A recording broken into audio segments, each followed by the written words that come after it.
Wait. Wait. Wait. Wait. Wait for it. HasanAbi.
What's going on, everybody? I hope everyone's having a fantastic evening, afternoon, pre-noon, no matter where you are in the world. I'm Hasan Piker, and this is Hasan. I'm broadcast coming to you live from gloomy California, Los Angeles. Even though it says 69 and sunny here, it's actually pretty gloomy and cloudy in California, Los Angeles right now. And I'm alive, and I hope all the boys, girls, and MBs are having a fantastic one because today's a beautiful day. Today is a wonderful day. Today is Wednesday, May 28th, 2025. And I hope everyone's having a great one. It's 11:01 a.m. That's right. I am right on the dot, early as a matter of fact. I started earlier than usual. Early bird gets the worm. Damn, son, where'd you find this? On the internet. All right. So, ladies and gentlemen, boys, girls, MBs, we are live. We are alive. We got a lot going on in the world. Any luck with the Kaylani DM? No, she did not respond to me. But also, this is the part of the broadcast where I tell you about my personal news about what's going on in the world of HasanAbi Piker in between the time period where I press the stop streaming button and press the start streaming button. So help me God, that's what I'ma do. I just heard a piece about you on my local NPR. Oh, damn. Oh, damn. What were they talking about? Stupid, sexy Hasan. I'm early. And early bird catches the worm, like I said. All right. So personal news wise, this is part of the broadcast where I tell you about what's going on in my world. And I'm going to how Twitch personality Hasan Piker generates wide appeal. Oh, this is from today. What the hell? What the hell? As a new one? Is it the same one as the old one? They're just pumping these, huh? 9 minutes long. Every day. We'll take a look at it later. All right. March was getting your PR up last night on his stream. Insane chat advice TikTok. Would you rather snitch on your best friend or cheat on your girlfriend? I would snitch on my friend before I cheat on my girlfriend. Okay.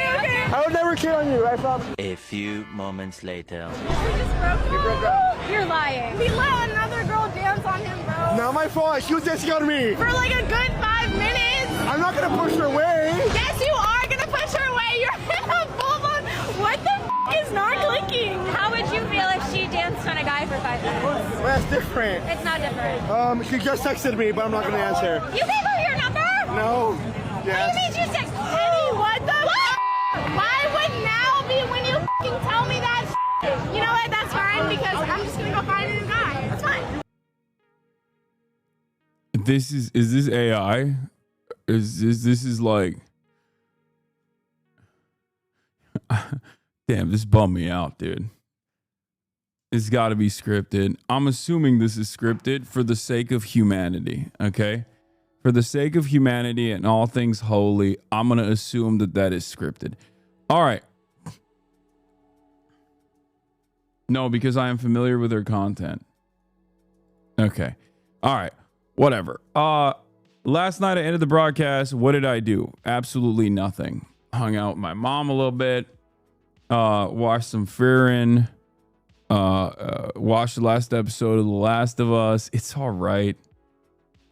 Both are all right. I still haven't finished rehearsal. I got to catch up with that. I am flying this week, so obviously I'll probably have time to catch up when I'm flying this week, so that's good. But yes, Taco. Trump always chickens out. I know, man. I know. We got it. Don't worry. I got Taco. Yeah, I watched the New York Knickerbockers get absolutely destroyed by the Halliburton terrorists. I don't want to talk about it too much because, like, I personally don't like. I'm not like a Knicks fan by any metric, right? I'm not. But it's like cool and fun to see a story like that. I have no investment in the Halliburton. I want the Knicks to win. No, it's not. Fuck the Knicks. Come on, man. Let him have something. I don't even care about the Timothy Charlemagne subplot. I don't care about all the extra stuff. But I want the Knicks to get something. I want the Knicks to get a fucking W, you know? I don't care about small market teams popping off. How about the big market teams pop off a little bit? They've been, especially the Knicks. I don't know. Let the Knicks have something. New York is a beautiful city. New York is a beautiful city, and it's just not getting the respect it deserves. All right? That's it. That's what I'm saying. I wish.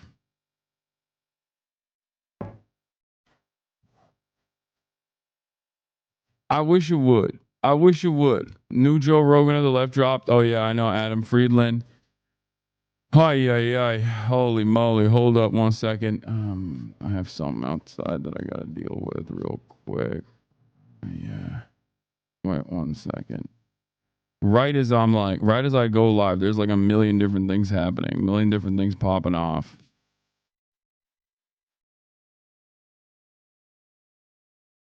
Hold on.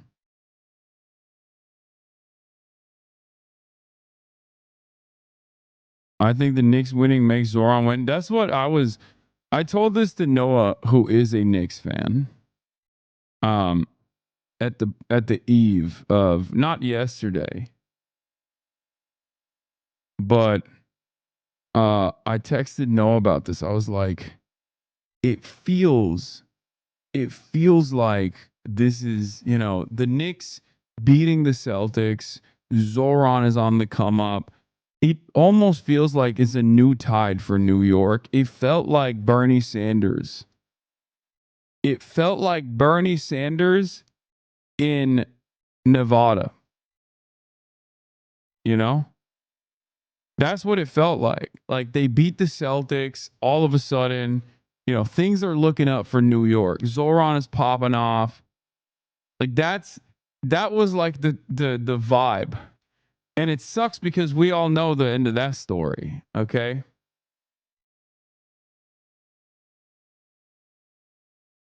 Jason Tatum, my husband, will recover. Yeah. Are you watching the Creator League draft today at 4? I think I'm on that too. But I'm sure, maybe.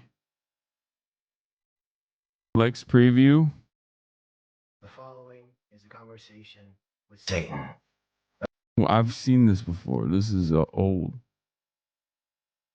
What does the sweatshirt say? Don't worry about it.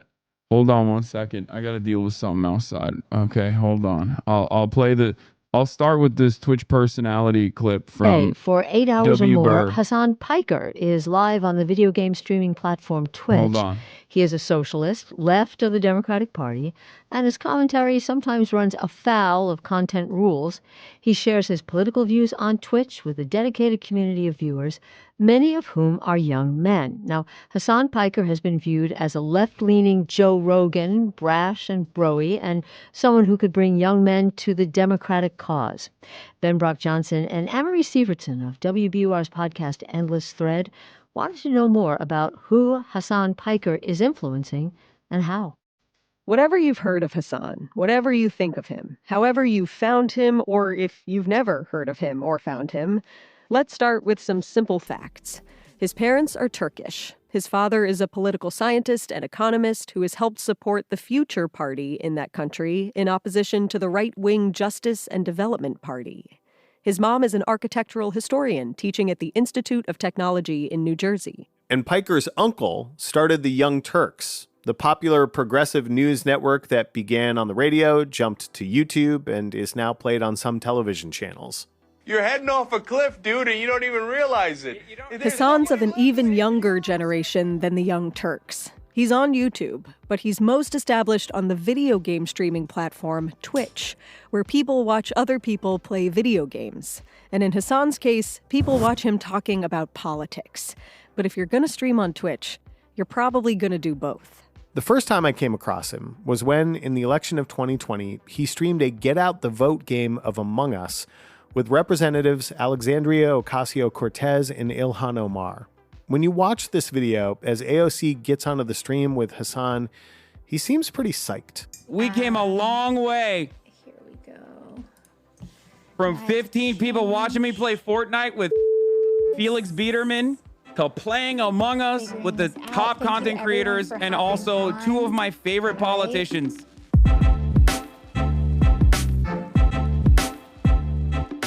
The Among Us stream, just a little more than an hour-long total, netted nearly 7. It's pretty crazy because, like, you say, oh, the boomer understanding of, like, Twitch and what you do is so antiquated. But you also have to understand that, like, these guys are probably closer to developing a solid understanding than the average boomer anyway. These are the people who are educating the boomers on what this environment looks like. 700,000 concurrent viewers. Just to give you a sense, that competes with the prime viewing period between 8 and 11 p.m. of CNN, which, by the way, is also putting Hasan on. Piker was 29 back then, and about to watch Biden sweep into office and topple Donald Trump's attempt at re-election in the midst of a brutal pandemic. When you watch this 4-year-old stream, Hasan seems legit giddy at what's happening. And it's this odd combination of video game nerdery and progressive political energy. Or maybe it's not that odd of a combination. Hasan Piker represents a huge change in the way people consume information in 2025, especially digital natives, people who have only really been around after the internet and computers. Oh, increasingly, they don't I didn't even blast off yet. Compartmentalize their different flavors of content. They don't go to one place for news, another place for lifestyle, information, etc. They go to the same place for all the things. And usually that same place is not a brand, per se. It's a person. We wanted to hear from some of these people, so we reached out on Reddit and got a bunch of responses. Some Hasan fans have requested that we only use their first name because, well, Hasan takes political positions that some employers might view as extreme. I had gone through different posts, reading comments, because I just basically view reading Reddit as like people watching, and kind of bookmark Hasan in my head as like, I got to figure this guy out. This is Janet. She's in her early 40s. Okay. A 40-year-old woman. A 40-year-old woman on Reddit is, I mean, I don't know if this is my demographic profile. I hope. I mean, shouts out to Janet, but that's not. Lives in Colorado. Goes against a few of the larger characteristics of Hasan's audience, but she's part of a growing demographic. Percentage of male went down. Percentage of female went up. We're up big. That's Hasan streaming his annual HasanAbi community census on Twitch. Hasan's subreddit lists, quote, 151,000 comrades as its follower count, which is where we found Janet. Janet started out reading HasanAbi hate on Reddit, but she's a comrade now. she's watching his Twitch stream every day. She and it's not started just off Janet as a hater, of course, because she came from Reddit. That's why. My toddler gets a little bit of TV time in the morning, so when Hasan starts, the TV goes off for him and we throw him into lunch. He knows the Hasan is streaming song and we'll start doing sign language for food when that song comes on, so I've kind of ruined the baby, but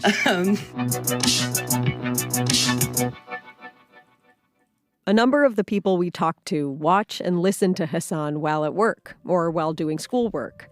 But Janet's home with her baby, so... It's on my 80-inch television. It's in the front of my living room. We have a really open floor plan, so I can hear it while I'm cleaning, while I'm hanging out with the baby, doing flashcards and whatever. He's basically just like our talk radio during the day, except we get to look at him. We heard this a lot, actually. Hasan as replacement for the radio. But he's streaming video, too, so it's pretty similar to cable news. And while it's not a 24-hour Hasan cycle, it is 7 days a week, along with a serious regimen of weight training, which you kind of have to do if you're sitting in a gaming chair for that long every day. He has a background team running a Discord chat, doing video graphics, and managing the community behind the scenes. This consistency has, over time, just grown his reach, which in turn turned the heads of the people trying to run the country. What do we got? Do we got a blast off meme or what? Do we have a blast off meme? To my entire background team, which is all 12,361 of you.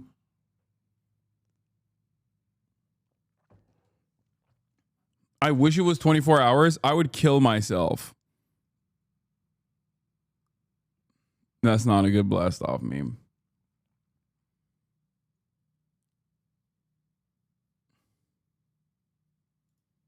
Oh, quote this. Here's your blast off. Andrew Tate and his brother Tristan have been charged with 21 counts of rape and offense by UK police. Hey, yo. Hey, yo. What is this? On June 28th, HasanAbi and Will Never Go on Dog for Dog. Where is this coming from? When did this happen? We did not. Are you guys just like making stuff up now? You're just making events up for the future, hoping that it lands? Is that what's happening? You're just like, oh, if I tweet it, it will manifest it and then it'll happen. Is that what your suspicion is? Because it's not. That's not how this works.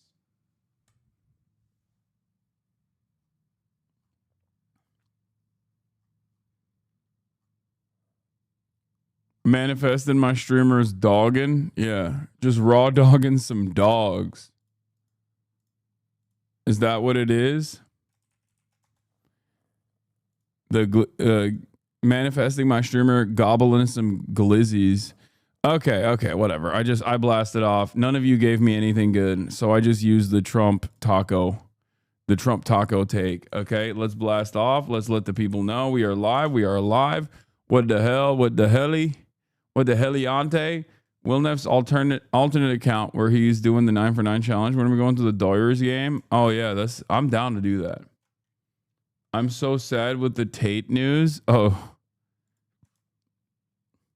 I feel like Andrew Tate and them, like the Tate brothers, are gonna be prosecuted for rape in pretty much every country except for like Dubai.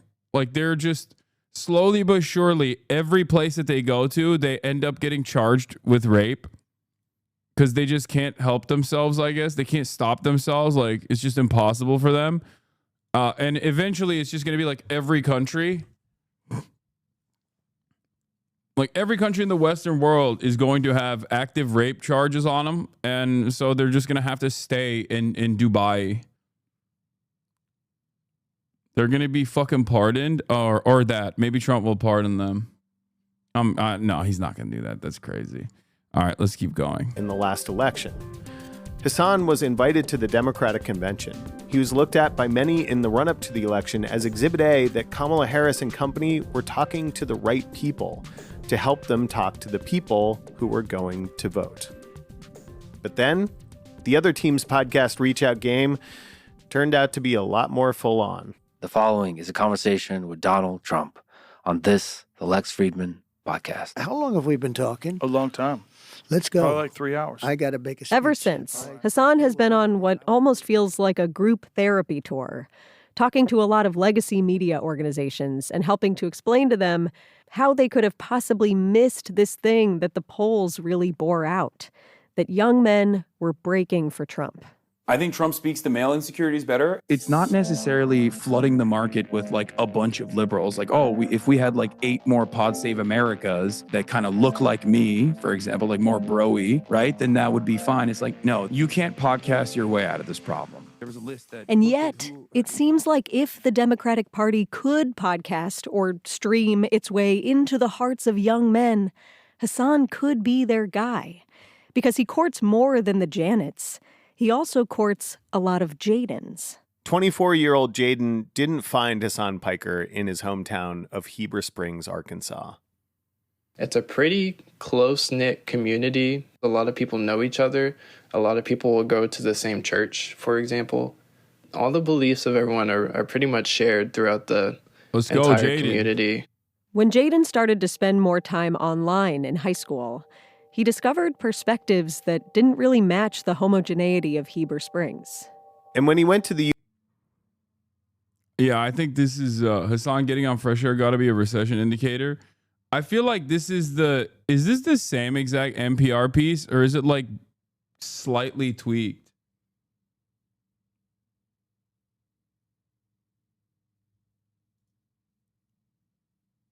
Is it the same?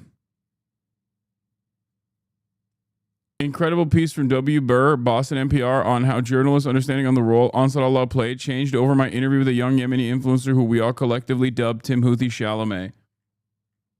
I don't think that they brought that.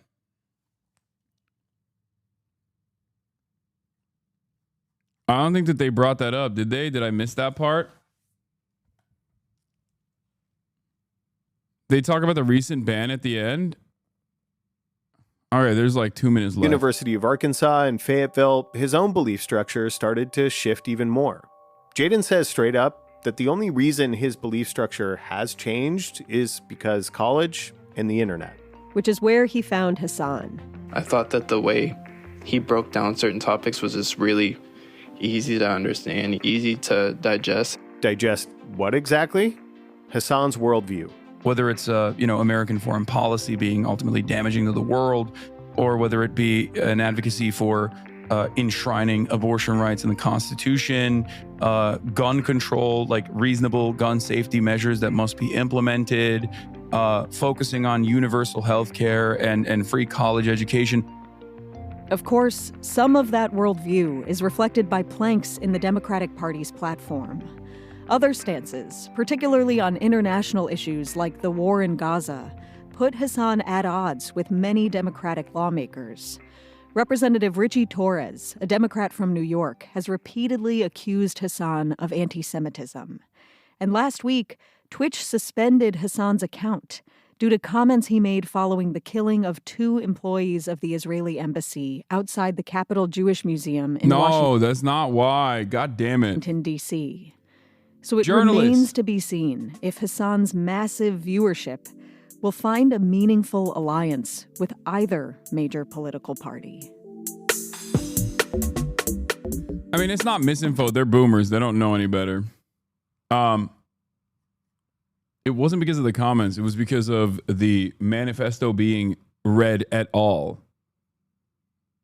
Did you listen to Chapo 936, Ryan Grimm and Jeremy Scale talking about you being targeted? Very good, Eb, about the targeting of journalists. Yes, of course I did.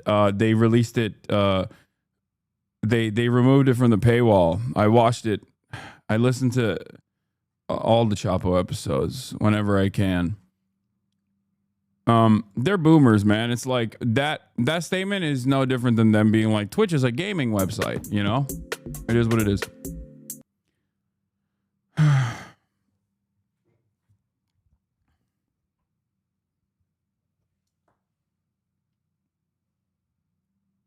You got to get better at responding to requests for comment. Half the shit would end much quicker. Oh, I saw this. Speaking of like journalists missing the mark a little bit, here's Jake Tapper revealing something about his son that I find really interesting. Okay. It just is just like everything I know about sons of this age demographic. Let's take a look at what Jake Tapper was saying here when discussing how Democrats have lost young men. A left-leaning podcast that shall remain nameless. And we were talking about my kids because I think they were both people without kids. And they asked me about my son, and I said he was, he's a football player and he wants to be a policeman. And their joke was about my 15-year-old son. Oh, how does he feel about minorities? Like the idea that he wants to be a policeman. He's not talking about fucking Chapo. It's probably like Pod Save America or something. Jake Tapper would never go on Chapo. That's really funny. He's racist, my son. And that was the big laugh. Also, I hate that this guy is the fucking like dog whisperer of young men, Scott Galloway or whatever, Scott Gallagher. And he has like weird ass takes on this stuff too. Okay. He's like, oh, my 15-year-old son, does he hate minorities? Like, first of all, they're making a joke. I don't know who the hell was interviewing him. Okay. But like 15-year-old son plays football, wants to be a cop. We all know he's not going to be a cop, by the way. Jake Tapper is never going to let his son be a cop. Are you kidding me? Why in the ever-loving fuck would he ever allow that? That's why you're Jake Tapper. Your son's going to be in media, okay? Your son is either going to be in media or immediately get like a cushy staffing job with like a high-level DC person and go through that and then maybe become a senator one day, okay? Let's be real. Your son is not becoming a police officer. He's 15 years old. It's just not, it's never going to happen. Let's continue. I got dragged in the comments and all that stuff. And I thought to myself, this is why you fuckers are losing elections. 100%. Like my football playing son who has no political views. He's 15. He thinks about World War II and gaming and playing linebacker. That's his world. You're deciding he's a racist because he wants to be a cop. And why does he want to be a cop? Okay, first of all, that's a joke. All right? Like, I don't know. Are there joy killers in the left and scolds on the left? Absolutely. People that absolutely love to behave as though being the biggest woke scold means you are the most morally consistent, best leftist. Okay? But like, that's a joke. That's a joke. Like, you're like, oh, my 15-year-old really loves World War II and wants to be a cop and plays football and doesn't care about politics. Like, first of all, every 15-year-old is already mainlining some of the worst reactionary propaganda on a daily basis. Let's be real. You're a bad parent if you're oblivious to this reality. Okay? Ask your son what he thinks about hoes. All right? Ask your son what he thinks about women. If he says they're all hoes, then you know they are watching every fucking bad every bad manosphere podcast that's out there, okay? Your son's going to be like, on God, them chopped huz, they're destroying my life. Or he's going to call them foids. There's only two, or females. That's the woke version, by the way. If your 15-year-old son calls women females, okay, that's salvageable. If he calls them foids, make sure that there's no weapons in the house, okay, because that's a mass shooter in the making. And if he says chopped huz or like bops or whatever, then, that's also somewhat salvageable. He'll grow out of it. Foids is probably the worst version of that. What the fuck are these words? I'm just giving you the different the different political leanings that young men have. Every single one of them revolves around hating women, okay? Every single one of them revolves around hating women. Is just like, how badly do you, like, how much does it play a role in your life?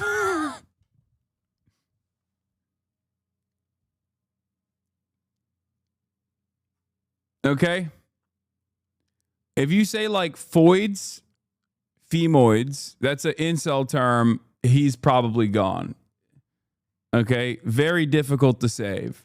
Like we're talking Hitler Youth. All right, we're talking. This person is like has deep resentment built in against women in general. Okay.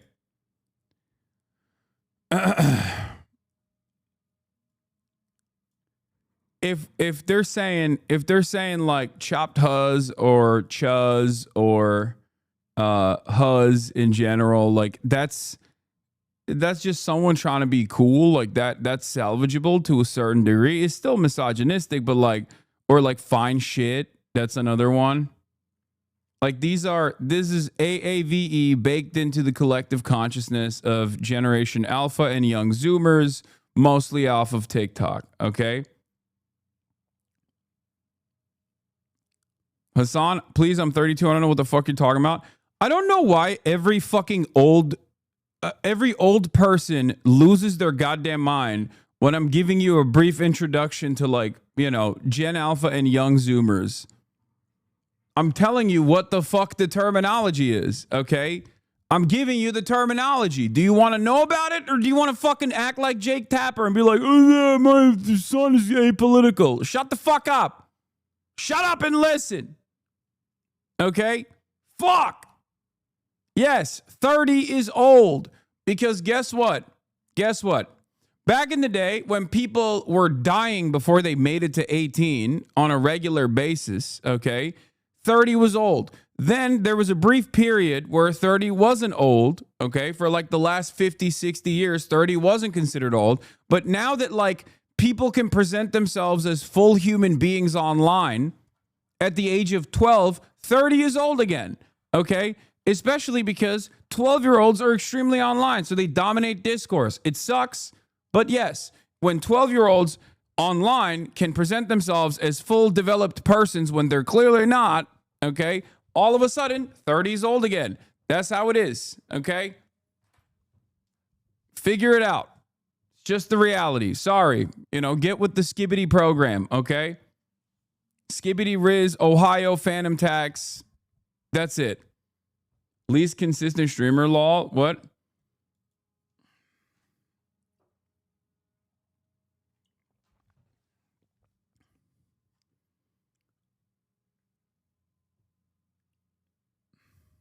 Yeah.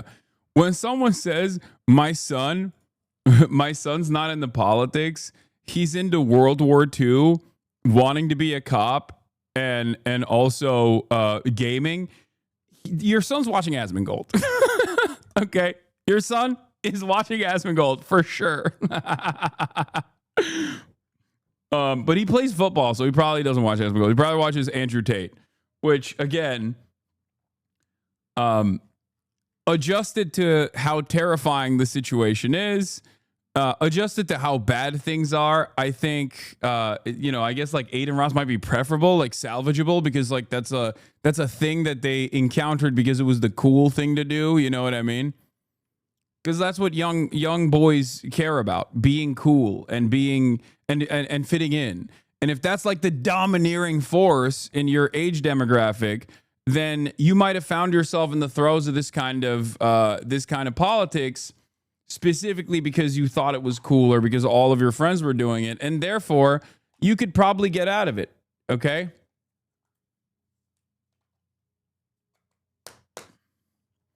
What's really funny about this stuff, by the way,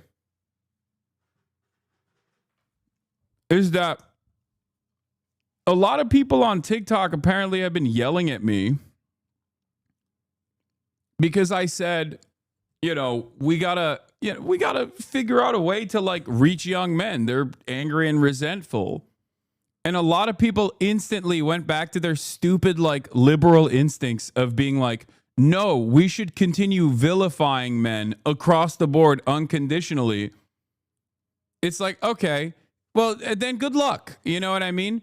I'm not saying we should just, like, take the concerns that men have about, like, why women won't fuck them seriously and then lean into their entitlement. That's not what I'm saying at all. But I'm simply stating that, like, there are obvious issues here Okay? There's obvious resentment here, and I don't think like automatic vilification is solving this, especially as a political party. Like, think about it. Think about how much Chapo, for example, got fucking railed. Think about how much we got railed as Bernie bros. You know what I mean? Oh, it was so dangerous. It was so dangerous that Bernie Sanders has young men. And it's not even just young white men, by the way. Make no mistake, it's young men across the board. That's the other side of the story that a lot of people are failing to comprehend. The other side of the story is that it's not just white men, okay? It's all young men. People don't understand that, like, the racial polarization between the two parties is going away as the winnings from, like, as the W's that the Democratic Party could have presented during the civil rights struggle goes away. And as like the only people that remember that, the only black people that remember that are like 60 plus years old. Okay. More and more young black men and young black people, young brown people in general, do not look to the Democratic Party as like the automatic lesser evil any longer. It's that simple. And the Democrats have no solution for this.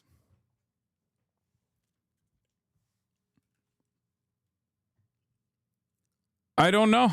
I just, like, the Democrats are no longer the automatic, we are helping the working poor party. They have successfully they've successfully shed that attitude. They've successfully shed that marketing. They really wanted to. They wanted to be the party for the super elite, and here's where we are. They can't even take advantage of the previous. They can't even take advantage of the previous marketing that helped them win elections and build coalitions. MAGA cosplays as the working class. The Dems cosplay as anti-racist. This is a pretty reductive but decent way of looking at it. Cop Yeah. wants to be a cop because he wants to help people. You know, and he thinks that's the best way he can help people. And that's how the Democratic Party talks to men.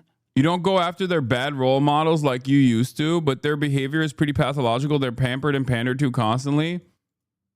What? I don't think you understand. And this is something that I say all the time. I want universality. I don't care. Healthcare for all means even Nazis get healthcare, okay?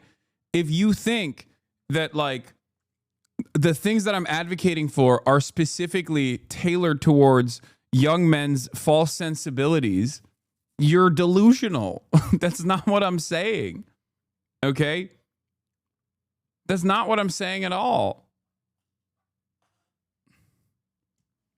Everybody, this is why universal programs are important.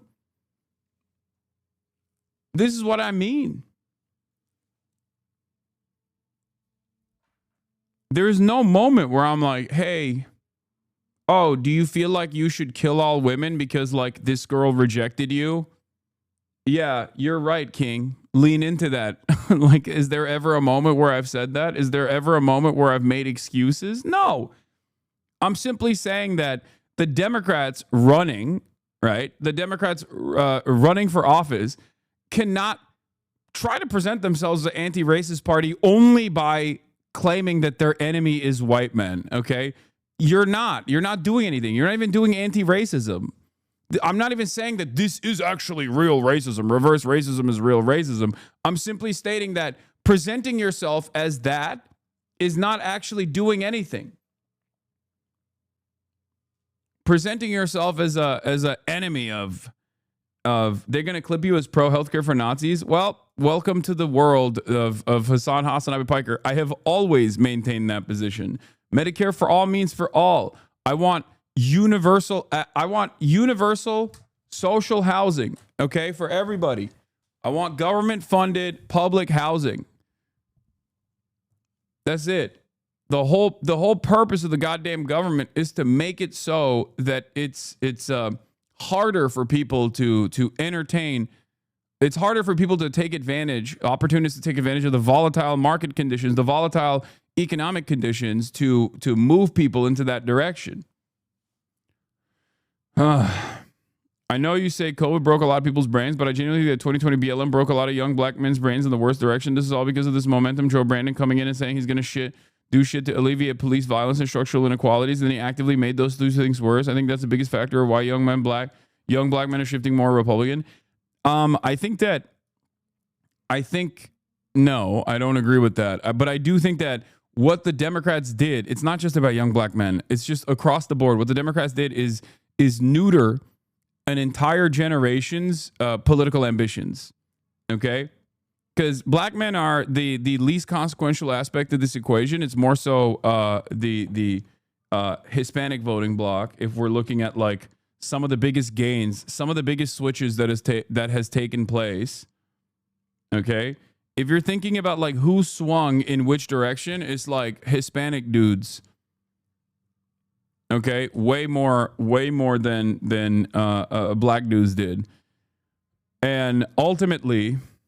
Part of the reason why I think is because like there's a lot of Latino people that are seeing themselves more and more within the white in group. I mean, one of the greatest examples of this is like this lady I saw the other day posting about how she got into an Uber and the Uber driver said no hablo inglés. And she was like, it's time to do mass deportations. Okay. And it's really strange because her last name is like fucking Rodriguez or Menendez or something. Savannah Hernandez. That's her name. Her name is Savannah Hernandez. And she's like, we must deport all of these goddamn Mexicans. It's like, what?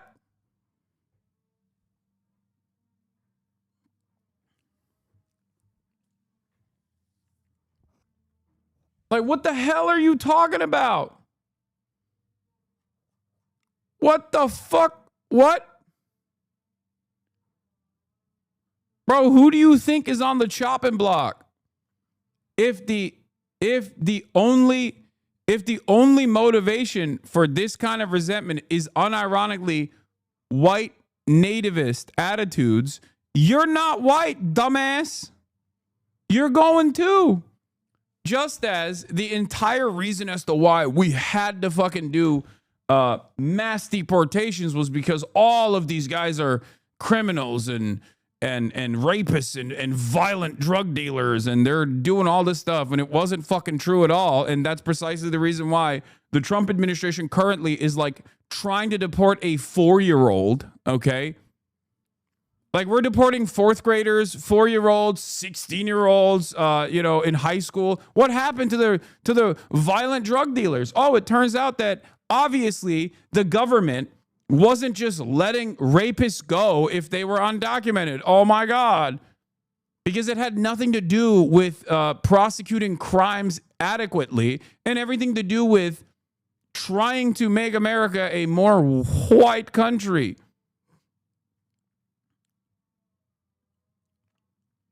So yeah, I don't know why people like this think that they're not on the chopping block inevitably, considering that the starting point of resentment is not a real crime prevention attitude. That's just a selling point.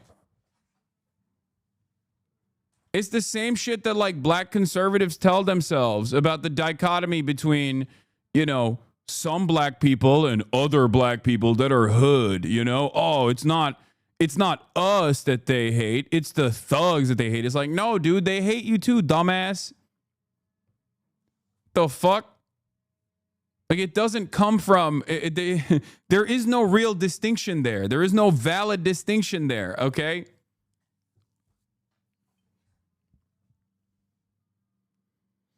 But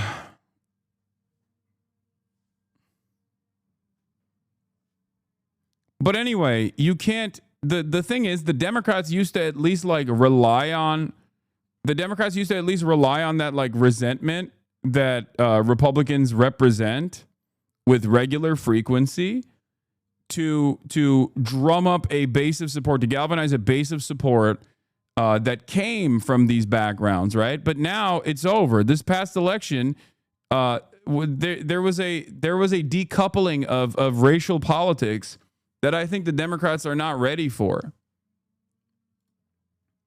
Okay, I'm stupid and was not really tapped into politics when this happened, but how did Democrats vilify and alienate men and not just alienate everybody? They did alienate everybody, but they also specifically alienated men by, like, Democrats want to present themselves as anti-racists, right?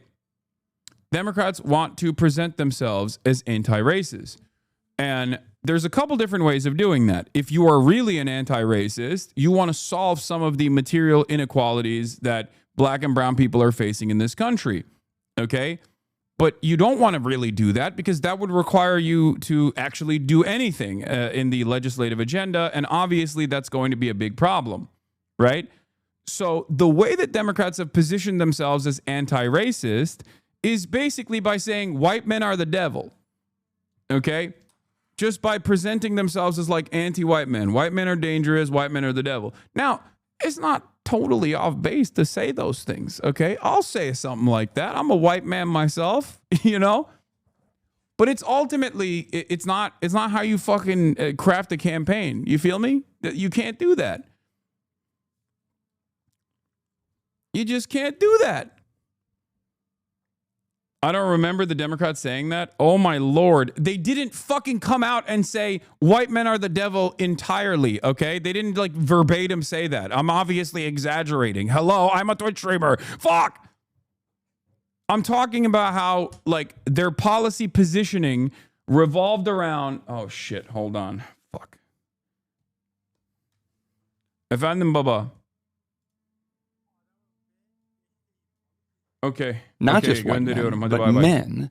And I mean, I get the idea that they thought Tim Walz could, what's the term he used? Code switch or something? He thought that he could translate the Democratic Party values because he hunts and fishes and owns a gun and was in the army and drinks a beer. I mean, at least there was an attempt. But I find it just insane.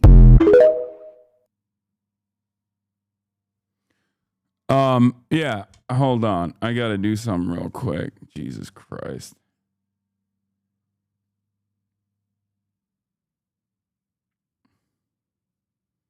Hold on.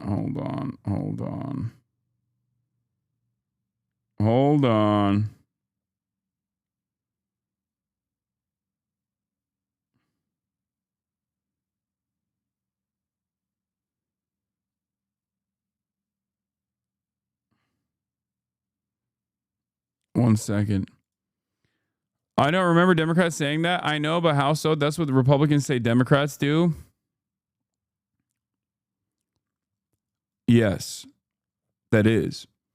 Have you ever taken note of how there is this cartoonish depiction of like woke that right-wing circles will oftentimes cast the entire progressive movement with, and then sometimes leftists will adopt that cartoonish depiction and will end up leaning into it for no discernible reason?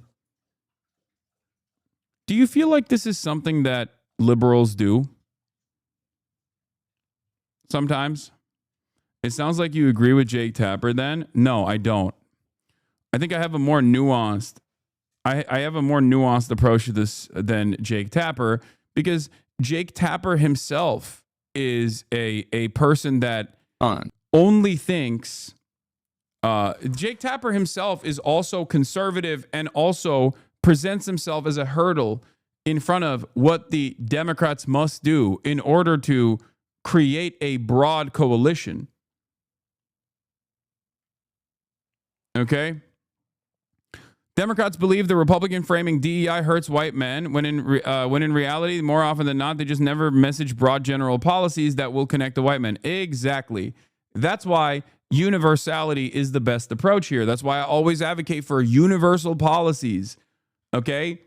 But when you bring that up, when you bring up universal policies, like one of the greatest examples during 2016 and in 2020 was the way that Democrats counter-messaged against Bernie Sanders. That's what I'm talking about, okay? When they counter-messaged against Bernard Sanders, they did it on the virtue of Bernie bros. Bernie bros are dangerous. Bernie bros are bad. Bernie bros are misogynistic. Bernie bros are sexist. And that was effectively a way to weaponize identity politics in the silliest fucking ways possible against a dude who was advocating for universal policies. Now, why is that significant? One of the things that really frustrated me, and there's videos of this back when I was covering during like the agitative propaganda, when I had the show called Agitprop on TYT, I talked about this extensively. One of the things I covered was Bernie Sanders' policies on universal alleviation of poverty, okay? Bernie Sanders had a lot of universal policies. Bernie Sanders had a lot of universal policies that would overwhelmingly target black and brown communities, right? But he never actually said he was overwhelmingly and directly targeting black and brown communities. And the media would consistently turn around and say things like, well, where's your criminal justice reform? You're not talking about criminal justice reform. He was, right? Of course he was. But once again, the idea that liberals presented was the only way to cut policy for black people is by talking about how you're going to get black people out of prison, which is inherently a fucking insanely racist way to approach the subject. Okay. What do you think? Who do you think gets helped with policies that destroy poverty? Okay. Policies that combat poverty. Who do you think gets helped more? Poor people. And black people and brown people in general live in underserved communities are represented in a higher percentage in those groups. Okay?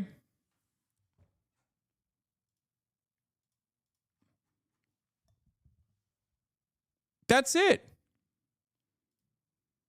That's it. The idea that the only way to talk about black people in the legislative side is by talking about fucking criminal justice is insane. Obviously, criminal justice reform plays a major role, and Bernie Sanders had that in his platform as well. But the notion that like the only way to talk about black people, the only way to do good policies against black people is either by targeting black small business owners in the way that Kamala Harris was trying to do, or rather by simply talking about like criminal justice reform is insane. That was very frustrating to me as someone who looked at the situation in South Carolina with Jim Clyburn and how Jim Clyburn was like anti-Bernie. And a big part of the reason why Jim Clyburn was anti-Bernie was because he was backed by the fucking the same for-profit insurance companies that were giving him a ton of money.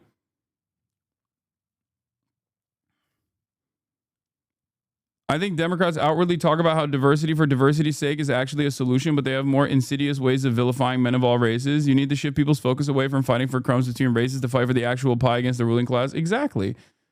Democrats won't do that because they are designed. They are designed. Senator Sanders, I do want to put... Yeah, here.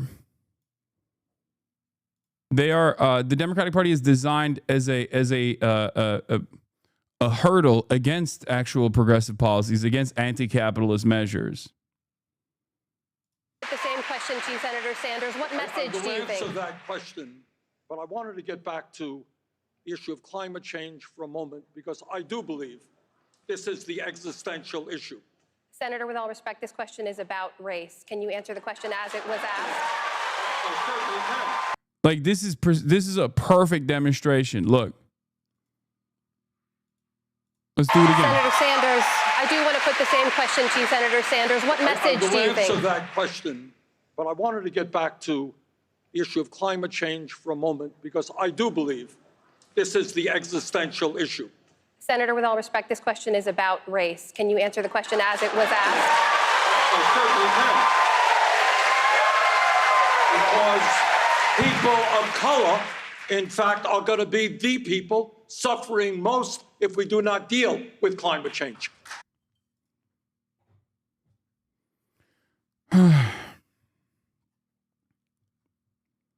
That's it. Universal policies are incredibly important because speaking about these policies from the perspective, speaking about these policies from the perspective of universality is great because one, you don't alienate any demographics by doing so, with the exception of the rich, I guess, and that's fine. But you also are addressing issues that impact these communities directly. Okay? Like, who do you think benefits more?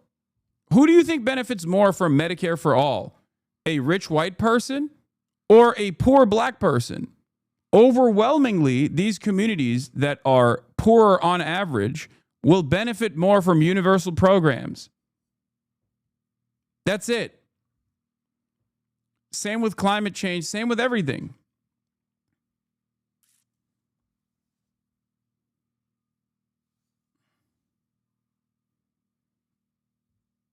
But it's very frustrating that Democrats are allergic to this kind of messaging. Even if it's fucking performative, they're allergic to it. They love the performance of like attacking people. So do you attacking people that do take the universal approach? So do you understand?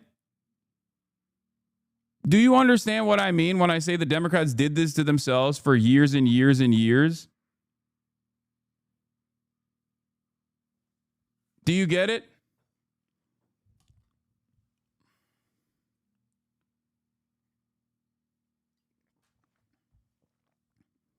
That's it. That's what I'm talking about when I said like the way that they presented themselves is like they tried to posture as though like universal policies are actually racist or anything that helps like white men is actually racist. And it's really stupid because the racial depolarization has already taken place, so it doesn't even fucking matter. Like here, Kamala doing pretty poorly among both black and Indian voters and an underrated blow to the IDPOL theory of electoral politics, specifically the idea that Biden Hillary's weakness with non-whites compared to Obama was just about him being black and them being white.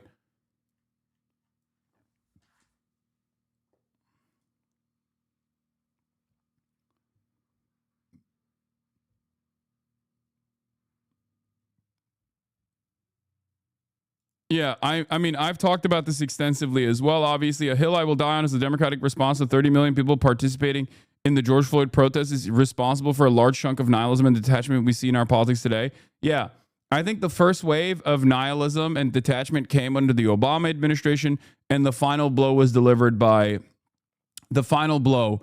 It's death by 1,000 cuts, but big blows came along the way. I think it was a major blow to all of the progress, all the hope, all of the grassroots momentum that was designed to play a significant role in American politics on the Democratic side, on the progressive side, under the Obama Hope and Change campaigning versus like how he actually performed at the executive level, and then obviously Hillary Clinton. Cutting away at Bernie Sanders in 2016 played a major role in causing discontent amongst the base, causing people to say, fuck this, I don't care about this at all. And then the final death blow was delivered when Joe Biden won. Okay? 75% of the country was like on board with the police precinct being burned down in the immediate aftermath of the execution of George Floyd, okay, in broad daylight. Think about that. They understood and sympathized with an action that is insane, okay, that you would never expect from Americans. I say this all the time. People that had their first foray into political action did everything. They mobilized. They engaged in direct action. They protested. They fucked shit up. They yelled in the streets. And then when push came to shove, they turned around, they held their nose, and they voted for Joe Biden. They thought this is going to move the needle in the right direction. So what happened? Did we move in the right direction? No, of course not. Democrats spent most of that campaign shitting on the activist base, then turned around and still continued to vilify the defund the police movement is wrong and bad and whatever. Instead of trying to understand where this resentment was coming from and try to find like a reasonable path forward, they just actively tried to run away from their base again and again and again. That's it. That's it. And look where we're at now. Of course, that's going to cause a lot of nihilism. Of course, it's going to cause a lot of nihilism.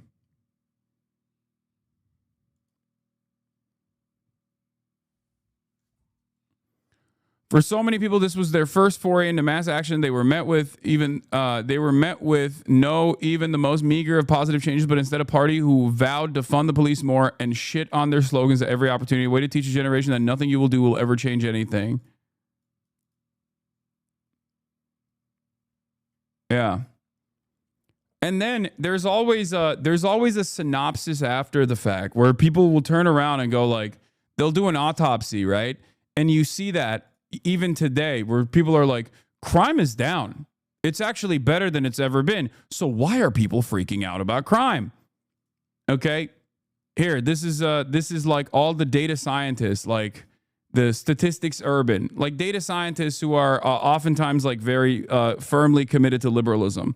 Crime has declined significantly since its peak in the early 90s, yet today 63% of Americans say crime in the U.S. is extremely or very serious, a 7-point increase from 1996, when actual crime rates were nearly twice as high.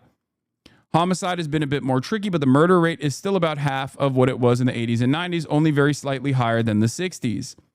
Now, maybe the crime in the U.S. can still be called serious, and yes, it can be. Of course it's serious. America's a very violent nation. And I've been on this. I've been on the propaganda front, fighting against the sea of lies for years at this point. And this is the easiest way to describe it. Apps like Nextdoor, Citizen, and Ring make people hysterical and make them think crime is ever present and nonstop happening. The crime panic wave from the media designed to boost cop credibility post Black Lives Matter protests is obviously another reason why people were like, oh my God, it's happening all the time. It's happening all the time. It's happening nonstop.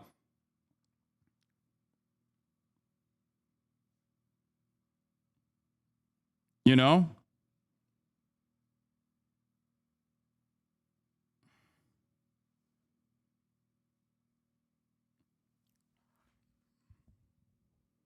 And then last but not least, the most visible version of crime is homelessness.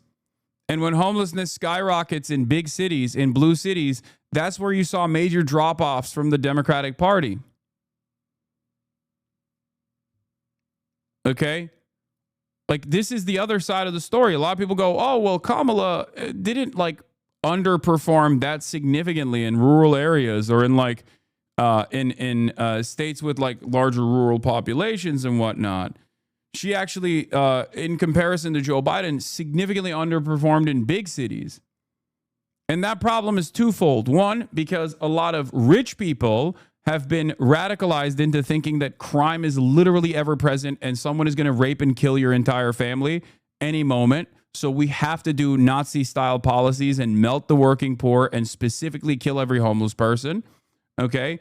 And on the other front, all the poor people that normally would go out and vote that are infinitely more progressive than the Democratic Party itself are just going, why the fuck would I vote for you guys? You guys are not doing shit for me. It is burning the candle on both ends. All I hear here in Philly, yeah, Philadelphia is a fantastic example of this because Larry Krasner was the method, okay? Larry Krasner is the method for progressive DAs in the entire country. He was singled out as like the worst one. And Fox News constantly talked about how he was letting rapist decapitators go wild on the streets. Larry Krasner, unlike many of these other progressive DAs that got quickly dealt with in places like San Francisco and whatnot, was able to consistently, despite the undemocratic initiatives presented by the Republicans in the state of Pennsylvania, was able to overcome these issues. He was able to overcome the propaganda. He was able to overcome the numerous attacks. He was even able to overcome this undemocratic way of trying to unseat him in the past. They tried to do that too. Okay? He just destroyed his challenger last week, and Philadelphia is a bright shining light in terms of eviscerating crime statistics, okay? He's done a phenomenal job, at least by every fucking metric, in terms of dealing with crime. How did that happen? How the fuck did that happen? It's because he was not allowed, he did not allow to be cooed, okay?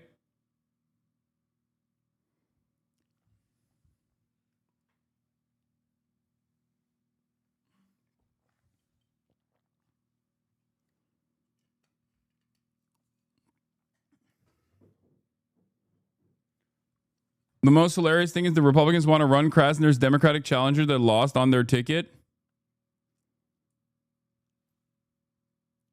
People also didn't vote Kamala simply because she's a black woman. Let's not forget that part. That's not as significant of a part of this puzzle as you think it is, I promise. Unless you personally think that Mexico is a pro-woman nation state, like more pro-woman and also pro-Jewish in comparison to the United States of America. Because Claudia Sheinbaum is a Jewish woman who is infinitely more popular than Donald Trump and was infinitely more popular than Kamala Harris. Okay? No, don't say it is. Y'all are fucking crazy. Mexico has a massive issue with femicide. No, even in a country where there's a massive issue with femicide, you can still elect a Jewish woman in an overwhelmingly fucking Catholic country. How the fuck does that happen? It's because the Morena party was popular. Okay? Stop.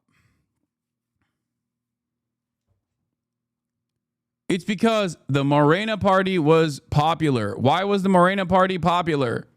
The reason why the Morena party was popular is because it expanded the welfare state. Okay? She is not more popular than Trump. What? She is, like, I think 8 times more popular than Trump. What the fuck are you talking about? Trump is still very unpopular. Wake up. Some of you motherfuckers hang out with Trump supporters exclusively and I guess like beam a bunch of idiotic propaganda into your minds. Claudia Sheinbaum is one of the most popular politicians in the entire Western world. What are you talking about?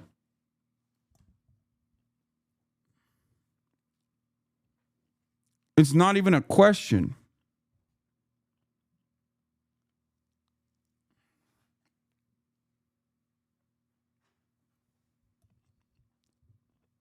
And people were aggressively trying to come after me. All the libs, all the Mexican libs were trying to come after me for saying like Morena is a much better alternative.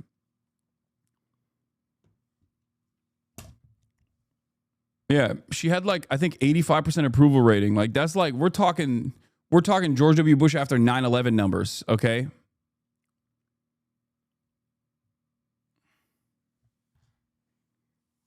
Just to be clear, on earlier, you're just criticizing the monolithic policies based on race, but at the same time, the framing Bernie used there for poor people being comprised of POCs and not whites was all right in use.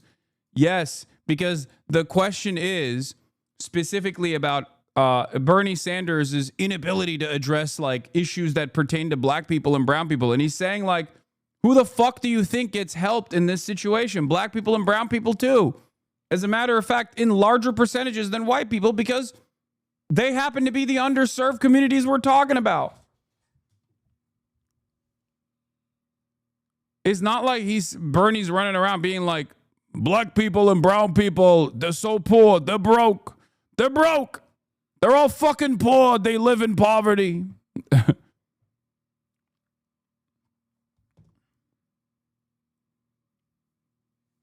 Anyway.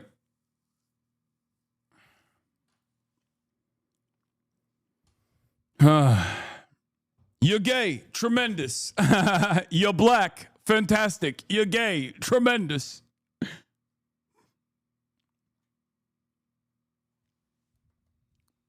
Yeah. Yeah, Claudia Sheinbaum hits 85%, record 85% approval rating as she assures Mexico is ready to face tariffs. She's doing better than Andrés Manuel López Obrador, who, who was also the GOAT of, I would say that AMLO, as far as I understand, was like even more charismatic than Claudia Sheinbaum is. Like, from what I've seen, at least, of all the live streams that AMLO used to do to cut away, to break off from like the domineering force of liberal politics that is backed by capital in all of mainstream media in Mexico. He was able to basically do these live streams, and he's like a very weird guy, and I think that's part of the reason why he was like seen as like old, but at least like a lovable old person, you know? Claudia, on the other hand, is much more serious than AMLO is. And she is still much more popular than he is. I think it's partially because she's young. Sheinbaum is not as charismatic as AMLO, but she's less polarizing. AMLO had more detractors on the left than Claudia does. He was also a household name for decades, and that brings lovers and haters. Yeah.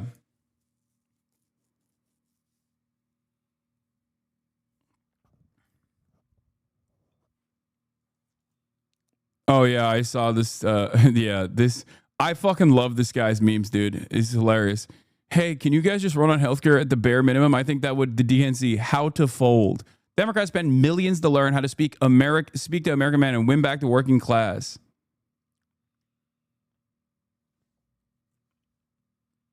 Nope. We're folding, boys. We are fucking folding. I hate that this is I hate this article, dude. I genuinely hate this fucking attitude that the Dems have. Like, they are just not, they are allergic to understanding what the real issue is. Breaking, the DNC is reportedly planning to spend $20 million on a campaign to reclaim support from young men amid polling that shows an increasing shift towards Republicans.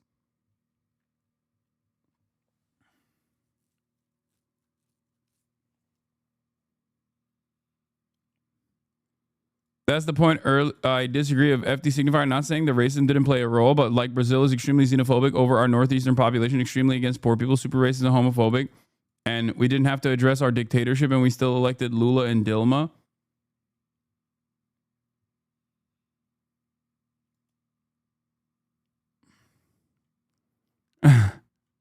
Reporter, do it or no balls. Admin passing a 600% tariff tomorrow.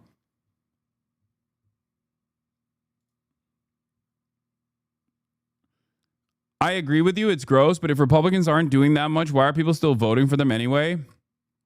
It's simple. Republicans dominate discourse and they dominate policy. They are able to literally redirect people's attention to made up bullshit. Okay? It's that simple. They make shit up, and then the Democrats have no way of dealing with it. The Democrats have no way of going, hey, that's made up actually, okay? They don't do anything. They don't do anything. And then the Democrats turn around and go, actually, you know what? Oops, you caught us. We were lying this whole time. Immigrants are criminal rapists. Like, what do you expect the average dumb guy to think at that point? Why do you think the fucking the Iraqi Uber driver is like, my sister is undocumented on U.S. soil right now. We can't get her citizenship, but we have to fucking purge our ranks with these like criminal elements that are coming from God knows where. How do you think that guy arrived at that position? He arrived at that position because he's getting beamed misinformation on a daily basis with no counter whatsoever, no counter messaging. What the fuck do you expect? If you want to fix the messaging side, you got to do that. You got to fight in the fucking trenches. You have to humanize the migrants. You have to advocate for amnesty. You have to showcase that like advocating for amnesty is actually popular. It is a popular measure. It is more popular than fucking advocating for mass deportation.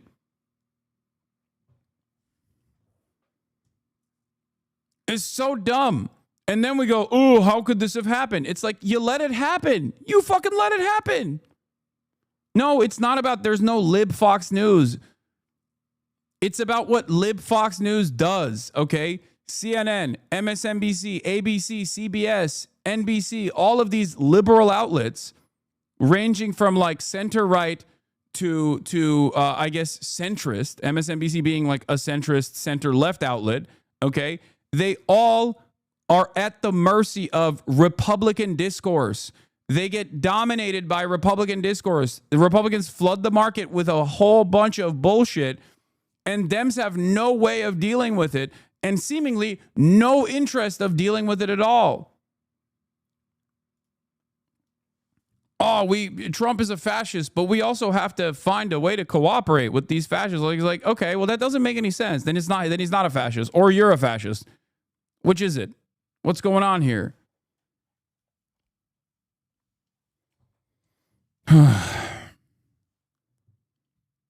I've been in the motherfucking trenches nonstop for the past 10 years. I'm telling you, okay? Think about why you have arrived at the conclusions you've arrived at, because you get a lot of your information here. You get a lot of your information here where I go through right-wing outlets, centrist outlets, liberal outlets, leftist outlets, and I parse through the disinformation mania piece by piece and go through all of the fake nonsense the Republicans run on and demand that the Democrats actually counter message against it. They don't, and then they fucking are shocked. These things take time. Okay? These things take a long-ass time. Democrats are afraid to lead. Democrats are afraid to be identified by tangible policies that actually help the working poor. They want to basically be the gay version of the Republicans. And nobody at the end of the day wants Diet MAGA when the real thing is easy to fucking get. What is this? Cody Shody brought me up. Well, he doesn't really need to spend that much, does he? Other richer people are doing that for him. The reason right-wing media is bigger is because it has more money. And the reason it has more money is because right-wing media says the stuff rich people want said. They don't need to actually make money. They just need to spread the message and support their ideological project, which will end up making them more money. In fact, we're now hearing that the Democrats are realizing this way too late and are trying to bankroll their own influencers and propagandists. So I guess an army of people who will defend Joe Biden no matter what, thus earning people's trust. We're not going to spend a lot of time on this because... Yeah, guess what, dude? I said this initially when this first came out. I was like, if you think that the multi-billion-dollar sophisticated information peddling network that is mainstream media was unable to move the needle, normalize Joe Biden, and make Biden a better alternative, or make Kamala Harris a better alternative, why the fuck do you think a couple podcasts are going to move the needle? What are you, crazy? Like, people at the end of the day still have the capacity to realize their own material circumstances. They recognize when they're experiencing negative real wage growth. You can't just be like, Joe Biden is the most pro-working class president of all time. How dare you actually disparage the big, beautiful boy? He did so many incredible things. He did the CHIPS Act. He did the IRA, the Inflation Reduction Act. It's like, okay, well, people's pockets are hurting. They don't see that. They go, I'm working class, and my pockets are screaming right now. Fuck you. Because there might be a whole other episode about it, and it isn't what this episode's about. But there's this attempt to find or literally create this liberal Joe Rogan figure. I've seen people literally suggest that Bill Maher is that person, or claim that the success of the Midas Touch podcast indicates that it's possible. Unrelated, I am willing to shave my head and lift a bunch of weights. But these aren't in the same category or world at all. Those are exclusively political shows for people interested in politics. Joe Rogan spent years and years being apolitical and talking about whatever, and eventually he got rich enough and dumb confident enough to go all in for Trump. You can't manufacture a person to talk about whatever and be normal for years, and then right around election time, they'll be like, hey, You guys ever notice that tax credits are pretty based, actually? It doesn't work that way. That being said, yes, left-wing media does need money and support. They just also need to not be on the Democrats' leash so that they can be authentic and actually point out when, for example, the president is old and dying, or we're financially supporting a genocide and how maybe that's bad, without being attacked by those Democrats. They're just different ecosystems and parties. Also, yeah, that's the other side of this is like, Republicans also don't give a shit when Joe Rogan criticizes Republicans. Like, they'll still go on that show. Democrats, on the other hand, are like, oh my God, you're criticizing me for my Israel policy and my inability to comprehend that the overwhelming majority of Americans actually have a lot of distaste for the ongoing genocide that we are aiding and abetting. How dare you? Shut the fuck up. I will never actually allow you. I will never actually come and talk to you ever again. It's like, okay, well, good luck, you know? What do you want me to do? What do you want me to do? Fucking lie? Yeah, give me $20 million. I'll lie, you know? Fucking stupid. Also, not for nothing, but an alternative to pumping millions of dollars into propagandists and influencers to convince people that your party is good is just doing and believing in good things. Find your message, and the messengers will follow. But again, not what this is about. I'm sure it'll go great. Just pump billions into Gavin Newsom's podcast to appeal to the youths. Yeah.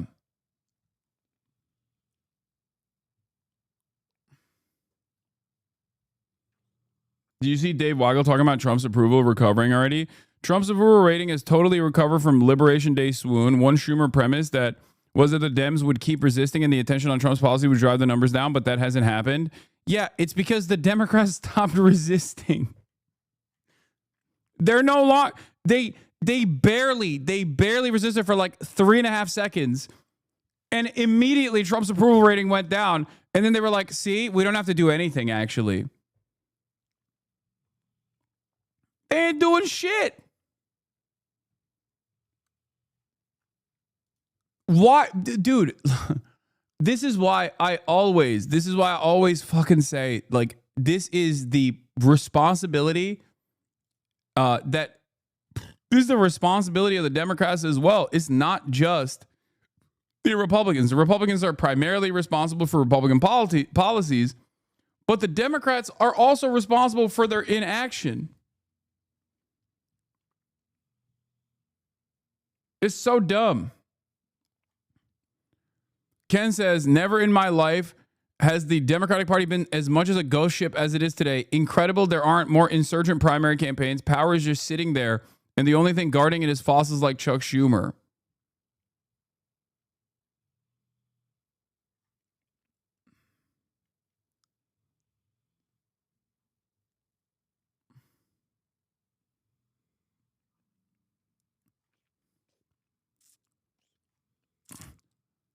Like, Republicans campaign year round, okay? They don't just do it every 4 years. They campaign year round. They have issues that they know are broadly unpopular, but that doesn't stop them from advocating for those issues. They're constantly working within their think tanks to figure out new methods of messaging. The trans issue is a great example of this. They took a major fucking L in North Carolina. Donald Trump ran as a pro-trans candidate in 2016. He literally ran as a pro-trans candidate. I repeat, he ran as a pro-trans candidate in 2016. What changed?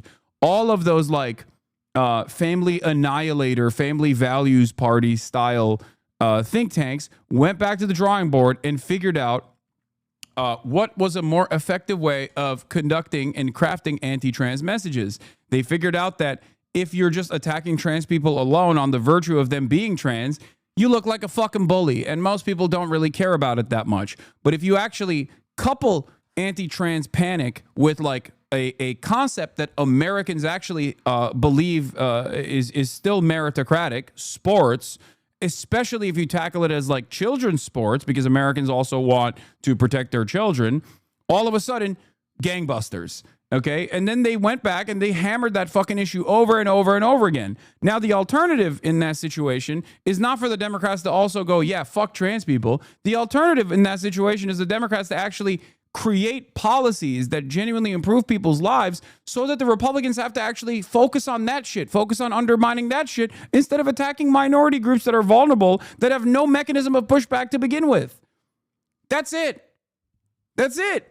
It's also like a lot of people think, oh, you have to tackle every single issue within the confines that the Republicans present. You don't have to do that.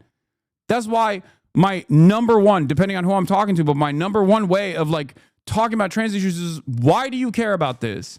Why? Why do you care about this? You're a fucking weirdo for caring about this. It's 1% of the fucking population. They are not hurting you at all. Let these people live. Why do you fucking care about this? You're insane is actually an infinitely more effective way of dealing with this conversation than whatever the fuck the Democrats have done so far. Okay?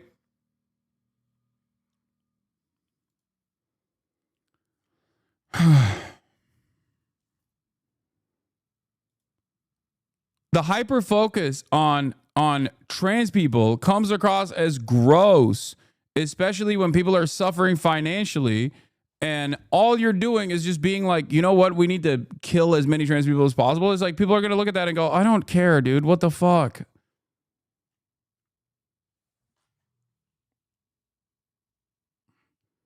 If the Democratic Party was also reduced to a couple signature policies, then this, trans panic narratives would fall flat.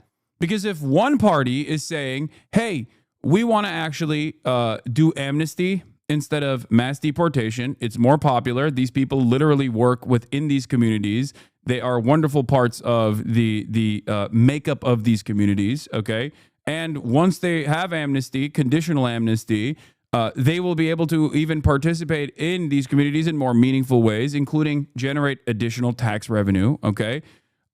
And also, we are advocating for free healthcare and free college education. America is no longer competitive at the global stage when it comes to education.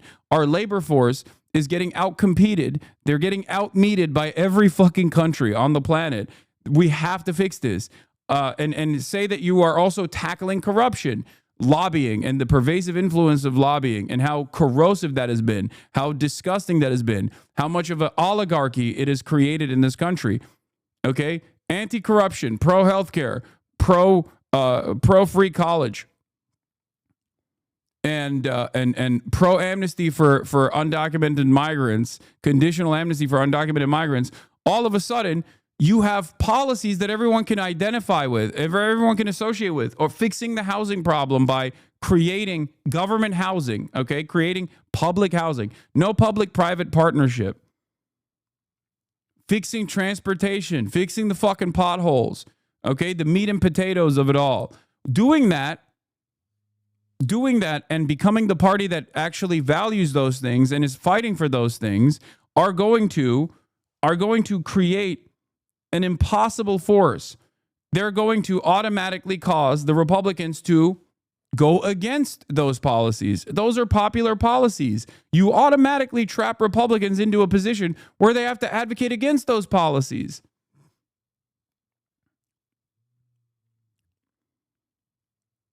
If that was the case, then no one gives a fuck about dominating the 12 trans athletes in the entire country, okay? Do you understand? Do you see what I'm saying? Does this make sense to you?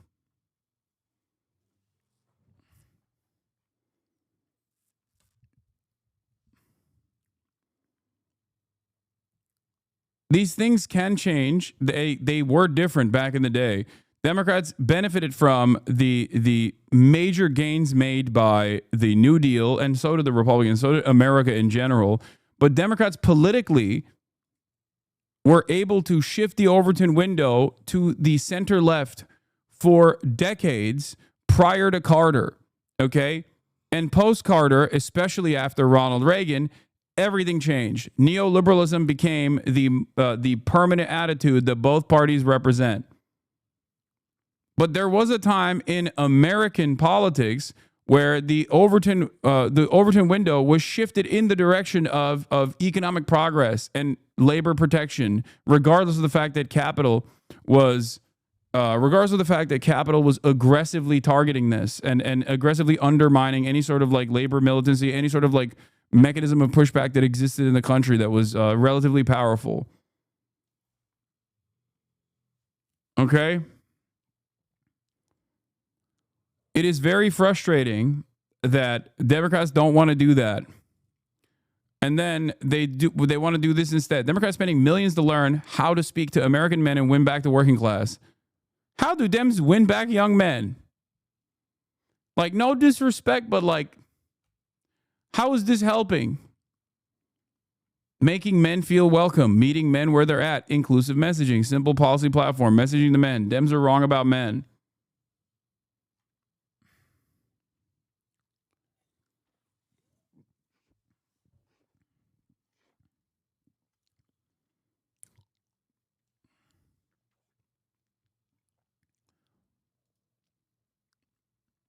It's so crazy that this is a major part of the story here. Anyway, days after Jake Tapper fumed over a joke made about his teenage son wanting to be a police officer in an appearance on a left-leaning podcast claiming it was the reason why Democrats are losing elections, the host of How Long Gone responded to the CNN anchor. Him willfully choosing to take a joke wrong that he definitely knew what it was in the moment, I would say is only a pro move, co-host Chris Black drawly noted.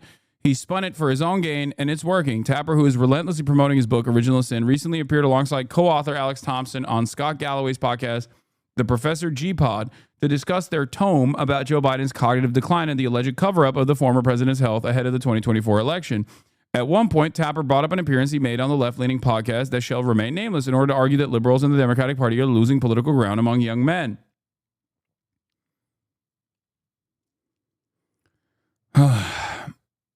Specifically, he referenced an exchange he had with the host about his 15-year-old son's admiration for law enforcement. Their joke was about my 15-year-old son. Oh, how does he feel about minorities? Like the idea that he wants to be a policeman, therefore racist. That was a big laugh, the CNN star grumbled. And then I got dragged in the comments and all that stuff. And I thought to myself, this is why you fuckers are losing elections. Someone actually sent me the link to the podcast, by the way. I think it was like 1,000 views and like 30 comments total. Does anyone have that link? Oh, here it is. Here's the clip. 1,000 views and 9 comments. How Long Gone? 1,000 views.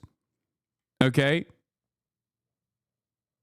And it's like all new. 420. Your demo, young men or youngish men, younger than me men, is especially Gen Z. Like where did you see the comments? Where are the comments that showed discontent? This has 10 comments total, and 2 of them are from the last 4 to 8 hours when Jake Tapper actually criticized the podcast.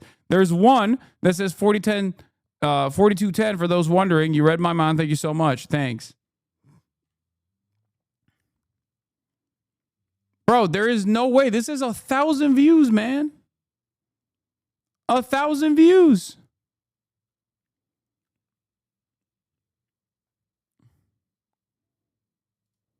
He just presented this as though this is like a major point of discontent when it's like dudes who are just joking, okay? He's 15, he thinks about World War II. While neither Tapper nor Galloway identified the show where the comments were made, it soon became obvious that it occurred during the CNN's host April 2nd appearance on How Long Gone, a pop culture podcast that launched during the pandemic and soon became a cult hit for its joke-laden and controversial approach. In its write-up of Tapper's complaints about How Long Gone, the Daily Mail claimed that the Original Sin author was outraged after woke podcast suggested his child was racist for absurd reason. Meanwhile, during the interview in question, the host and Tapper discussed the politics of Gen Z, especially among young men. When Tapper said that he understood why the Democrats were struggling so much with teenage males because they don't speak any language that my son speaks, the conversation shifted to the younger Tapper's interests. With Tapper calling them out on Galloway's podcast, Black and Stewart responded during their latest episode, How Long Gone, a Black a tastemaker and brand consultant kicked off the latest broadcast by jokingly referencing Daily Mail's headline. Anyway, I don't know. I mean, this story is so fucking utterly irrelevant. I'm sorry. No disrespect to this podcast, but all disrespect to Jake Tapper. But yeah, Tapper jokingly responds in the moment too because he understands it's a joke, obviously. And here, this is.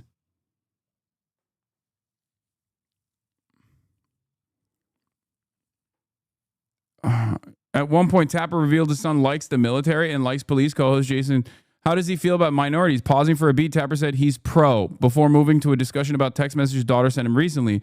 The interview would continue for another 25 minutes and concluded with the anchor expressing willingness to come back this summer to talk about the Biden book.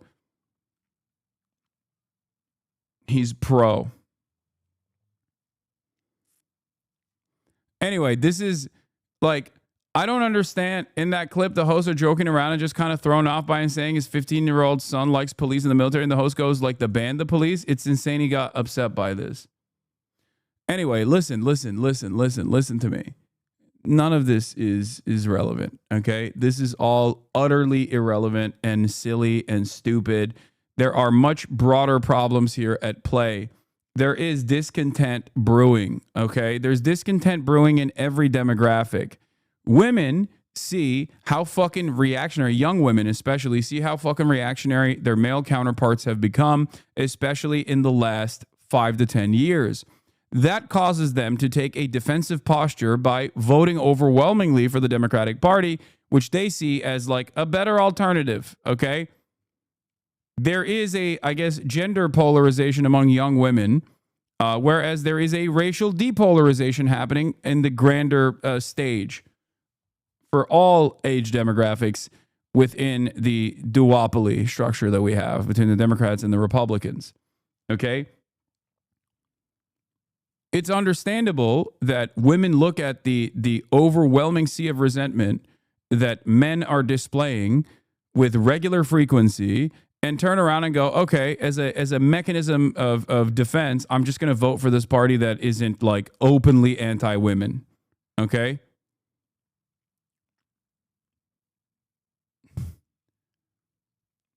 Second-class citizens who can't travel to all states, only women of color.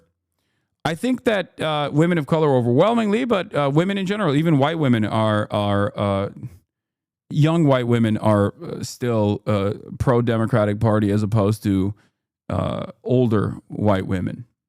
Okay? If you want to address these issues, you have to focus on the principles of universality and throw some red meat to the Republicans to counter message against. If you don't do that, if you stand for nothing, then you can be presented as being for anything that the Republicans choose that you are for. Do you understand? That's how this works. Hold on. Alo baba.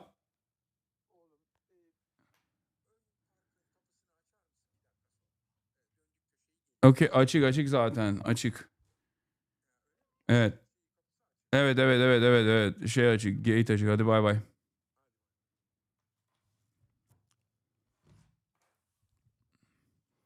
How many women are you? Anyway, this is a major issue that I don't think will be solved anytime soon, and I don't really know how the Democrats are choosing to solve this issue. All I know is the Democrats are refusing to solve this problem, and I just, like, everything that they've signaled so far feels to me like they don't give a shit. They don't give a shit at all, and it's kind of terrifying. Opinion: 21 unexpected heavy hitters for a Democratic shadow cabinet. Here's who the party should tap to take on Trump and refresh the Democrat brand. Oh, brother. There's like 4 people I like on this. That's crazy. Oh, Samantha Power. Oh. Lena Khan, my queen. General Charles C.Q. Brown Jr., Letitia James. Oof. She ain't that bad. John Tester. John Boyd Jr., Mark fucking Cuban, Bobby Olvera Jr., One Union supported tariffs. What am I looking at? Governor Josh Green. They're just fantasizing about like a lib coalition that is like a shadow government. They had a former Trump guy on there because he disagreed once. Yeah, Mayor Freddie O'Connell, Governor Katie Hobbs. Okay, this is Aaron Sorkin porn. Yeah, I don't know much about Samantha Power, but I met her once and she was nice. What's her deal? Agent. I wish they'd stop trying to rehab their image like an old condemned house instead of doing fucking anything. Yeah, we need to find, and then John Stewart, Shadow Secretary of Veterans Affairs. We need to find as many. we need. This is the resistance. We need to find as many like squishy libs as possible. We need to find as many conservative liberals as possible. This will surely fix the problem. All right. You missed the best one. Who? Bill Nye, Governor Laura Kelly, Michael Collins, Abigail Spanberger, Ben Stein, Nikki Glazier. Nikki Glazier.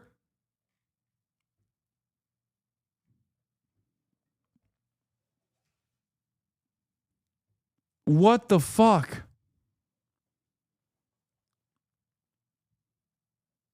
Dude, there's no fixing any of this shit. All right, let's just get to... Listen, stop. I don't care. Stop. You missed Giselle Fetterman. I don't care. Okay, great. Yeah, we need... Yes, Giselle Fetterman is a part of the shadow cabinet. I got it, chat. We're moving on, please. Please, okay? We're moving on to real news. Netanyahu says Hamas leader Mohammed Sinwar has been eliminated. But the reports that coming from the Israeli Prime Minister Benjamin Netanyahu that Mohammed Sinwar has been killed. Now, the IDF carried out a massive series of airstrikes on the European hospital in Gaza a couple of weeks ago. They believed they had intelligence that Mohammed Sinwar was in the tunnels underneath that hospital, and they think that that was a moment that he wasn't close to any of the hostages, and so they took that opportunity to carry out a huge series of airstrikes, but there had been no confirmation whether or not they had got Mohammed Sinwar.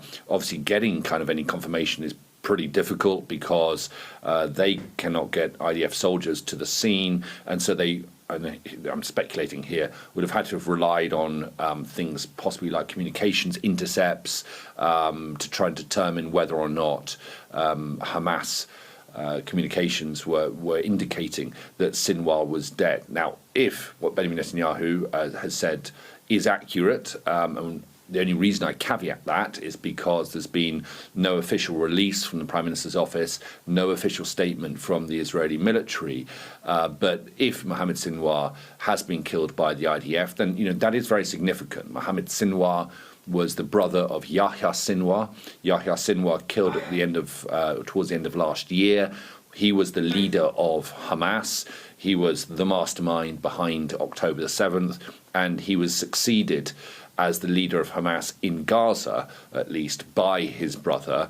His brother's, he was never quite the figure that Yahya was, but, he became the senior figure for Hamas in Gaza over the last 6 or 7 months. He would have been the point man, the main kind of decision maker for Hamas within Gaza when it came to any ceasefire negotiations. It was said that he was pretty stubborn.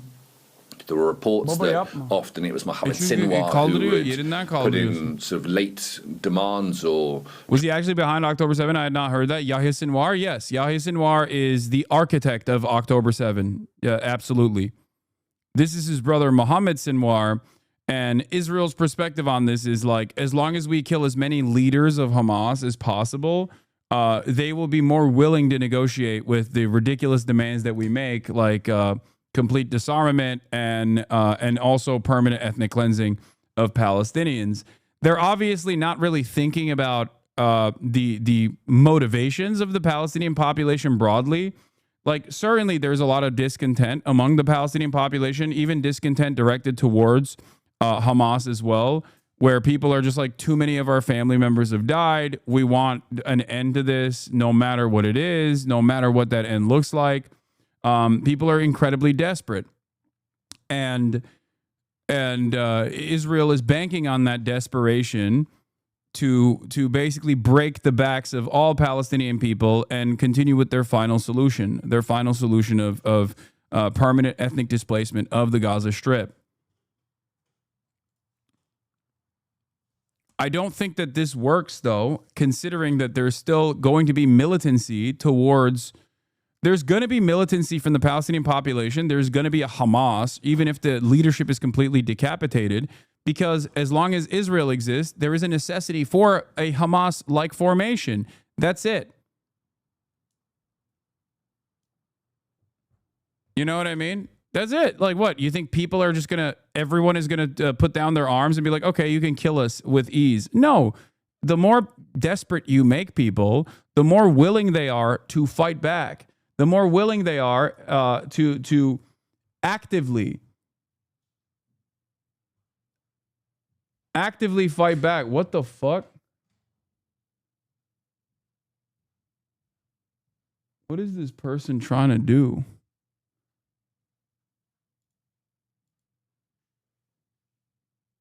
Hold on.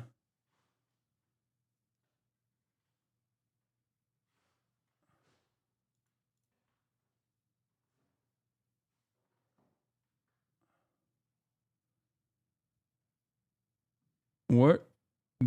This guy is trying to... There's a guy trying to use the TTS to fucking sell drugs. What the I don't even know how to, like... Hold on. I rarely ever see this stuff, so it's like funny. Hold on. Let me just fix this real quick.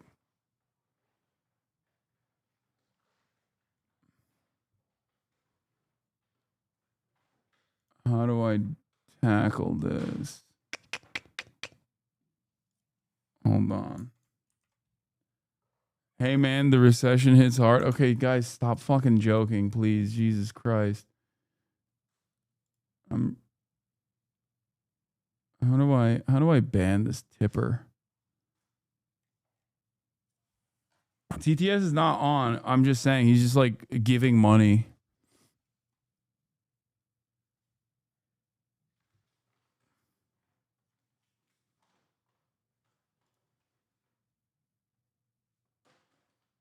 Hold on. Nope, that's not the right thing. Why can't I fucking find this? This is so dumb.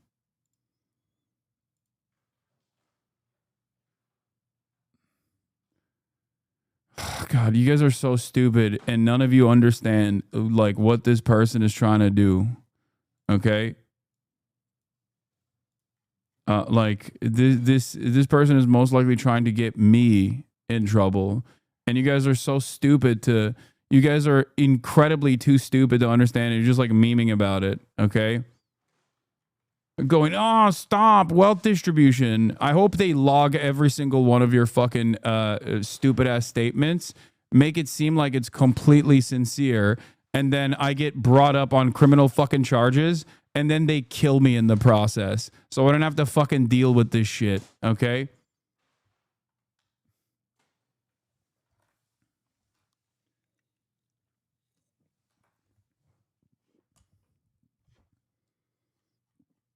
Whatever. Let's just continue. I can't try to deal change the terms of any ceasefire agreement. And so the hope has been here, at least, that if Mohammed Sinwar was eliminated, then not only would it further degrade Hamas's command structure, which already is in absolute tatters, but it also might remove an individual who had blocked some of the negotiations to try and reach a truce. So we'll see whether or not that materializes. There are lots of rumors around at the moment about a potential ceasefire being close. I have to say, every time it seems as though there might have been movement in that direction, that it hasn't actually gone anywhere. tends to be the Israelis, but also actually, in fairness, backed by the Americans, saying that Hamas are not agreeing to the deal that is on the table. But the elimination of Mohammed Sinwar would be another success for the Israeli military, as they're looking to not just... Hasan, legit question. Do you hate Hamas? My opinions on Hamas are utterly irrelevant in this calculation. But I will tell you, I hate Israel a lot more than I hate Hamas. Like a lot more. Not even in the same fucking wavelength. Okay? Just decapitate the Hamas leadership. I hope that you got the answer that I'm giving you. I hope that you got the answer that you wanted to get. But completely dismantle Hamas's ability to operate and function as a military force within Gaza, and also as a political force within Gaza. Yeah, all right, Ali, for now in Jerusalem, thank you.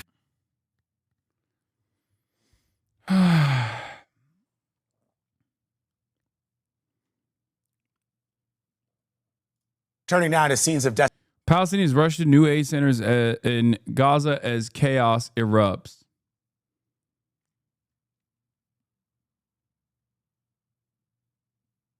Did the Trump regime do another Blinken today? Thought I saw something. They're doing a Blinken every day. They're hitting the fucking blinkers. Law and order. Trump says he will take a look at the possible pardons for men convicted of plotting to kidnap Michigan Governor Gretchen Whitmer.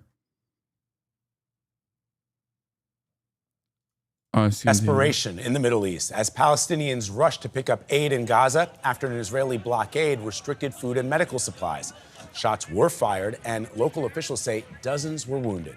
The aid is being distributed by a new group backed by Israel and the United States. Ramin Asensio reports in a warning. Some of these images are hard to watch. Desperate Gazans by the thousands rushed one of the 4 new aid centers. There was shooting and we fled, said HasanAbi Amra. Israel's military said it did fire warning shots, not into the crowd, though some were clearly wounded. Despite this chaos, over 460,000 meals were delivered, says the Gaza Humanitarian Foundation. This new aid group is controversial. Israel demanded it as a replacement for the United Nations. It's backed by the U.S. Yeah, look, by the way, the aid group is also another way to farm, another way to boost the Israeli economy, probably spending exorbitant amounts on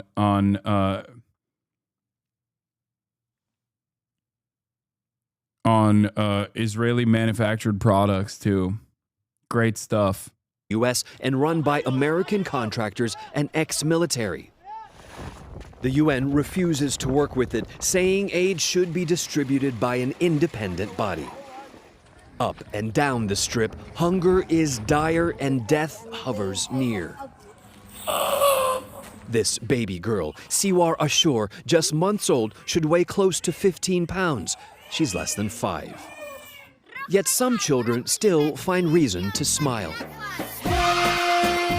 11-year-old influencer Yakin Hamad said in Gaza, nothing is impossible, as she offered survival tips. And they killed her. She's dead now, by the way. In one of her last posts. An Israeli airstrike killed her Friday. Her body just recovered. Yeah. So that right here, this right here, and the way that they're covering this is the way that they should have been covering this. Like, imagine, I never thought in my life that I would see CBS Mornings be like, Israel killed this little girl. Like, humanizing a victim of Israel's Holocaust is a shocking change of attitude in the way that the media is covering this stuff. Okay? What possesses an entire army to murder a child for her social media clout? Someone in the Israeli leadership thought it was a good idea to bomb this activist. An entire chain of command executed the strike. Had only one person objected, Yakin would be alive, but none did. Yeah.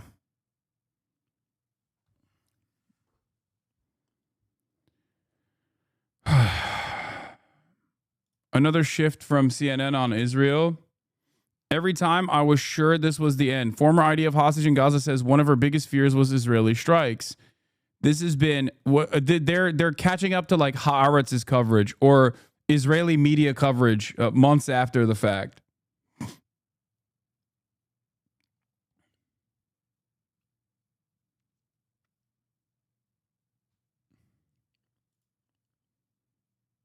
Fantastic.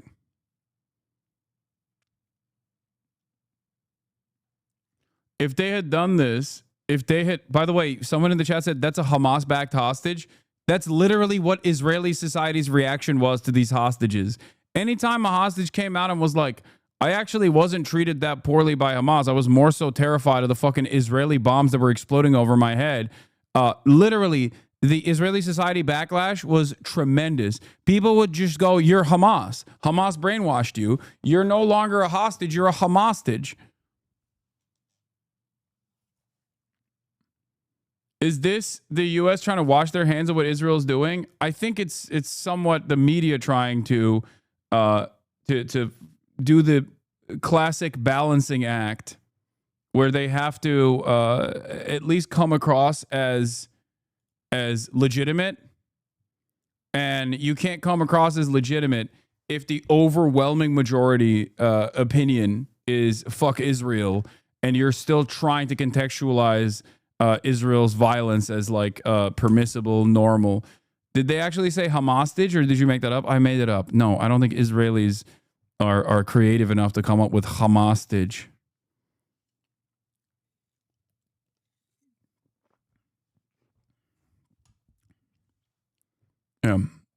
All their bangers are all Colombia anti-Semite. Too angry to be humorous. Too hateful and too angry to be humorous. The man filming this scene is quoting from the Quran, invoking the apocalypse.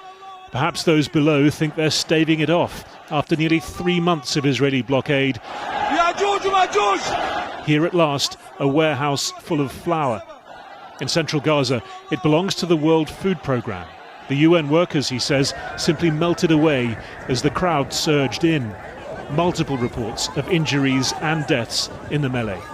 Yeah, these are incredibly desperate people. Israel deliberately eviscerated the civil governance police force by saying they are Hamas because they are Hamas. Okay? So, yeah, of course, people who are starving to death have no mechanism of distribution because they're fucking starving to death. They're being starved to death.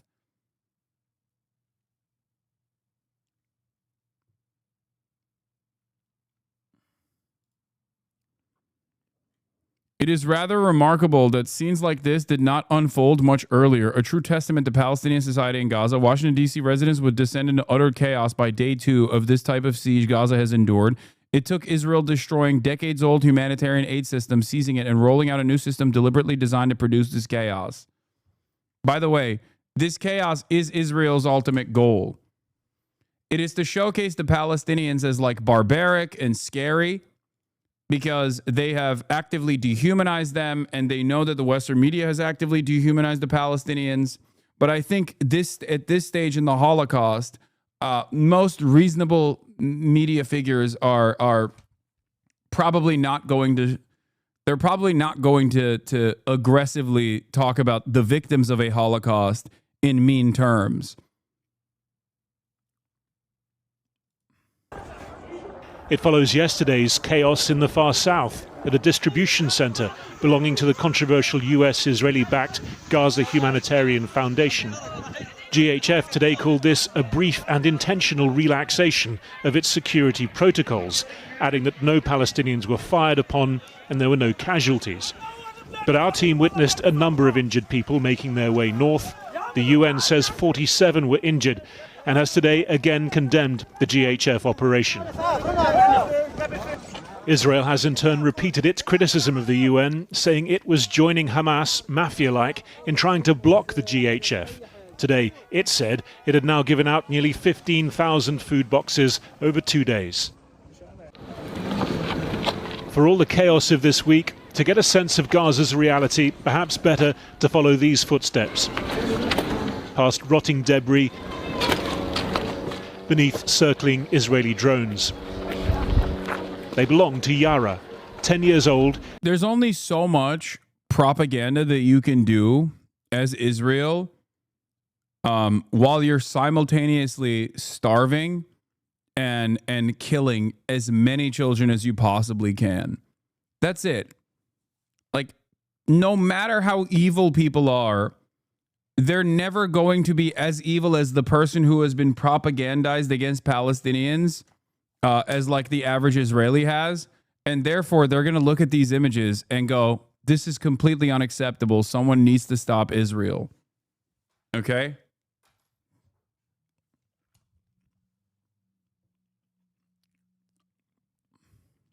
That's it.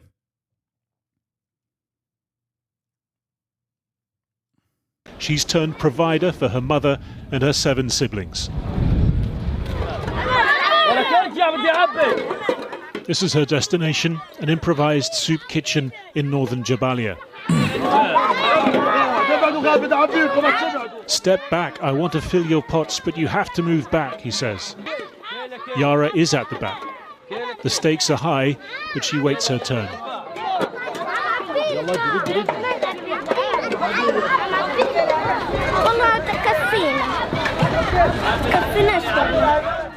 Yara says these long walks scare her. She's worried about shelling, about being hit by shrapnel out here alone. But she's more worried about her siblings going hungry. Their father is in the West Bank. He went there for medical treatment before the war. He's stuck. His wife and children have no source of income.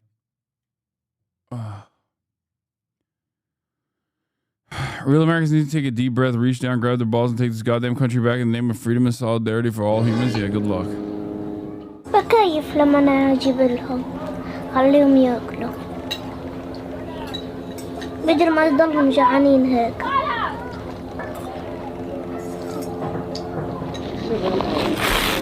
The next time we meet her, the family's been forced further south to the streets of Gaza City, clinging on to childhood, to memories she now calls beautiful, eating breakfast, packing a school bag, helping tidy a house long since destroyed. اختلف كل شيء مع الحرب إلا مع عدا علاقتي مع أمي وأخواتي. بخاطر بحالي بروح أجيب تكية عشان ما ياكلوا ما يضلهمش هيك. طيبتها زادت مع الحرب والله يعني صارت طيبة كتير وبتحزن على اخوتها بتحزن عليهم فيش أكل وشرب هي بتروح تجيب لهم يعني بتساعدنا من جميع النواحي. شاطرة يارا. Yara finished her last school year 2 years ago with top grades. She wants to be a teacher, but this is her job for now. And on this occasion, walking new streets, she's too late. She returns with the pot still empty. She's crushed, says her mother. One more child in Gaza, carrying far more than she can bear. Well, our international editor, Lindsay Hilsum, is in Israel as the country marks 600 days since October the 7th, and she joins us now from Hostage Square in Tel Aviv. Krishnan, of course, there are other victims of this war. 58 hostages, Israeli hostages, taken 600 days ago, and 20 of them, only 20, are believed to still be alive. Behind me in Hostage Square, as it's become known, they're trying to keep them in the public eye because the people here, relatives and friends and supporters of the hostages, think that their government, the Israeli government, just doesn't care. Earlier in the day, there were protests all around Tel Aviv and in other places too, and they had a simple message for the government.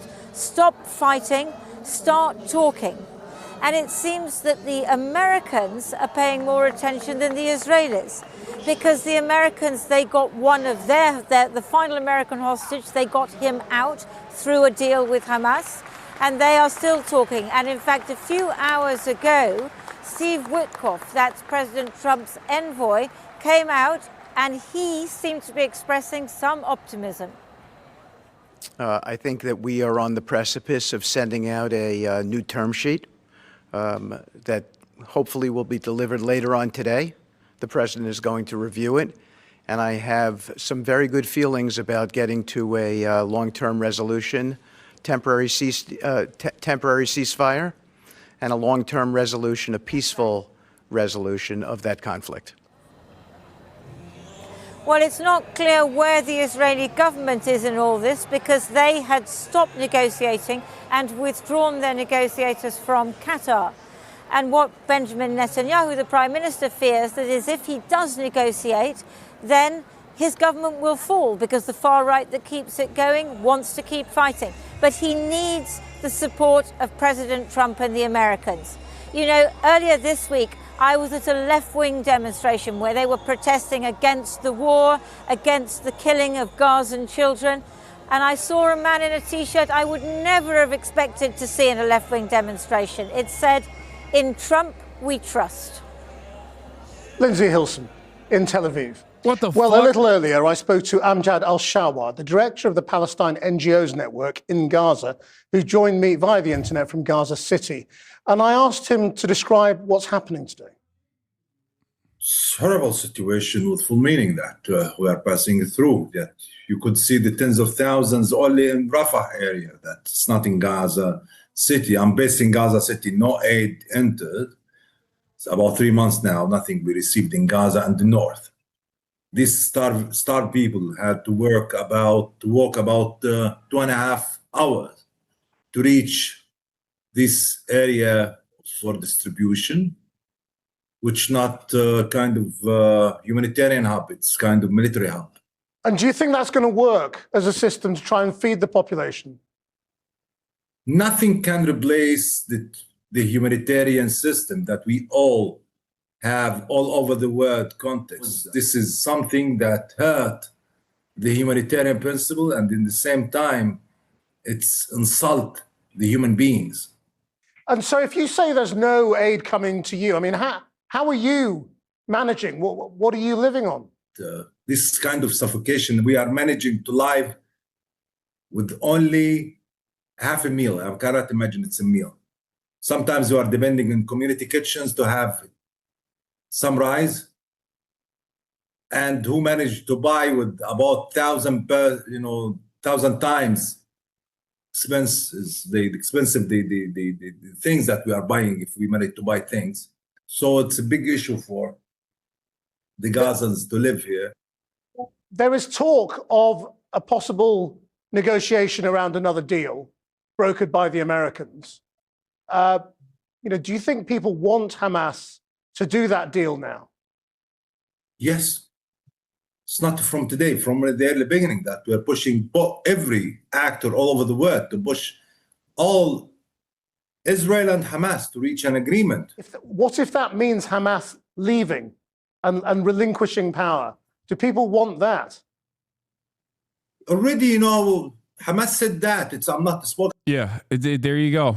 It's like anyone who is even a little bit knowledgeable, anyone who is even entertained what the Hamas position looks like here is not utterly oblivious to this.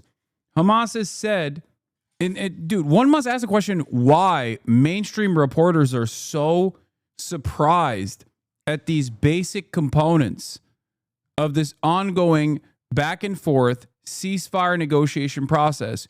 Who has consistently destroyed the ceasefire process? Who has consistently brought up very reasonable proposals since like 4 or 5 days into October 7?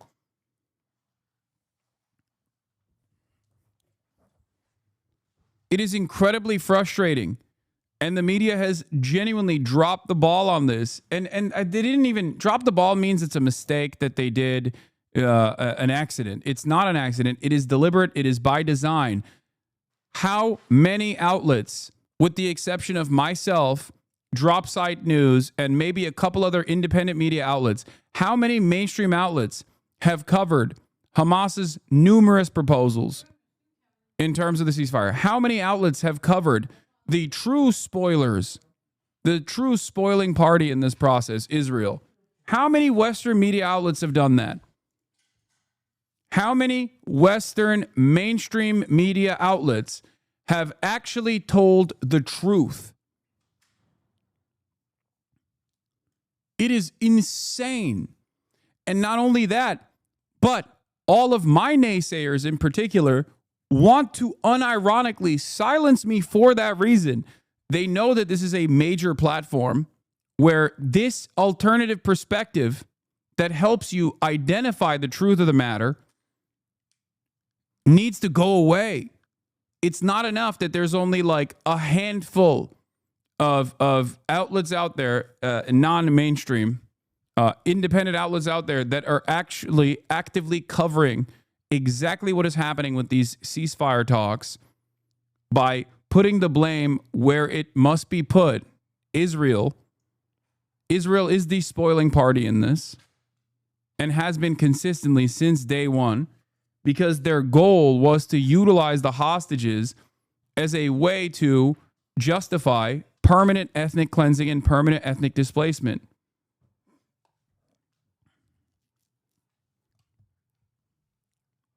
Think about how deluded you might have been at a certain point before you actually encountered my coverage on this.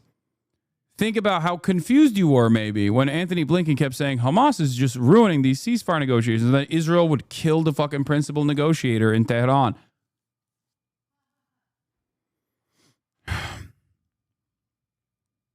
This is on the major outlets. This is on the legacy publishers that refuse to actually do real investigative reporting, to actually go and try to contact individuals within the command structure of Hamas.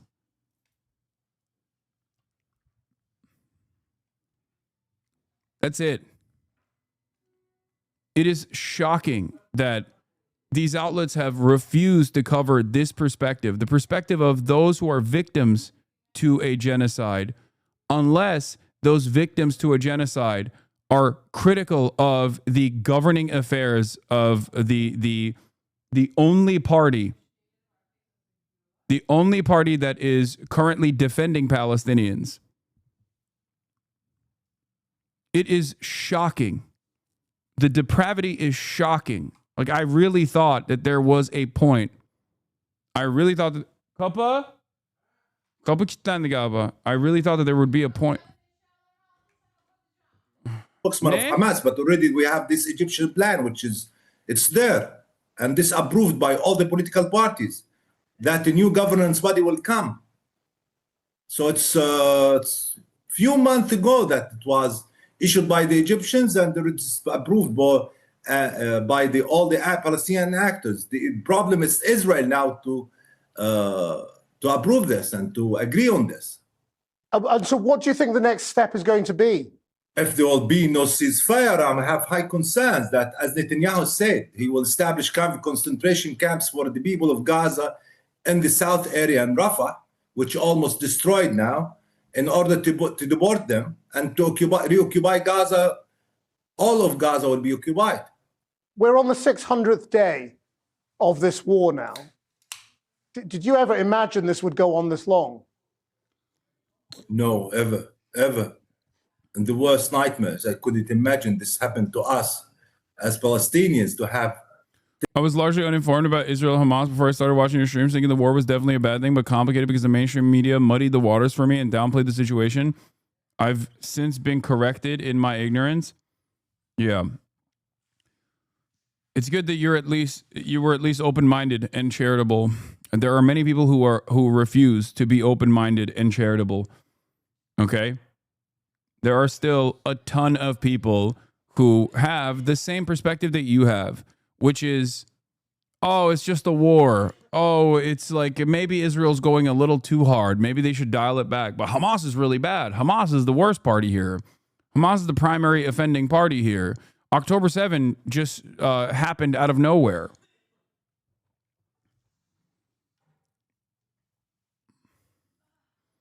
It's not that people are just completely devoid of empathy, okay?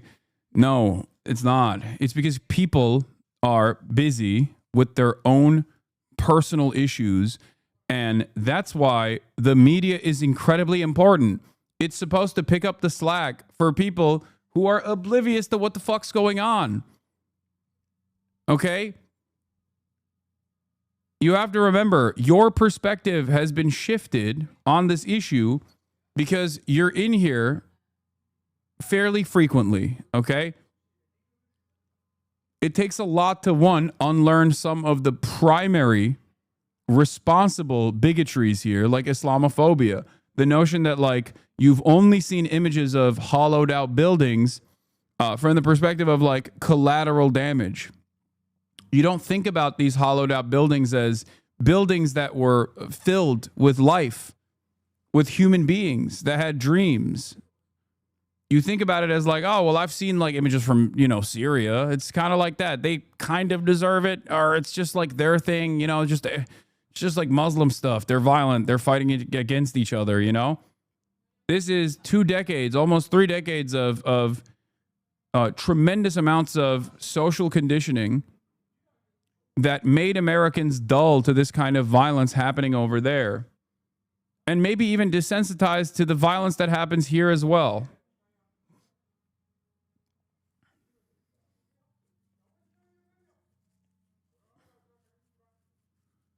The next step in this process from the media is to honestly cover Hamas's role in this, without just being like Hamas is the primary responsible party for all of the genocide that befalls the Palestinian population. Tens of thousands of people were killed, 90% of Gaza destroyed, and to have such desperate starvation. You know that it's not only Israel. The international community failed the children of Gaza. They witnessed the killing of the children. 17,000 children, infants were killed. Women, elders. The majority of people who were killed and injured, they were civilians. Amjad Shawa, thank you very much. Thank you.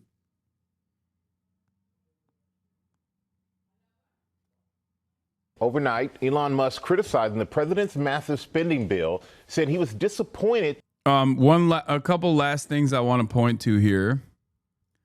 One, you're also seeing a little bit of that liberal Zionist propaganda take place in terms of like cleanup duty from Haaretz and other outlets.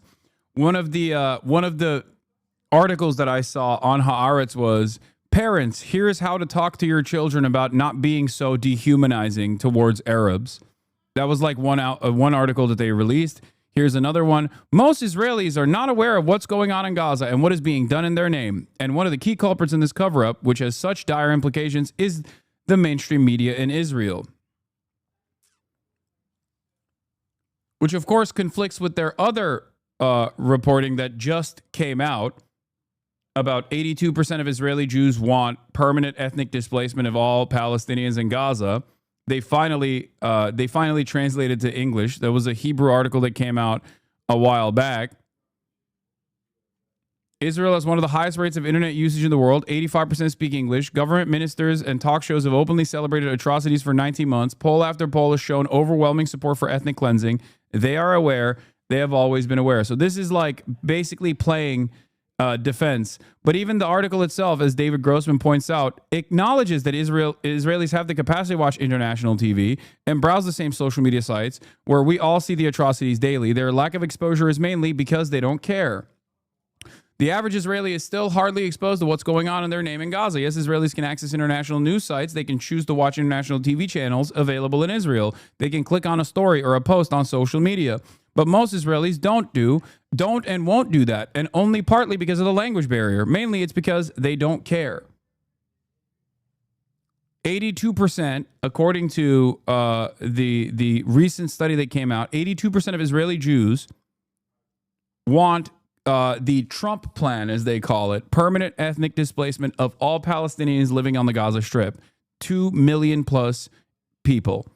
Okay, the final solution. 47% want complete ethnic cleansing, like every single person dying, invoking Amalek. 47% want complete ethnic cleansing, like not just ethnic displacement, but like complete ethnic cleansing. The piece then offers a number of reasons that people are tuning out the atrocities committed in their name, including reconstructing lost national honor, which certainly sounds a lot like the Confederate lost causism. Most Israelis have no capacity to acknowledge the suffering of Palestinians. They are so deeply encompassed by their own grief and wartime burdens. Some Israelis are convinced that there are no innocent people in Gaza, that they all deserve to die. Some hope to reconstruct the lost national honor that Hamas trampled on October 7th by destroying Gaza and causing the immense death toll. You know, the war of northern aggression.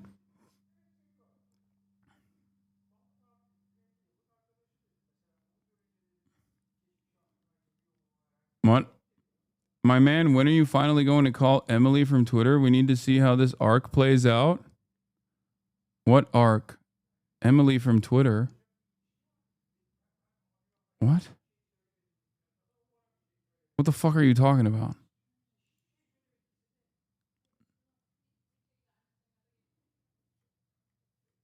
Are you in the right chat?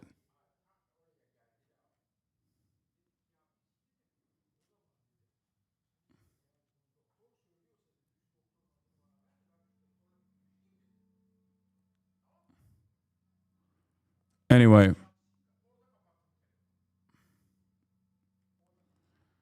This may all be understandable in terms of what we know about human nature, but what is more incomprehensible is why the mainstream media in Israel is not doing its job, its fundamental mission to inform its viewers about the reality on the ground.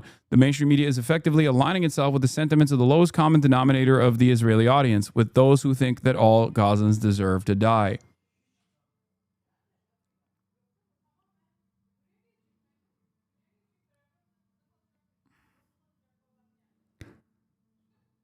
Yeah. This is another Haaretz article. Yes, to transfer 82% of Jewish Israelis back expelling Gazans. That's where we're at.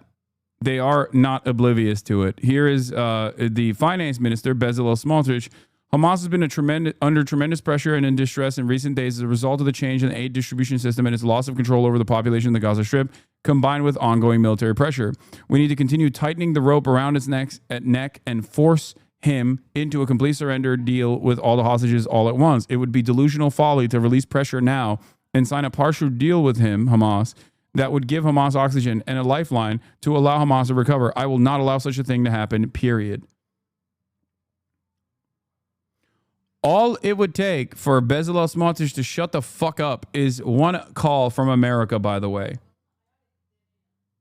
And yeah, if you think that the Israeli society broadly is oblivious to this, make no mistake, they are not, okay? There are plenty who can literally watch the genocide unfold from mountaintops, okay?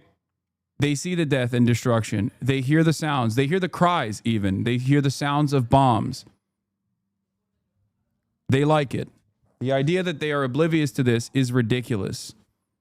Okay? In a barbaric display of sadism, Israelis filmed themselves having a barbecue and eating delicious food not far from the Gaza border where nearly 2.4 million Palestinians are being starved to death.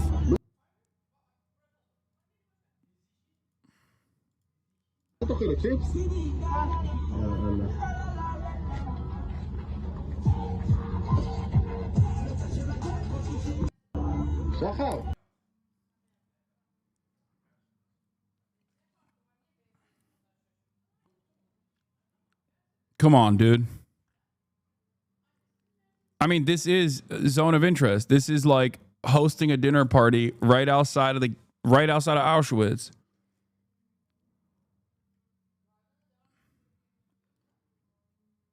That's it.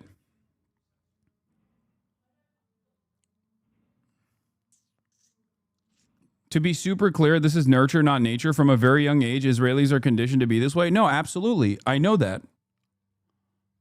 I understand that. That's precisely the reason why Americans who are hopped up on Islamophobic fumes do not have the same fucking attitude that the average Israeli has towards what must be done to the population of Palestinians in Gaza. Okay? That's the difference. Because these guys, literally since birth, have actively dehumanized the Palestinian population as a scourge, as a parasitic force, as a problem that must be solved, the Palestinian problem. Okay, the Palestinian question that has only one solution, the final solution. Okay, it is in every orifice. It is in every orifice of Israeli society. So, of course, it is baked into the collective consciousness of the Israeli population. There is a attitude of Jewish supremacist thought.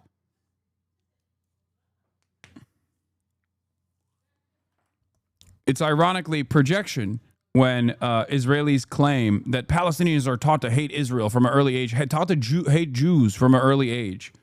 That's what they say. It's like, no, they don't need to learn to hate Jewish people from an early age. They see the Star of David. They see the fucking, they see the Star of David's spray painted outside of their fucking houses in the West Bank before their houses blow up.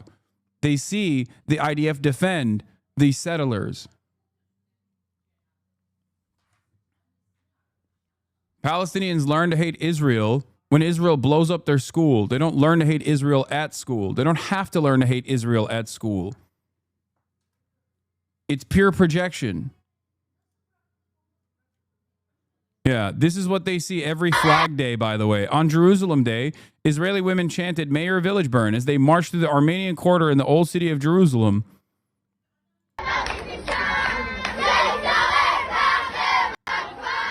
Yeah, the Israeli Gen Z.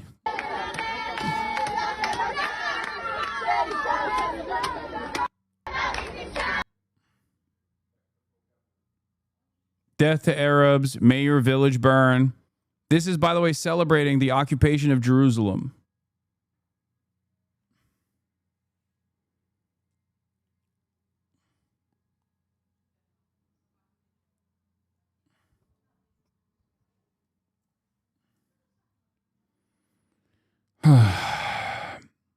Steve Witkoff says the U.S. is on the precipice of securing a temporary Gaza ceasefire. Here is what we reported Monday about what Hamas said was the understanding it reached with the U.S. on terms of a deal. We do not know yet what the amendments Israel formerly demanded. There is no, we're on the precipice of a deal. I need you to understand something. When Witkoff says this, he is lying. When Trump says this, they are lying. The notion that America does not have ultimately all power to put an end to this is a lie. They do have all of the power to end this. And so did Joe Biden. Witkoff met with Netanyahu's point man on negotiations, Ron Dermer, yesterday to go over proposed terms for a deal. This will all boil down to what Israel is demanding and if Trump will push back and force Netanyahu to sign a deal that is acceptable to Hamas. Here is Steve Witkoff speaking today alongside Trump and the prospects of a Gaza ceasefire deal.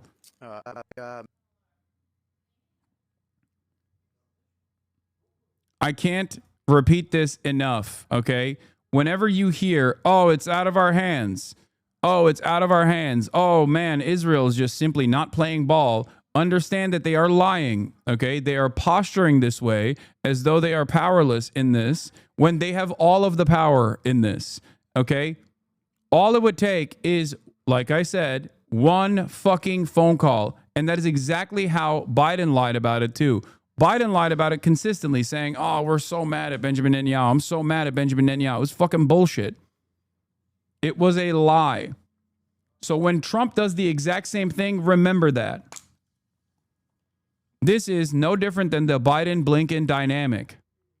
Ass covering for Israel after Israel openly says, no, we're not going to do that. What's ironic, of course, is that unlike the Biden-Blinken dynamic, because these guys are not liberals, they don't have to even present themselves as like pacifists or people that want to fucking end wars or whatever. And therefore, they are much more honest as opposed to Biden and Blinken in their ambitions, where Trump will come out and be like, I'm actually outflanking Israel on the death and destruction. I actually want Israel to do a permanent ethnic cleansing of the Gaza Strip. Ultimately, between Biden and Trump, there is no daylight with respect to how much pain they allow Israel to subject Palestinians to. Okay?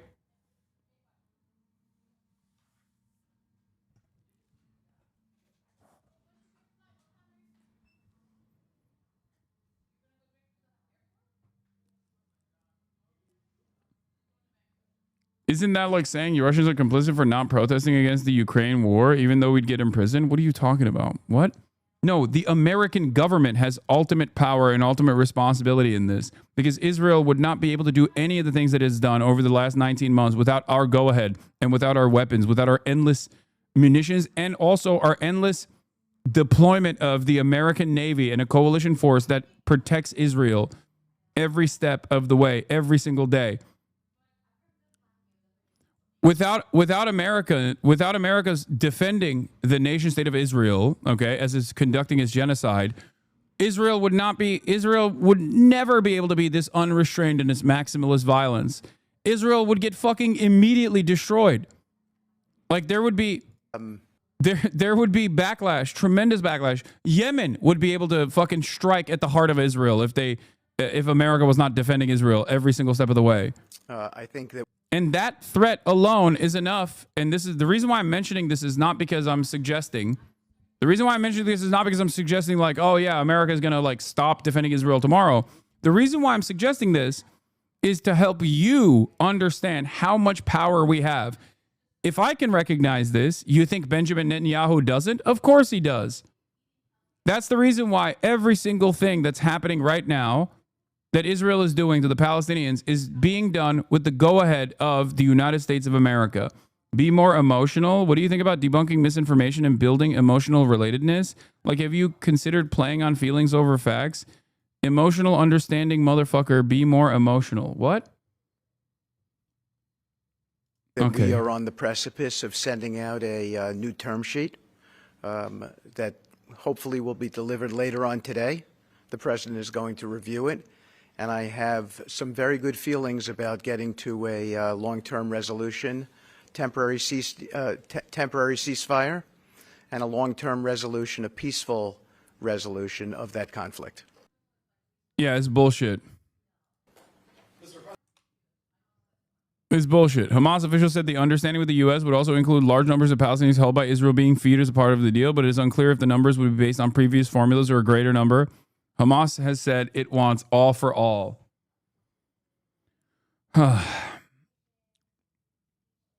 When they say we're working tirelessly around a ceasefire, it is indistinguishable from the Kamala Biden dynamic. And the State Department is also indistinguishable from the Blinken Biden State Department. Zateos Prem-Tucker challenges the State Department on the horrific images coming out of Gaza, from a little girl surrounded by fire to a doctor who lost 9 of her children. Watch to hear the Trump admin's answer. Just earlier today, the world has been shocked by what's happened in Gaza over the past few days. The silhouette of a little girl. Well, I said it's been shocked over generations about what's been happening in Gaza. Absolutely. And that Hamas certainly has refused to stop that violence. But go ahead. But just in the past few days, we've seen the silhouette of a little girl trying to flee burning classrooms surrounding her, killing people around her. We've seen thousands of Palestinians starved by Israel's blockade, herded between fences as they try to get fed today. A doctor who saw 9 of her children killed by Israeli bombs. All the while, this administration, of course, as we've seen, has sought to deport students who protest this, including one student who wrote an op-ed against this kind of behavior. The administration came in telling Americans it would be more pro-peace, more anti-war than the previous. This is beginning to sound like a soliloquy, sir. Do you have a question, please? Do you have a question, please? I'm curious. Yes, this is a very serious issue, and everyone has your question. Yes. So please ask it. I wonder how you see this administration being more pro-peace or more anti-war than the previous administration, given these kinds of horrors that Americans are witnessing. Yes, well, it is a dynamic where, as I also just mentioned a little bit ago, we did achieve a ceasefire, something which nobody thought would be possible after the heinousness of October 7th, the nature of what had occurred on that day, the fact that there has to be. Yeah, October 7. Hey, well, can I remind you of October 7? Remember October 7? It's like, bro, how many October 7s have fucking happened? How many October 7s have happened since October 7? Get the fuck out of here, dude. A new way, the president has stated, we have to have new ideas to make a difference so this stops and doesn't go from generation to generation. What we've got here is after, I don't know, what has it been, 3 months, a bit over 100 days of President Trump, managing to get, I think, every warring party, every hostile party against other people on this planet to a table to stop. Now, that's the simple part. Making things happen and making it last is another thing. Hamas, we did have a ceasefire. And then Hamas decided once again that was just not going to do. And they continue to do what they do. That, first of all, again, regarding that particular issues over the last few days, we call on all parties to this conflict to take every feasible measure to mitigate civilian harm. We refer you to Israel for more information on its airstrikes. I hate this. Okay, I can't watch the rest of this. This is so bad. Is D.I. Blinken? Yes. Guys, when Smotrich says, I will not allow signing a partial deal that gives Hamas oxygen and a lifeline, it's utterly irrelevant, okay? If Benjamin Netanyahu says, I will never sign a deal for Hamas, we have to kill all the Hamas, we have to kill all the children that are Hamas, everyone is Hamas, none of that is relevant. Just as it was not relevant when they were saying this shit when Biden was president. Why is it not relevant? Because Trump has all the cards. Trump loves the art of the deal. Trump loves talking about who holds the cards here. Who do you think has more power in this process? Israel or the United States of fucking America? The notion that Israel is simultaneously an independent country but also a small being and has to do this genocide is so fucking stupid. It is so stupid that 19 months in, it is honestly, it's repulsive whenever people fucking try to present this as though it's the case, okay? Whether it be members of the media that try to do this same dumb shit, or whether it be people who want to defend Israel to say this dumb shit like, oh, Israel will get their weapons from elsewhere. No, the fuck they won't. No, they won't. 70% of munitions come from the United States of America, okay? 70%. And it's not just that, but the United States of America is basically holding every other country from actually saying enough is enough to Israel. The idea that without America, Israel will continue to do whatever the fuck it wants to is so ridiculous, okay? This is why I always say, like, there is a peaceful solution to all of this in terms of, like, the end of this. Obviously, there's no peace at this point, and there will never be peace. But like when people say, oh, a coalition of the willing invading Israel, it's like, no, it would never get to that point. Okay? Because America, if there is enough pressure from Western leadership towards America, directed towards Israel and directed towards America, if the allegiance that America has with Israel becomes so costly politically that they have to recalculate that decision, it will stop. It's that simple. America will have to stop Israel. And there will never be a point where like there is an outflanking of America in this process where like there's a coalition of the willing that go and invade Tel Aviv or whatever. It will stop far before then. When America says enough is enough. Do you think it's that easy to do? Yes, it is literally that easy to do. Make no mistake. All it takes is one fucking phone call from the United States of America. And guess what? If Israel tried to entertain the notion of doing this on their own, they would get fucking lasered out of existence. They know that. There is no world where this would ever even get to like straight up military intervention. Okay? Because here's what would happen. One phone call, Israel says, okay, and then they continue, right? Let's say they continue in direct violation of America's demands, okay? Then America says, all right, no more weapons. And if Israel still continues after that, if they completely deplete their munitions that they got prior from the United States of America, that process would be unimaginably costly to Israel. America would lower the defenses. America would... in a normal circumstance, I'm saying like, let's say something major has happened. There is a true sea change amongst our politicians, and they're now saying, nope, we're not doing this anymore. Okay. You need constant replenishment for the Iron Dome. No more Iron Dome implies, or no more Iron Dome, no more aero missiles, no more defense system, no more Navy cruisers in the Red Sea that's actively blocking any kind of deployment of munitions into Israel proper. Okay? It's done. It's over. Israel, again, would never allow that to happen. They would stop before it got there. But let's say that also happens, and then Israel continues to kill as many Palestinians as possible, right? Let's say that even in that process, then come the sanctions. America lowers its defenses, then America will apply sanctions to the state of Israel. Complete economic collapse of Israeli society in its entirety. Israel is heavily reliant on the United States beyond political support on the global stage. Israel's economy is directly tied to the United States.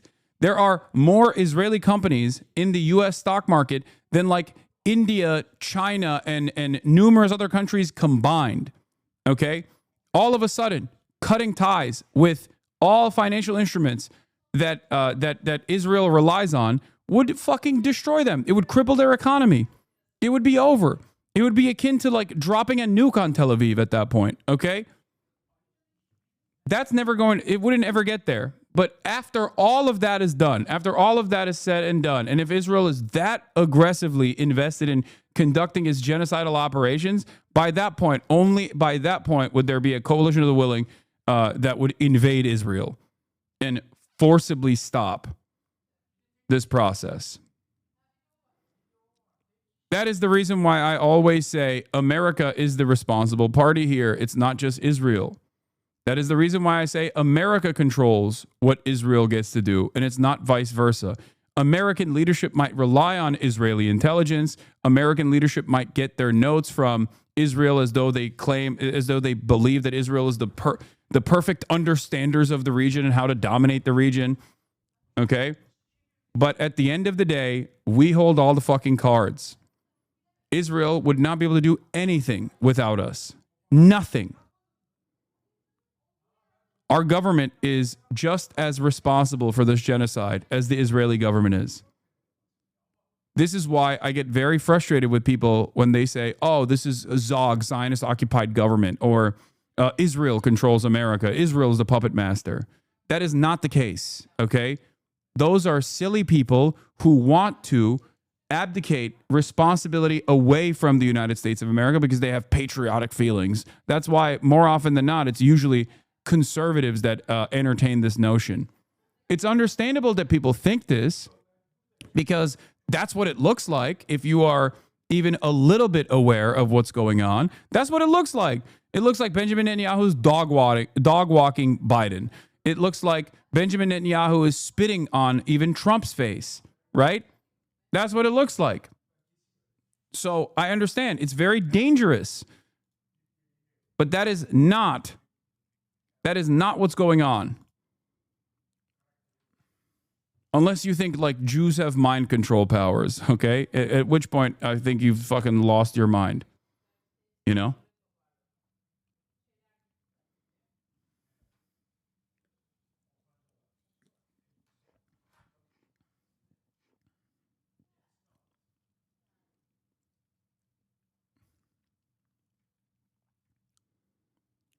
Anyway, moving away from this. Oh, also there is this part that I think is funny. New poll of Jewish voters in New York City mayoral race say 31% Cuomo, 20% Mamdani. Mamdani is getting a higher performance than Brad Lander, who is Jewish himself. Mamdani,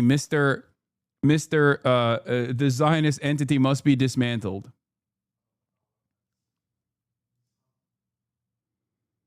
Yeah, Foreign Minister Gideon Sa'ar stated that if calls and actions by countries and politicians for arms embargo against Israel succeed, God forbid, the result would be Israel's destruction and a second Holocaust. Okay? This is precisely the reason why it's never happening. Okay? This is precisely the reason why Israel would stop. It's that simple. That's why I say America has one phone call. It's one phone call away. I mean, he's fucking exaggerating. I think he means a third Holocaust would happen because the second Holocaust is already happening. Israel is doing it to the Palestinians.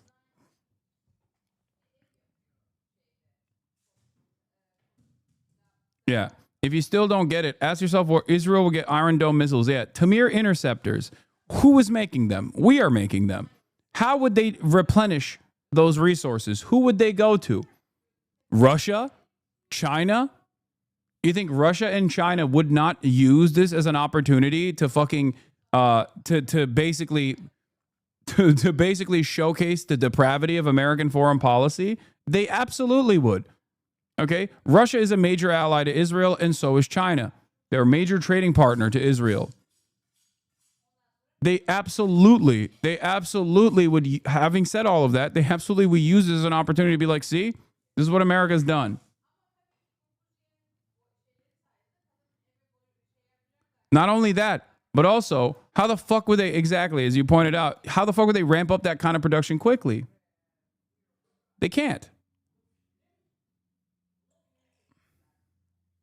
Meanwhile, Israel is literally begging to fucking attack Iran and pull America into the conflict more and involve America in this suicidal pact, this double suicide pact, in more meaningful ways. Okay?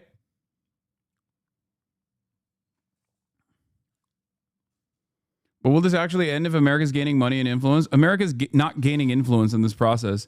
America is destroyed any kind of notion that they are the protectors of liberal democracy or the international rule-based order. They've destroyed it. And they also destroyed it specifically because this happened so closely to Russia's invasion of Ukraine. So there is an analog there where America sided with the morally correct side, okay? And then they also offered even more support, even more unconditional support to the side that was the morally incorrect side. So that dynamic, I think, put this in perfect display, where America does not care about doing the right thing. They only care about advancing America's interests. Okay? The very same instruments, organs of justice that the American government was entertaining and relying on, they immediately started sanctioning. They immediately started positioning themselves in opposition of. Okay? I think that also plays a role. And by the way, that was Brandon. That was fucking Brandon. Brandon played a formative role in unironically destroying America's position in the global stage. Mr. Foreign Policy. Mr. I am going to show the world that we care by, we do right by our allies, was unironically the guy who did the most to showcase to the world that we are not a morally righteous nation. Something that we already knew. Something that all of us in this community already knew. Something that my naysayers constantly rail on me against, where they fucking freak out and they're like, "Oh, dude, you're so stupid. All you say is America bad, and you don't actually offer any reasons." I do. You just don't hear the reasons that I offer. You don't care about the reasons that I offer.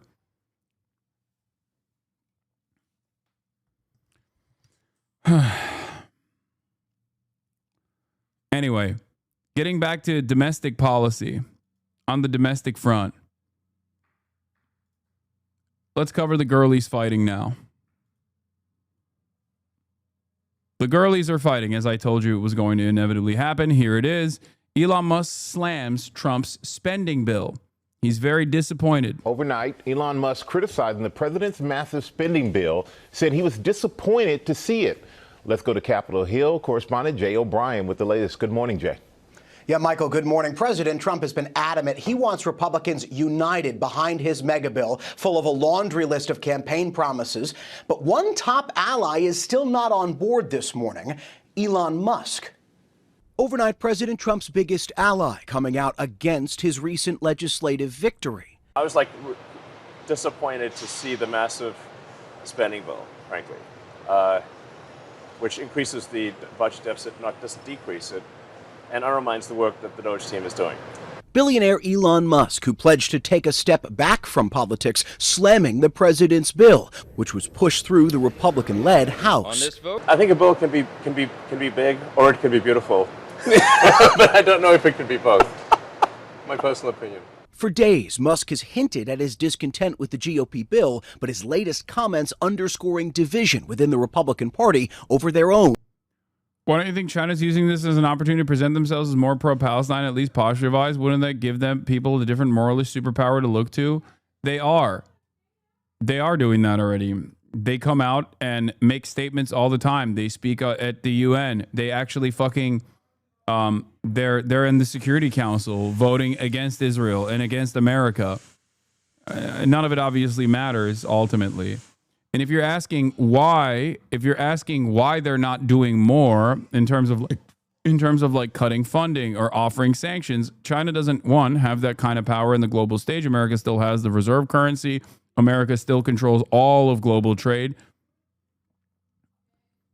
And beyond that, China will never do something that disrupts their diplomatic interests ever.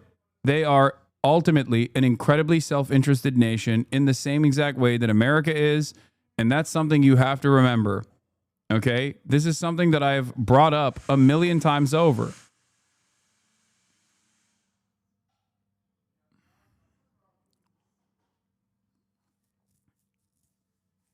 China is non-interventionist to a fault. Their understanding of like global diplomacy is different as well. They recently set up a separate court, so they are already moving in that direction. A separate court that is supposed to compete against not just like the International Court of Justice or the International Criminal Court, but a separate court that's supposed to handle mediation between two warring factions or two parties that have issues, and that litigation is supposed to basically create an alternative to the Western-backed systems that they have, and it's supposed to find a way that like both parties feel. It's supposed to find a way to offer things to both sides. And allow them to also feel, both parties to feel like they have something that they got out of this. Something similar to this already took place with the Iran-Saudi deal that China presented. Pre-October 7, China went to Iran and China went to Saudi Arabia and put together a mutually beneficial agreement for both parties. This literally took place. I covered it when it happened. Obviously, post-October 7, things have changed.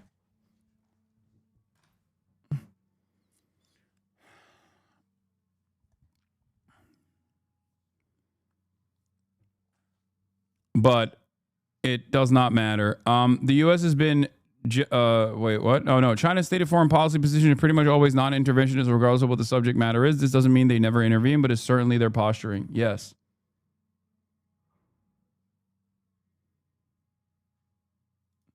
You don't have to... Let the guy troll, man. It's fine. He wants to be in here and talk about his favorite pedophile neo-Nazi. I'm going to unban him. He should keep doing it. Good job, chatter. We all think you're very cool. It's so sad. I banned again? Okay. All right, whatever. You guys just don't want anybody. I guess the mod team doesn't like any pedophile Nazis coming in here to be like, to openly declare their loyalty to a literal pedophile neo-Nazi.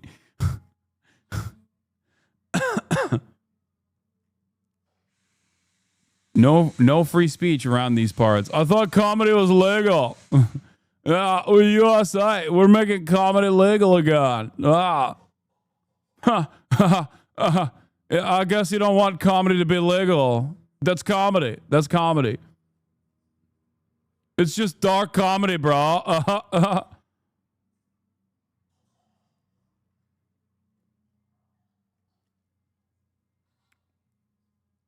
Anyway. Signature legislation. The massive budget bill includes billions to renew I am now become meme.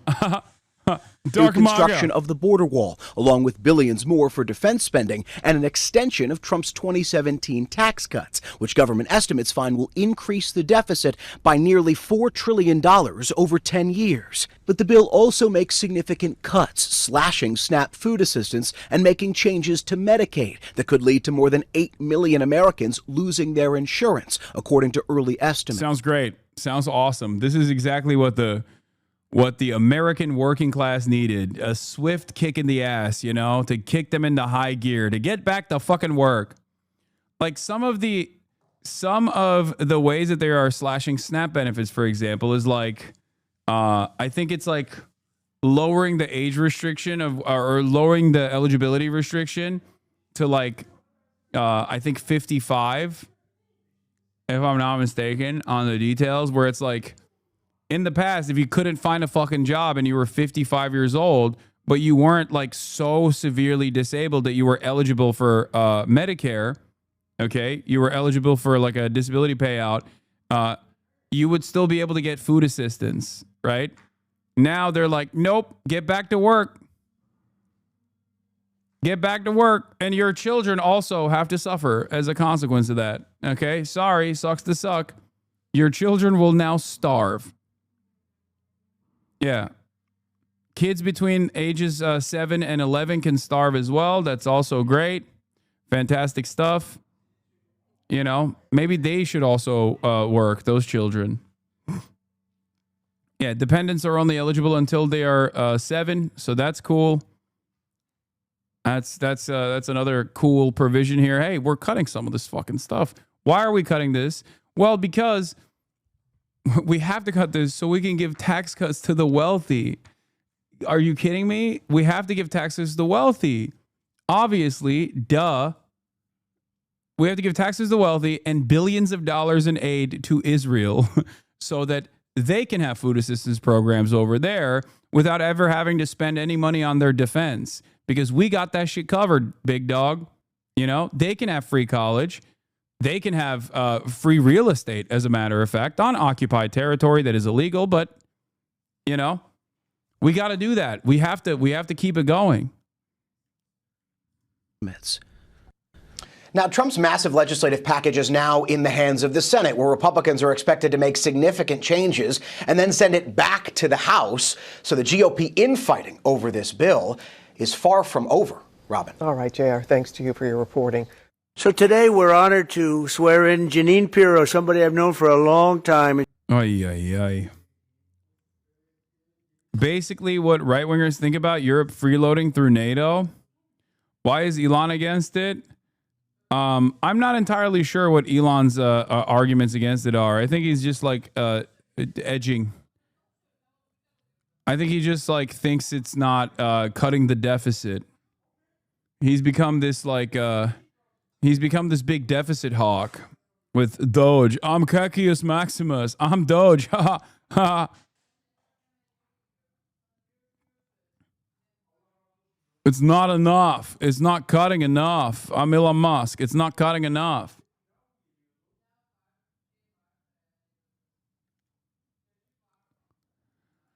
Billionaire entrepreneur supported Trump, saying he's disappointed with the big, beautiful bill. His CBS interview came out Tuesday night. Trump, speaking in the Oval Office on Wednesday, defended his agenda by talking about the delicate politics involved with negotiating the legislation. I'm not happy about certain aspects of it, but I'm thrilled by other aspects of it, he said. Trump also suggested more changes could be made. We're going to see what happens, he said. It's got a way to go. Musk's concerns are shared by some Republican lawmakers. Wisconsin Senator Ron Johnson said he was pretty confident that there was enough opposition to slow this process down until the president, our leadership, gets serious about reducing spending. Yeah, that's what they want. They want to reduce spending. They're saying it's not reducing spending enough. Like, as in, it's not making the working poor suffer harder. Okay? You don't understand. We must directly kill the working poor. This starves them only a little. It must starve them harder. Speaking at a Milwaukee Press Club event on Wednesday, he added that there was no amount of pressure Trump could put on him to change his position. There was also him complaining about the Doge failures.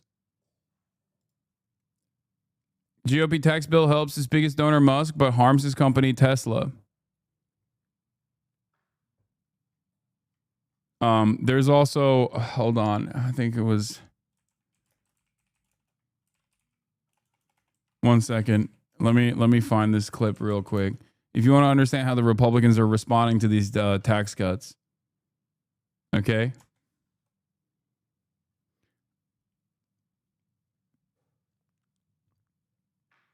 Here, let's take a look at this. After an unfriendly reception in March, he's back again to face his constituents. I'm Alex Whitney here in Seward, where Congressman Mike Flood is hosting his second in-person town hall this year, the first since the House passed President Trump's Big Beautiful Bill. His first in-person town hall in Columbus back in March was rowdy, and things didn't change much for Congressman Mike Flood when he took the stage again in Seward. Elon Musk and President Trump is a crook. Looking into the spending, the waste, fraud, and abuse. The concerns from constituents were unchanged. Many expressed fears that the impending cuts to Medicaid and SNAP assistance could be devastating for low-income Nebraskans. This bill is creating winners and losers, and I don't see how anybody could vote for a bill if they don't know who are winners and who are losers. Flood tried to defend his efforts on the House budget bill, now known as the Big Beautiful Bill, but the crowd was mostly unconvinced. Even a president. Do we have a longer clip from this? Because it's pretty good. There's literally like there is like straight up. There's so much back and forth on this here. I'll play this real quick. A number of you in this room disagree. Elon Musk and President Trump. Hold on. Looking into the spending, the waste, fraud, and abuse in this country is a good thing. It is a good thing. As it relates to medical research and funding, I am going to support that in the appropriations budget. Ultimately, the president has the authority to suspend, but if the Congress says you must do it, he must execute our laws unless there's waste, fraud, or abuse. Okay, next question.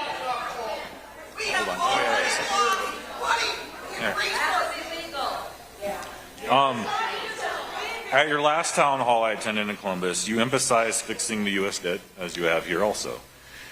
Here's where I have the issue with believing that is true what you want. The Tax and Jobs Act under Trump added $3.8 trillion itself to the deficit. And extending these cuts, which you have voted for, will add another $4 trillion to the deficit. You voted for both of these, but it doesn't match your emphasis on reducing the debt. Tariffs won't make up for it, because they're either being used as negotiation skills or to help with the U.S. debt or to bring back manufacturing or, wait, no, it's back to trade negotiations. Never know what they're for. Either way, it won't cover it. U.S. business is paying,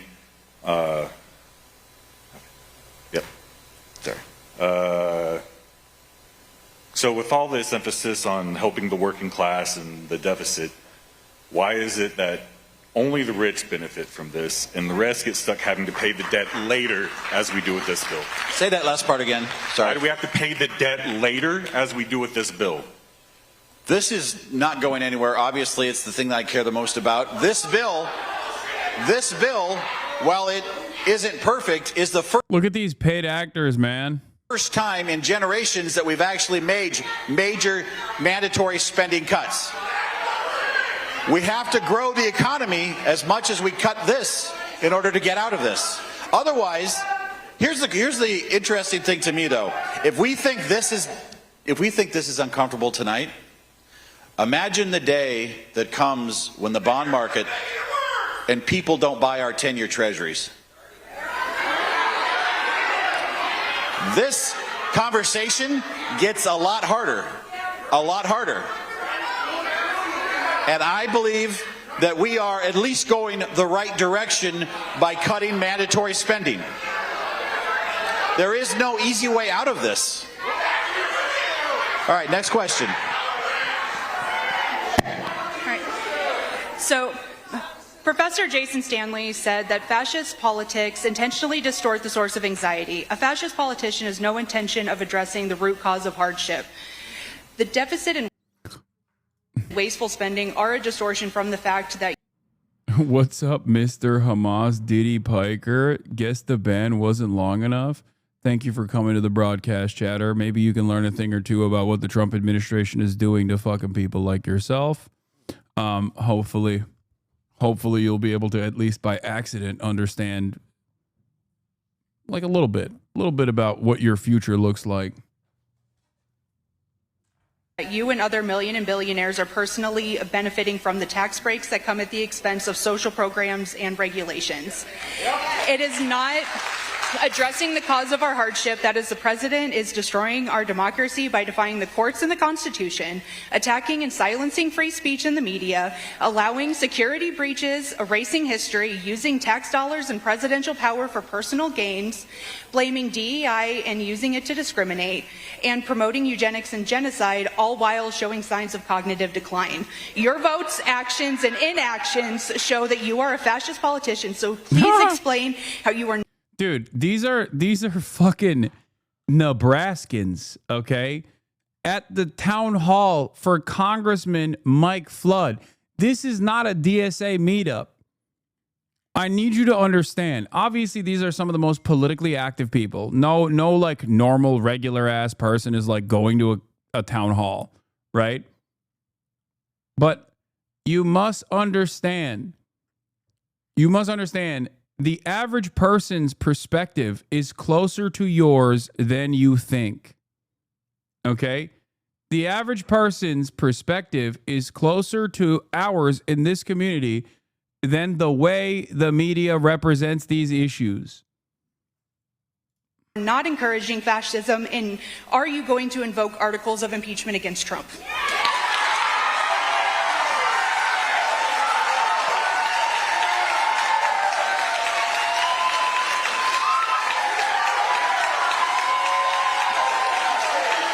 Standing ovations, demanding articles of impeachment for Donald Trump. Look at the Barbers and the Debras in this room.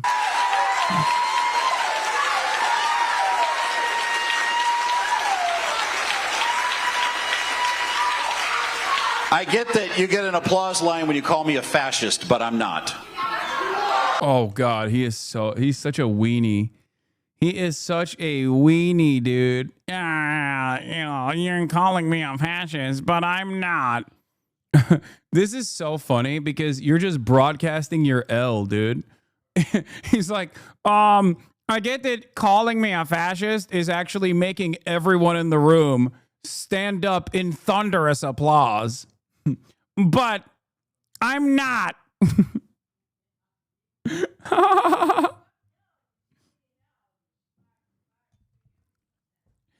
Being mean to me is illegal. Why are you mean to me? I am not a fascist. I am an American, and I would never call you something like that. But I can tell you, at the end of the day, we have to live in this country together. I have an opinion about the debt. I believe that we need to cut spending. I believe that we need to figure this out before our financial markets fail. And I will do my best to stand up for you and the There's nothing funnier than being like, I love Donald Trump, and I'm working to make sure the financial markets don't fail. When Donald Trump seemingly every day is trying to make the financial markets fail. Okay. What is this? Initially, according to a person familiar with the call, Musk urged DeWine to send Ramaswamy to the Senate so the former presidential hopeful could be the Doge point person in Congress. But shortly into the call, Musk betrayed his actual motivation. He said he found Ramaswamy annoying. Oh, it's awesome. It's just like a sequence of annoying little charlatans, one worse than the other, okay? Every single one of them is just so awful. It's the Spider-Man finger point meme, but also everyone is just, I don't know who's worse. Elon probably. Like, think about these guys. J.D. Vance, Elon Musk, Donald Trump, Vivek Ramaswamy. Too many big personalities in one room, you know?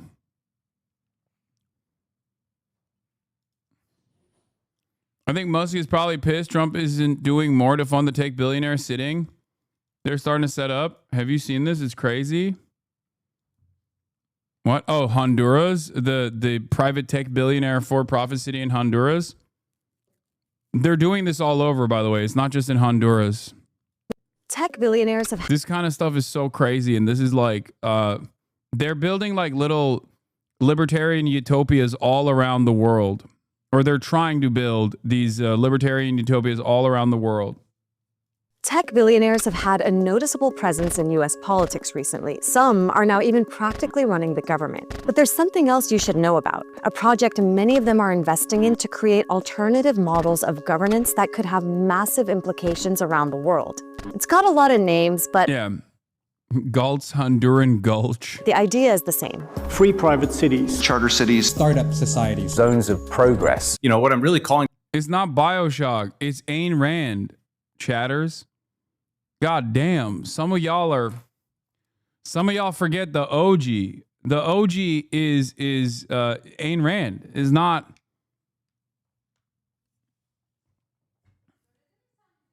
Hayır, söyleme. Şunu söyleyeceğim. For something like tech Zionism.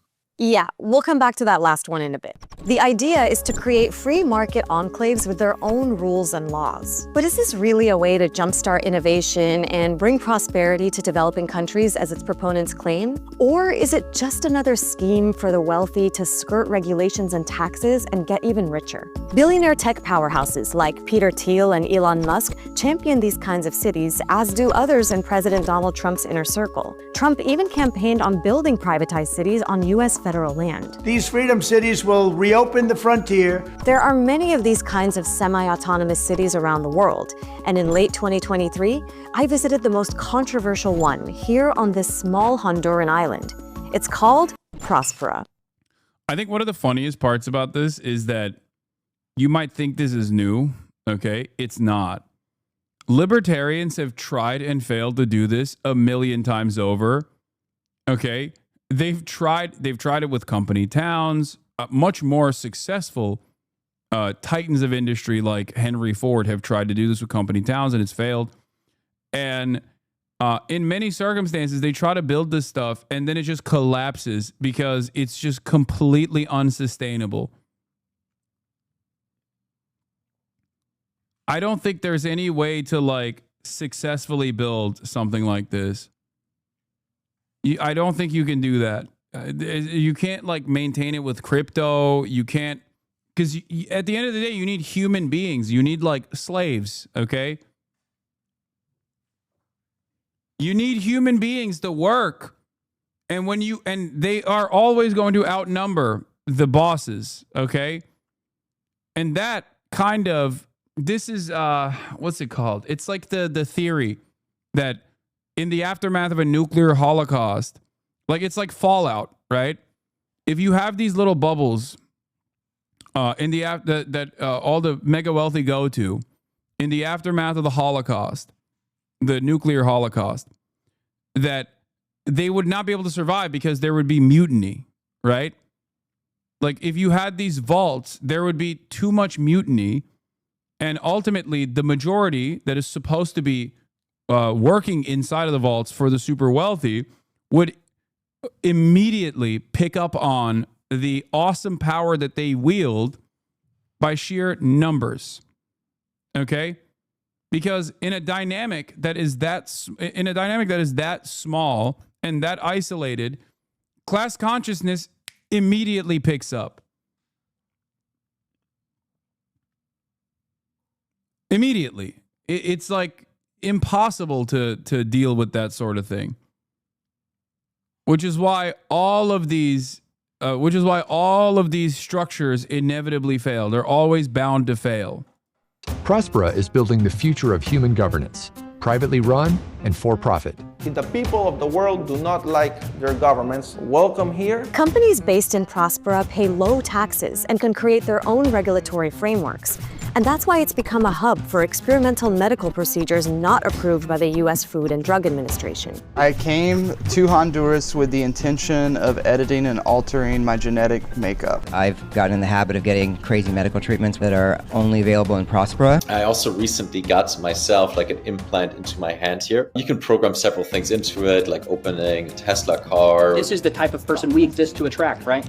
Someone who's trying to do good in the world. That is very hard to do because of regulatory roadblocks. Prospera has raised over $150 million in investments. And some of the names behind that funding are prominent U.S. billionaires and Trump backers. PayPal founder Peter Thiel, venture capitalist Marc Andreessen, and OpenAI's Sam Altman. Crypto company Coinbase has also invested. But this so-called libertarian crypto utopia has generated major backlash. Many Hondurans see Prospera's ability to incorporate land and create its own laws as a threat to the country's sovereignty. This is like a new form of colonization. It's unfair for foreigners to come to Honduras and build and do whatever they want. Even though previous Honduran leaders cleared the way for these private cities, the current one has impeded their development and is trying to fully dismantle them. In response, Prospera's mostly American investors are suing Honduras. A gay fascist crypto kingdom sounds like heaven. Yeah, run by slaves too. Like it would have to operate as a slave colony.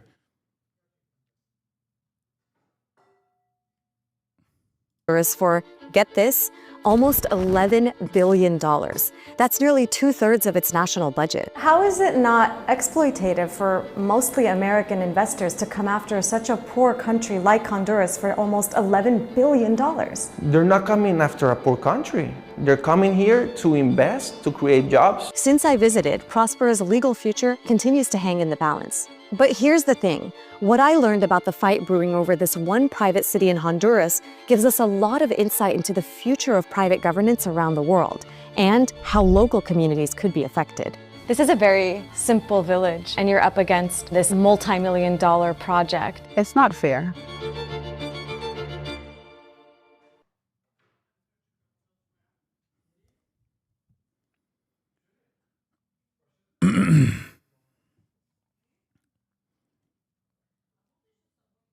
White colonizers said the exact same shit to apologize for the transatlantic trade slave, by the way. They're building housing, Assam. Why don't you like it? Yeah, this is abundance. This is abundance mindset. And you silly libtards don't, you silly leftists with your stupid leftist opinions don't understand.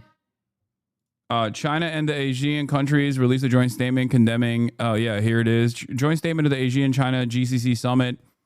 China has also given visa-free travel to the GCC countries, the Gulf countries. In the aftermath of this, here it is in Kuala Lumpur. The following is the full text of the joint statement of the Summit of the Associations of Southeast Asian Nations and the Cooperation Council for the Arab States of the Gulf, GCC, and China released on Tuesday. They're recognizing close, mutually beneficial economic collaboration, reaffirming desire to further promote GCC relationships. Blah, blah, blah, blah, blah. Where is the juicy stuff? Strengthen the World Trade Organization. Leaders express grave concerns over the developments of the Middle East. Condemn all attacks against civilians and call for durable ceasefire for all concerned parties to ensure the most effective and efficient access for humanitarian aid and relief supplies. Call on all parties to the conflict to protect civilians, refrain from targeting them, and abide by international humanitarian law, particularly the principles and provisions of the Geneva Convention. Acknowledge the advisory opinion on the International Court of Justice, which is the opinion among others at the UN's and especially the General Assembly, which requested this opinion. And the Security Council should consider the precise modalities and further action required to bring an end as rapidly as possible to the unlawful presence of the State of Israel in the occupied Palestinian territory, support the ongoing efforts to release all hostages and those under arbitrary detention, urge all parties concerned. This is basically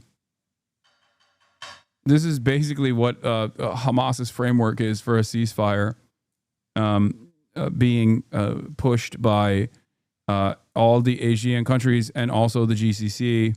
Not that it fucking matters, because it's just like more pressure from international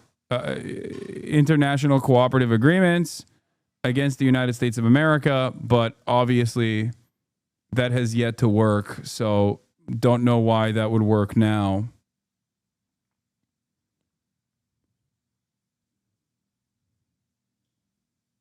Not exactly sure.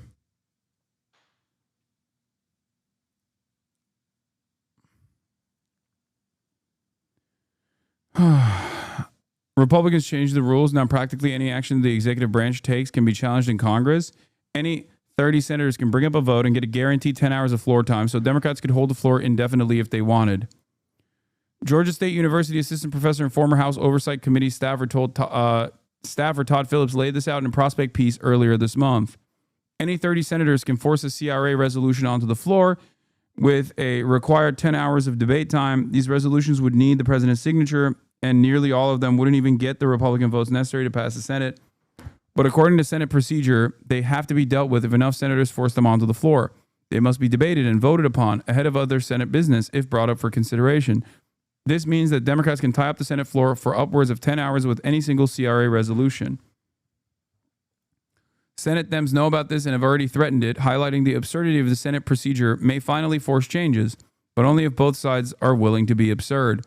Of course, luckily for us, there is one side that is not willing to be absurd in this process, and that's Chuck Schumer and the Senate Democrats, who refuse to do anything. This is part of the process. There are many tools in the tool belt to gum up the works. Republicans would consistently push back with every tool at their disposal, and yet Democrats are not doing the same thing. Anyway, here is Trump taking questions from reporters in the Oval Office earlier today. She's an incredible person, an incredible woman. As our new interim United States Attorney for the District of Columbia, that's a big deal. And I'd like to congratulate Janine and her whole family. And we have Christine with us, and Alex, I know, is in a very, very important place right now. And the two children, but they're not children anymore. And I've heard that, Christine, you're doing unbelievably well and very successful at a great law firm. So it's great to have you with us. Thank you very much. Over 5 decades, Janine Pirro, known by millions as Judge Janine, has devoted her life to the pursuit of justice, the defense of freedom, and the fair, equal, and impartial rule of law. And that's what she's about. She was a great DA. I remember her very well. She was as good as anybody I've seen. She began a career in 1975 as an assistant district attorney in Westchester County, New York, where she prosecuted violent crimes.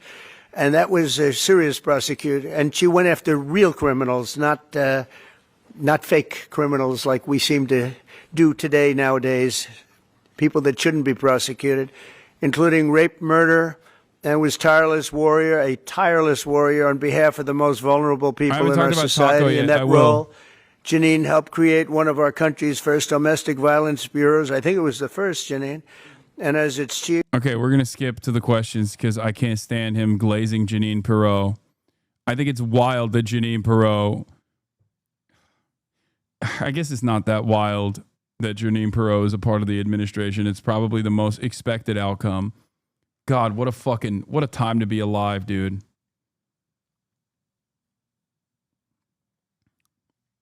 She's drunk all the time, and she's a Fox News personality. Makes perfect sense. Makes perfect sense for Trump to put her up. It's just we are living in the alternative timeline, I think. Something dramatically shifted in the world. Something dramatically shifted in the world, and now we're living in this different world. And for those who were alive,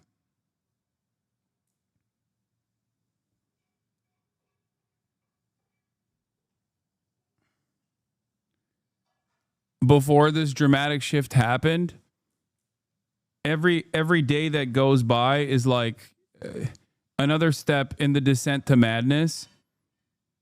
Maybe it was Harambe. I don't know. We have no doubt you're going to be fantastic. Thank you, Mr. President. Mr. President, Mr. President, Mr. President, Yeah, please. Mr. President. On Russia, Mr. President? Please. Do you believe the Russians are being disrespectful when they say that your criticisms of Putin are simply an emotional response? And do you still believe that Putin actually wants to end the war? I can't tell you that, but I'll let you know in about 2 weeks. Within 2 weeks, we're going to find out very soon. We're going to find out whether or not he's tapping us along or not. And if he is, we'll respond a little bit differently. But it'll take about a week and a half, 2 weeks. We have Mr. Witkoff is here, who's doing a phenomenal job, is dealing with them very strongly right now. They seem to want to do something, but until the document is signed, I can't tell you. Nobody can. I can say this. That I'm very disappointed at what happened a couple of nights now, where people were killed in the middle. He's very disappointed. He's just so sad. He's like, Vladimir, how could you do this to me? Of what you would call a negotiation. I'm very disappointed by that. Very, very disappointed. Yeah, please. You've called for an end to the Gaza war. Given the growing humanitarian crisis and the decision of Prime Minister Netanyahu to expand the military operation, do you have any frustration with his handling of the situation of the war? No, we're dealing with the whole situation in Gaza. We're getting food to the people of Gaza. It's been a very nasty situation, very nasty fight. October 7th was a very nasty day, the worst that I think I've ever seen. It was a horrible day, and people aren't going to forget that either. So we'll see how that all works out. And Steve, would you want to say a couple of words about Gaza because you just have some information? Steve Witkoff, do you want to come up for a second? You might give him a little bit of information as to what's happening with Gaza and also Israel. We're having some very good talks with Iran. We'll find out whether that means anything, but we're having good talks. Congratulations. Well, hi everybody. I think that we are on the precipice of sending out a new term sheet that hopefully will be delivered later on today. The President is going to review it, and I have some very good feelings about getting to a long-term resolution, temporary ceasefire, and a long-term resolution, a peaceful resolution of that conflict. Boo is a lie. Remember, I covered this earlier today. It's a fucking lie. They could make Israel do this literally yesterday. They could make Israel do this tomorrow. They are fucking lying. I need you to understand. This is no different than Biden saying we're working tirelessly around the clock for a ceasefire. This is no different than Kamala Harris saying that. Okay, this is no different than Anthony Blinken being like, yep, we're working on it. They're not working on it. There is no need to work on it. Okay? The ceasefire negotiation that has taken up many different forms, okay?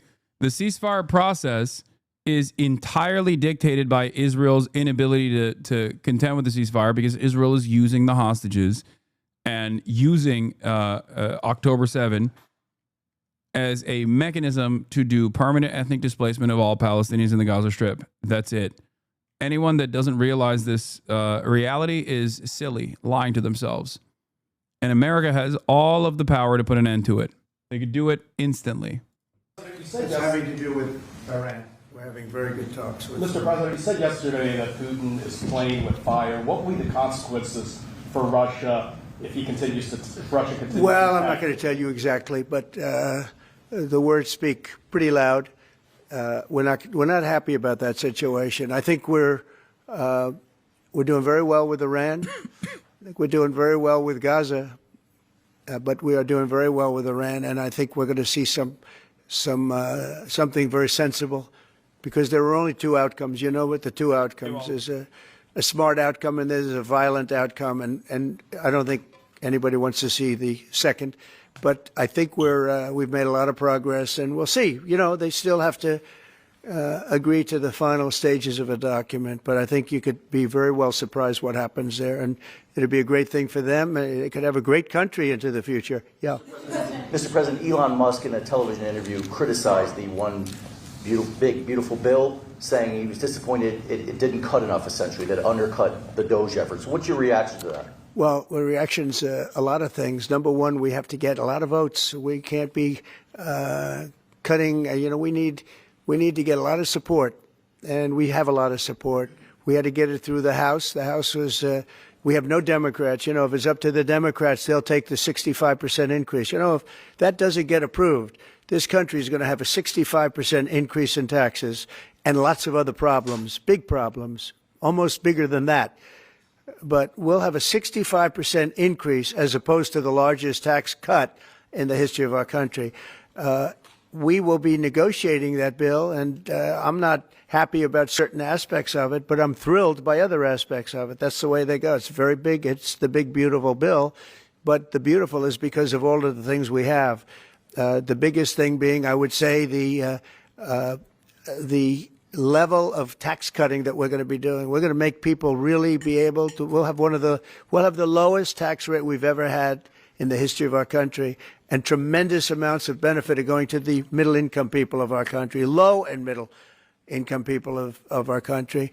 So we're going to see what happens, because the Senate, as you know, is negotiating with us, and they have to then go back to the House, and, you know, it's got a way to go. But I have to say, Speaker Johnson and Thune have done an incredible job. John Thune has done a fantastic, Leader Thune, a fantastic job, and they're working together with me and others.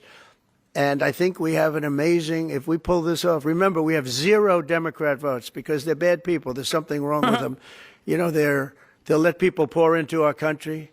Single biggest problem is we had 21 million people pour into our country, probably higher than that. By the way, these tax cuts that are slated to sunset are his tax cuts from the last administration. Remember, like when he says, oh, there's going to be a massive tax hike, what he's actually saying is the way he designed the tax cuts was so that, with the exception of like one tax bracket in the middle, okay, that is not seeing any change, or not in the middle, but like not the top tax bracket, but there's one tax bracket that doesn't see any change in terms of a tax increase. But the only thing that was made permanent is, second from the highest. The only thing that was made permanent is second from the highest tax bracket, and also the corporate tax rate. Other than that, it's supposed to fucking increase again, back to its pre-tax cut levels. That's how they designed it. They designed it to sunset. Now, technically, Trump thought he was going to be a 2-term president. So, of course, this would be someone else's problem once he was gone. But because he lost in 2020 and then ran again, and then won this last election, now he has to deal with it. But it's funny because he's making it seem as though it's someone else's tax policy that he has to deal with. It's him. And the people that weren't supposed to be here. And many of those people are bad. Murderers, drug dealers, the mentally insane. They were closing mental institutions all over the world, not South America, all over the world. They're coming into our country, and we're getting them out.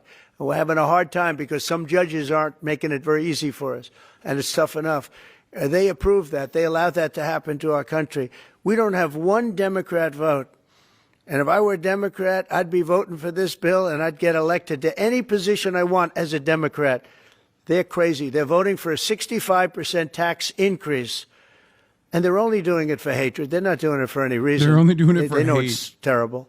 Terrible politics, in my opinion. But so we have no Democrat votes. That means we have to get almost these all... Democrats, they hate beautiful things. I called the bill beautiful. I called the bill beautiful. They hate it. They want ugly things. They want an ugly bill. They want to rename it to the ugliest bill anyone's ever seen. It's clear. They don't like beautiful things. Republican votes. And I think we're very close to doing that. I think it'll be very successful. These are tax hikes of hatred. Wall Street analysts have coined a new term called the taco trade. They're saying Trump always chickens out on your tariff threats, and that's why markets are higher this week. What's your response to that? I kick out? Chicken out. Oh, isn't that nice? Chicken out. I've never heard that. You mean because I reduced China from 145% that I set down to 100 and then down to another number? And I said you have to open up your whole country, and because I gave the European Union a 50% tax tariff, and they called up and they said, please, let's meet right now. Please, let's meet right now. And I said, okay, I'll give you till July 9. I actually asked them, I said, what's the date? Because they weren't willing to meet. And after I did what I did, they said, we'll meet anytime you want. And we have an end date of July 9th. You call that chickening out? Because we have $14 trillion now invested, committed to investing when Biden didn't have practically anything.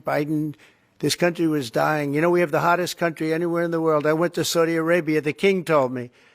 He said, you got the hottest we have the hottest country in the world right now. So 6 months ago, this country was stone cold dead. We had a dead country. We had a country like people didn't think was going to survive. My and you ask a daughter. nasty question like that. So hot. It's called negotiation. You set a number. And That's if you go why down, I'm you know, if I molesting set it. a number at a ridiculous high number and I go down a little bit, you know, a little bit, they want me to hold that number, 145% tariff. even I said, man, that really got up. You know how it got? Because of fentanyl and many other things, and you added it up. I said, where are we now? We're at 145%. I said, whoa, that's high. That's high. They were doing no business whatsoever, and they were having a lot of problems. We were very nice to China. I don't know if they're going to be nice to us, but we were very nice to China. And in many ways, I think we really helped China tremendously because, you know, they were having great difficulty because we were basically going cold turkey with China. We were doing no business because of the tariff, because it was so high. But I knew that. But don't ever say what you said. That's a nasty question. Go ahead. To me, that's the nastiest question. Wait a minute. Wait.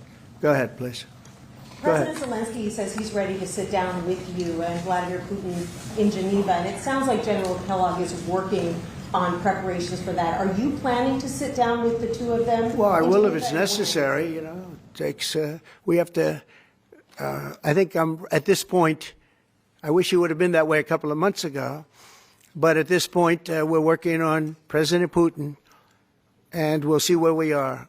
I think we're doing fine, but we'll see. I don't like what's happening. That's one thing I'll say. I don't like when I see rockets being shot into cities. That's no good. We're not going to allow it. You've always said that the war never would have started if you were Would have president, never happened, and it didn't happen. He doesn't seem willing to do anything that you want him to do. Do you still believe that he wouldn't have launched the war? No. We would have never had a war. We would have never had a war. If I were president, if the election weren't rigged, you wouldn't have had the war. You wouldn't have had the war. You wouldn't have had inflation. You wouldn't have had October 7th. That would have never happened because Iran was stone cold broke. They didn't have any money to give to Hamas or Hezbollah. You wouldn't have had that Afghanistan most embarrassing moment in the history of our country. You wouldn't have had any of it. You wouldn't have had inflation because energy costs. Look what happened. I brought inflation down to practically zero. And all of the groceries and all of the eggs and all of the things that you've been hearing about, they're back down. They're way down from where they were. I did something in 4 months that nobody's seen. And I have to say, in 4 months, and I said it before, and everyone's talking about it all over the world, we've got the hottest country anywhere in the world right now. We're the only country anybody's even talking about. All right, please go ahead. What stopped you from imposing these sanctions on Russia? Only the fact that if I think I'm close to getting a deal, I don't want to screw it up by doing that.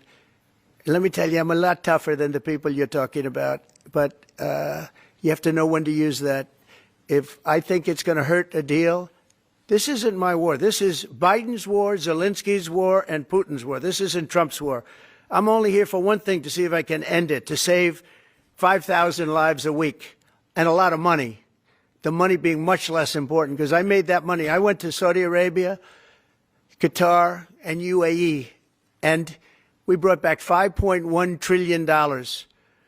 So I made that money in about 2 hours, the money that we're talking about, but it's still think of it, $300 billion we've spent with no checks, no balances. They just send cash. You can imagine what's happened to that money. I never saw anything like it in my life, but I'm more interested. I think he thinks checks and balances mean literally a checkbook.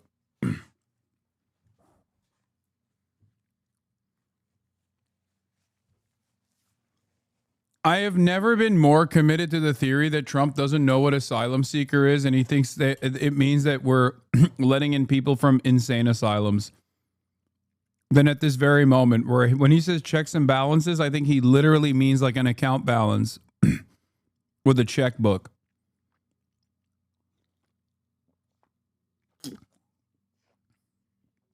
Which is, of course, based. Oh, Joe Biden would never be able to do this. Based. Because I picked up $5.1 trillion and, by the way, got a beautiful, big, magnificent, free airplane for the United States Air Force, okay? Very proud of that, too. They tried to say, oh, it's Trump's airplane. Oh, yeah, sure. It's too big. It's frankly, it's too big, much too big. When can we expect that to be the Air Force One? Well, it's here already. Yeah. It's in the country. It's being refitted for military standard. How much will it cost to refit it? Oh, I don't know. Whatever it is, a hell of a lot less than building a new one. We're waiting too long from Boeing. Boeing has got to get its act together. Yeah. Sir, on Nippon Steel, this arrangement that was just announced in the Golden Share, is that an arrangement you would consider for TikTok as well? Nothing to do with TikTok, totally different kind of a deal. We'll have to get, to do it properly, we'll probably have to get China's approval. China's never easy. China's never easy. But I think we'll be able to save TikTok. I'd like to save TikTok. I mean, TikTok was very good to me. I won the young people by 37%. No Republicans ever won, and I won by 37%. And Charlie Kirk will tell you TikTok helped. But Charlie Kirk helped also. He just happens to be here. Look at it. He loves that we mentioned that name, right, Charlie? He's done great, and I appreciate all the help. But with young people, we won by 37%, Charlie, and you helped. But TikTok was amazing. And he was the first one. He said, get on TikTok. So I have a little bit of a warm spot. I know I shouldn't. They'll say, quid pro quo. Put him in jail for the rest of his life. Quid pro quo. No. TikTok was very good to me. I won young people. I don't know if it was because of TikTok, but it was something happened. No Republican has ever won they call them young people.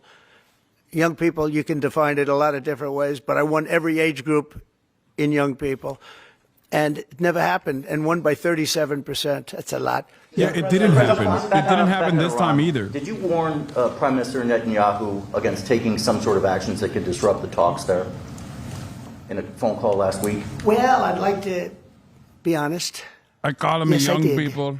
Next question, please. They don't call them young people anymore. I call them young people. It's not a warning. I said I don't think it's appropriate. What exactly did you tell him? Did you I just said I don't think it's appropriate. We're having very good discussions with him, and I said I don't think it's appropriate right now. Because if we can settle it with a very strong document, very strong, with inspections and no trust. I don't trust anybody. I don't trust anybody. So no trust. I want it very strong where we can go in with inspectors. We can take whatever we want. We can blow up whatever we want, but nobody getting killed. We can blow up a lab, but nobody's going to be in the lab, as opposed to everybody being in the lab and blowing it up, right? Two ways of doing it. Yeah, I told him this would be inappropriate to do right now because we're very close to a solution. Now, that could change at any moment. Could change with a phone call. But right now, I think they want to make a deal, and if we can make a deal, save a lot of lives. When do you think a deal could happen on Iran? On which? A deal with Iran could happen. When I don't know. I think over the next couple of weeks, if it happens. Yeah. And on the, when could the administration resume the interviews for foreign students' visa? When do you think your administration could resume these interviews? On what? For the foreign student visa. Yesterday there was... for the French visa? For the French too, but all the foreign students. Oh, for the foreign visas? What are you referring? Foreign visas for what? Are you talking about for colleges? Okay, so you're off of Israel. Now you're talking about colleges, right? Yes, no. Okay. Well, we're going to see. Look, Harvard has been a disaster. They've taken $5 billion plus. $5 billion. Nobody knew that they were making this kind. If we didn't do this, we would have never found this out, Pam. They're taking $5 billion. And I'd rather see that money go to trade schools. And by the way, they're totally anti-Semitic at Harvard, as you know, and some other colleges too, in all fairness to them. And it's been exposed, very exposed. And I think they're dealing very badly. Every time they fight, they lose another $250 million. Yesterday we found another $100 million. And they have, they have a fund, an endowment, $52 billion. All right? Nobody knew the government grants going to Harvard was $5 billion. It's so funny. It's a matter of public record.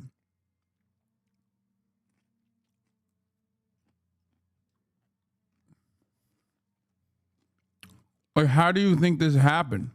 They get a lot of that from the United States. And I think it's ridiculous. I think everyone's coming up to me saying, we love the idea of trade schools with that kind of money and money from others, but money from them. You can have the best trade schools anywhere in the world. You give them to Iowa, Indiana, lots of good states, well-run states, and you give them the money. They can only be used for trade schools, and they'll teach people how to build motors and cars and AI. The AI, we're building plants, we're building hundreds of billions of dollars worth of AI plants already started, many of them. We've never had a boom like we're having now. You're going to see it. There's never been anything like it. So we're up to about $14 trillion in investments. There's never been anything even close. You look at Biden, this guy, they had people leaving as opposed to investing. And they're doing it because of November 5th, and they're doing it because of the tariffs. The tariffs have been tremendous. Well, I can promise you, and I have great respect for the people at the European Union, they wouldn't be over here today negotiating if I didn't put a 50% tariff on. The sad thing is now when I make a deal with them, it's something much more reasonable. They'll say, oh, he was chicken. He was chicken. Oh. That's so unbelievable. He's still mad. Oh, the chicken thing actually pissed him off, huh? Oh, Taco Trump is bad, dude. On the one hand, I think it's really funny. On the other hand, I think it's really dangerous.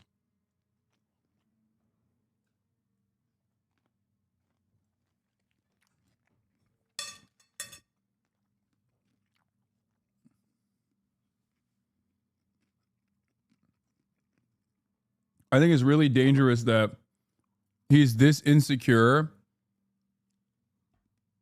that this could cause him to KFC double down on a bunch of crazy shit.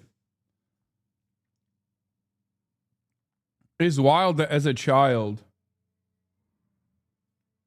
it's wild that as a like a fucking child, you can manipulate him into any position.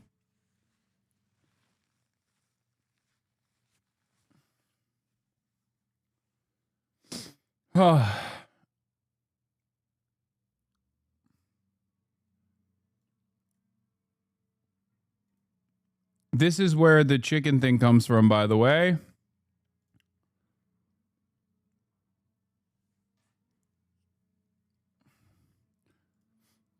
Trump erupted on a reporter for asking him about taco, a new term flying around Wall Street that stands for Trump always chickens out. Traders are loading up and dumping stocks based on Trump's erratic approach to announcing tariffs and then retreating on them. Trump was furious when the reporter asked about the term a few minutes ago, as we watched, and said he considered it one of the nastiest questions imaginable. He later returned to the topic and insisted that he was no chicken and that usually people said the opposite, that he's too tough. I'm not going to lie. I don't know if they're saying that on Wall Street, but I hope they start saying it everywhere.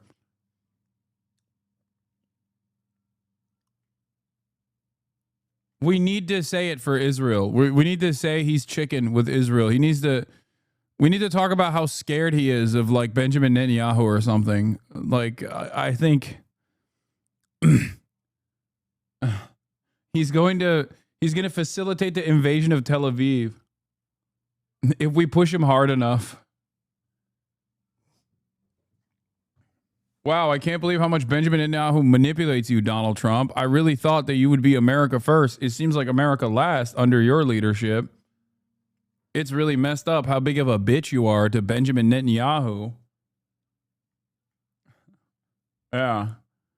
Really feels like he's running the show over there, huh? Are you that scared of Benjamin Netanyahu? Show us what you got, big man.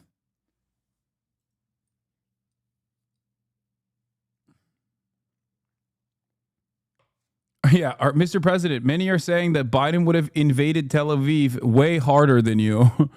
Mr. President, many people are saying Biden actually was at the precipice of a complete invasion of Tel Aviv.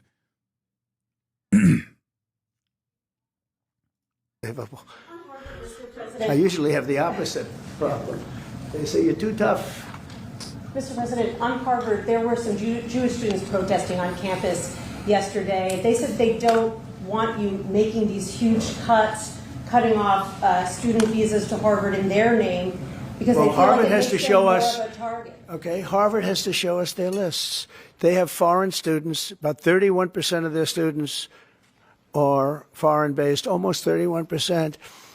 We want to know where those students come. Are they troublemakers? What countries do they come? And we're not going to, if somebody is coming from a certain country and they're 100% fine, which I hope most of them are, but many of them won't be, you're going to see some very radical people. They're taking people from areas of the world that are very radicalized, and we don't want them making trouble in our country. So I saw yesterday that in the middle of the UK, there was a nice young man. He wants to go back to school at Harvard, and he looked good to me, but I want to check his past. But we want to be able to see why, these countries aren't helping us. They're not investing in Harvard and all of we are.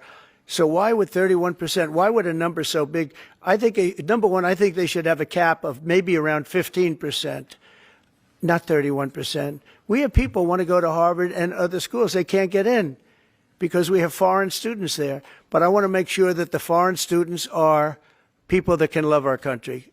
We don't want to see shopping centers exploding. We don't want to see the kind of riots that you had. And I'll tell you what, many of those students didn't go anywhere. Many of those students were troublemakers caused by the radical left lunatics in this country. All right, one more question. President, yeah, go ahead, please. Will you pardon the people who are accused of conspiring to kidnap Michigan Governor Gretchen Whitmer? I'm going to look at it. I will take a look at it. It's been brought to my attention. I did watch the trial. It looked to me like somewhat of a railroad job. I'll be honest with you. It looked to me like some people said some stupid things. They were drinking, and I think they said stupid things. But I'll take a look at that. And a lot of people are asking me that question from both sides, actually. A lot of people think they got railroaded. A lot of people think they got railroaded. And probably some people don't. One more.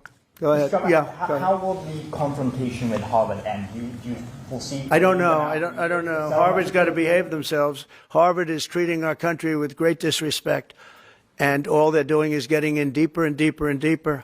They've got to behave themselves. I'm looking out for the country and for Harvard. I want Harvard to do well. I want Harvard to be great again, probably, because how could it be great? How could it be great when you have Harvard announced 2 weeks ago that they are going to teach remedial mathematics, remedial, meaning they're going to teach low-grade mathematics, like 2 + 2 is 4.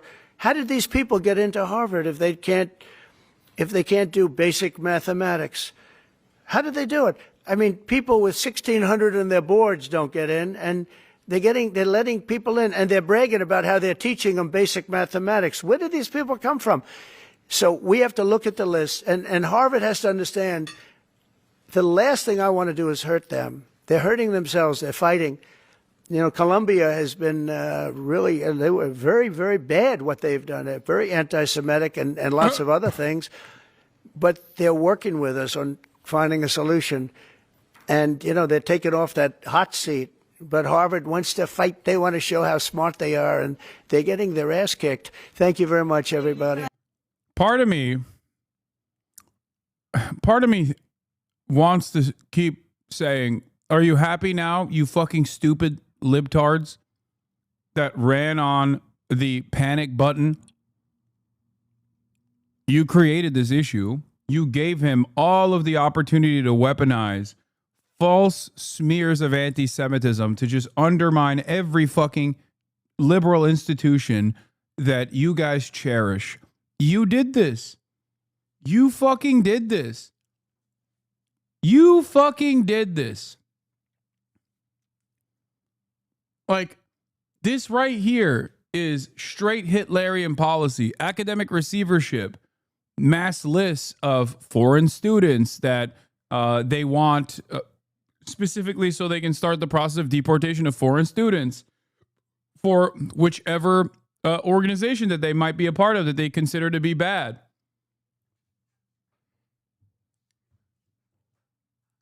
Libs fucking did this shit, dude. They did it. They set up, they leaned into this idiotic notion that there was a wave of anti-Semitism that was overtaking all these fucking college campuses.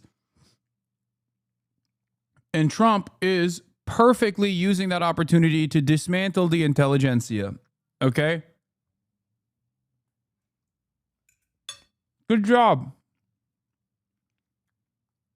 I hope you're happy.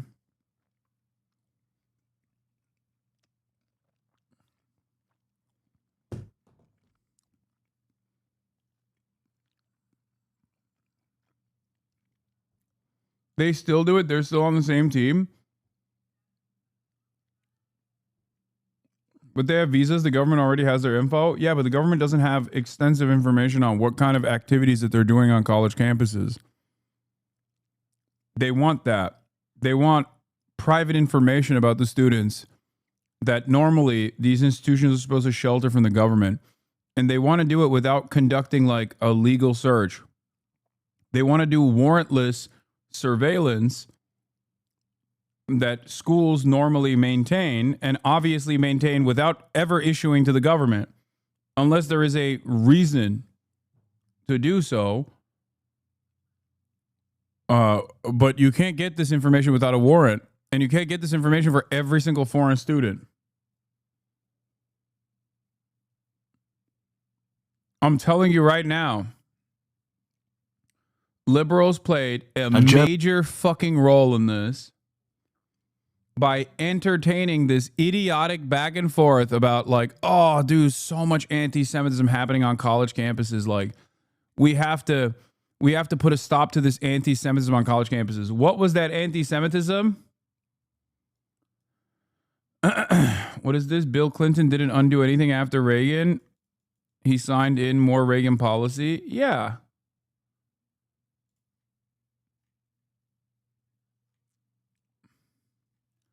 Good job, Dems.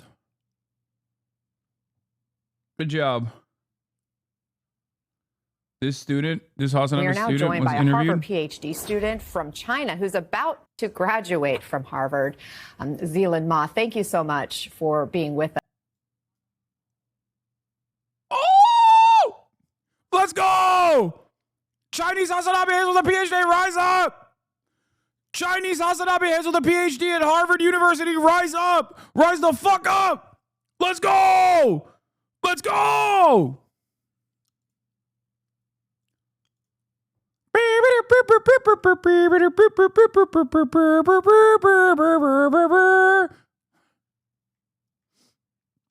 Us. You graduate on Thursday, right? So this should be a celebration. Look at how fucking jacked he is! I'm so proud. I'm so proud. I'm so proud. Look at him. Look at him flexing his fucking biceps too.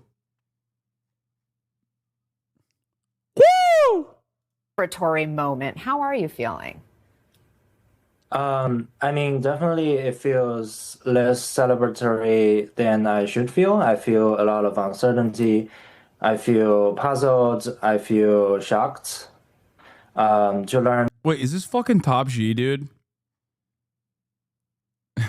Is this where we find out Top G's real identity? I kept saying he was like a white Maoist from Iowa, but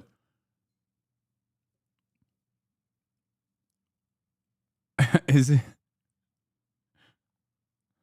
I have a friend in Harvard too who watches you, but not international. I mean, yes, college campuses are where I have the strongest foothold. Okay, that's not surprising. I mean, you've seen.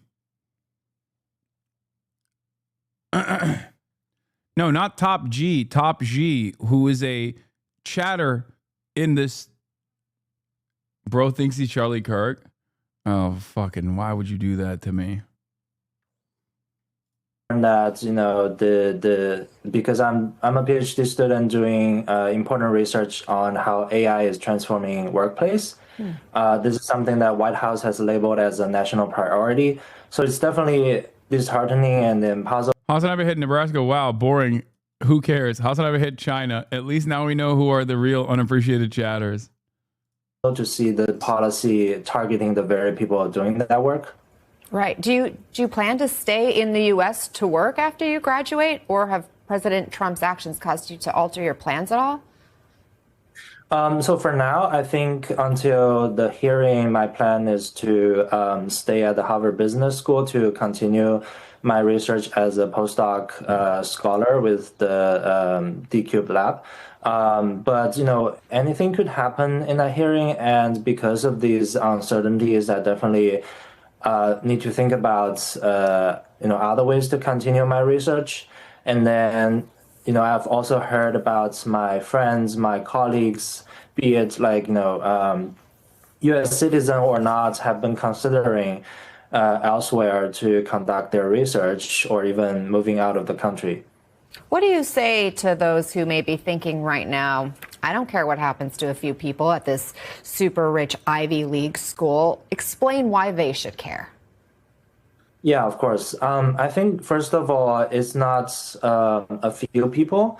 So this attempted ban could be about, over 4,000 unionized workers at Harvard. That includes the graduate students who's teaching, who's grading, who's answering students' email at 2 a.m.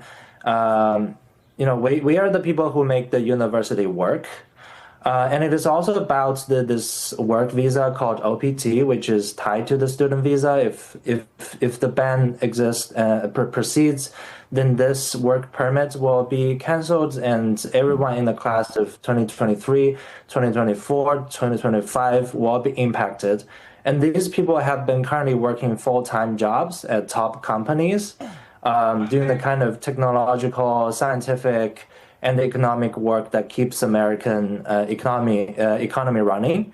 So as a brief statistics, in the year of 2024, there has been 1.1 million international students contributing to the U.S. economy.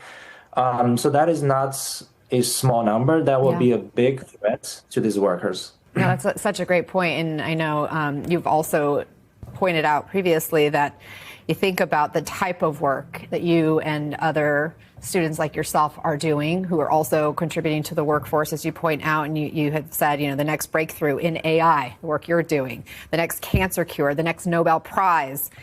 If it doesn't happen here because you and others are kicked out of this country. Dude, we're infiltrating everything, okay? HasanAbi heads, we are everywhere. It doesn't matter. You could be getting a business PhD at Harvard. There's a HasanAbi head right there. It's like fucking Fight Club, just nod along. It's going to happen elsewhere. That is America's loss. Now, part of the president's order targeting Harvard specifically claims the university coordinates with the Chinese Communist Party, and Chinese nationals make up about a fifth of Harvard's foreign students. Do you and other Chinese students feel like... She's like, do you communicate with the Chinese Communist Party? You're being targeted or scapegoated? Yeah, I definitely feel like we are being scapegoated. Bro, only met like 2 other HasanAbi heads on college? What the fuck? Oh, yeah. Depends on which college campus you go to. Also, I'm willing to bet that there are far more. I should do a fucking college campus tour, dude. Got cooked by slow? What does that mean? We have followed every... I'm so lost. How do you know he's a HasanAbi head? Dog, he's wearing my merch. He's wearing limited edition Himbo Gym merchandise.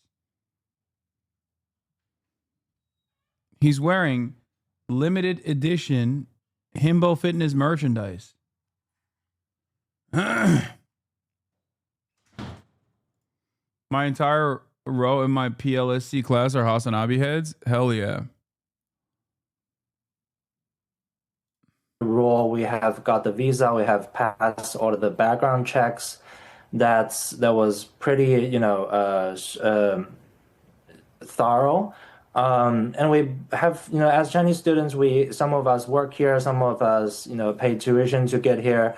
We paid a lot of things, taxes, like federal, state, sometimes even like, Social Security that we may never benefit from. Right? We have contributed a lot to U.S. scientific research, education, and economy, and yet we are currently the one facing uncertainty. So, if the U.S. is sending this kind of message to us Chinese international students that we're not welcome, people will stop coming. And we actually have seen that people have dropped their interests by some polls that they will not come to the U.S. for studying and contributing to the scientific research. So if that happens, as you said, the next breakthrough in artificial intelligence, next cancer cure, or next Nobel Prize even, it will happen somewhere else. So I think it's really bigger than about immigration. It's about whether the U.S. wants to lead in science, tech, and education, or it wants to give it up. So we're not asking for any kind of special treatments. We're simply asking to be treated equally, and we want to keep doing the work that benefits everybody. What's your message to other international students who may be considering or aspired to come and study here in the U.S.? Is it worth it? I mean, looking back, I feel like it's still worth it. I've met many of my friends in here. I've met people from all over the world, and I have conducted important research with humanitarian negotiators. I've conducted important research with doctors and lawyers. I have, this education experience is what makes America great. And I think that people who are considering, now is the time of uncertainty, but I think these things will pass eventually, I think.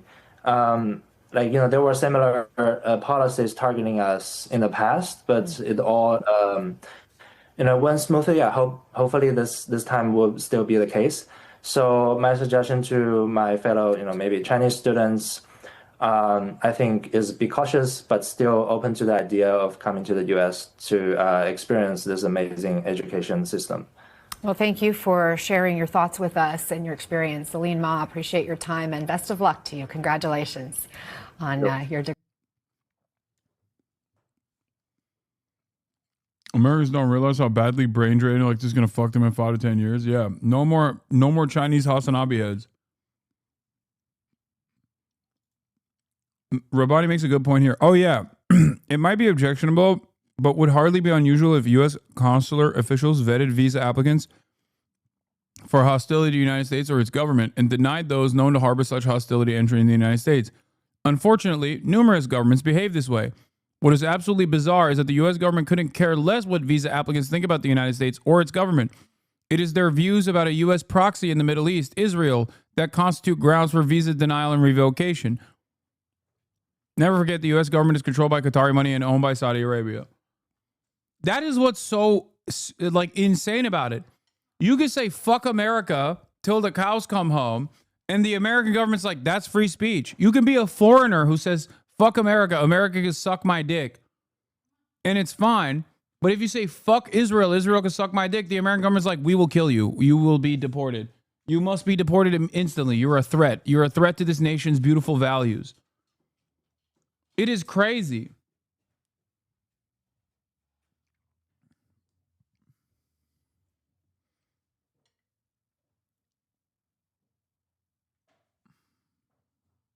It's wild. And I think a big part of the reason why is because of the pre-existing advocacy groups that are so incredibly aggressive and have a shit ton of institutional clout and control. And I think Trump recognizes that. And that's why they're using Israel as this mechanism of repression. Like, if there were Christian advocacy groups in the country that were as liberal adjacent, liberal aligned, and as powerful, as institutionally powerful, as institutionally influential, they would just be doing this on the virtue of attacking Christian identity. That's what it is.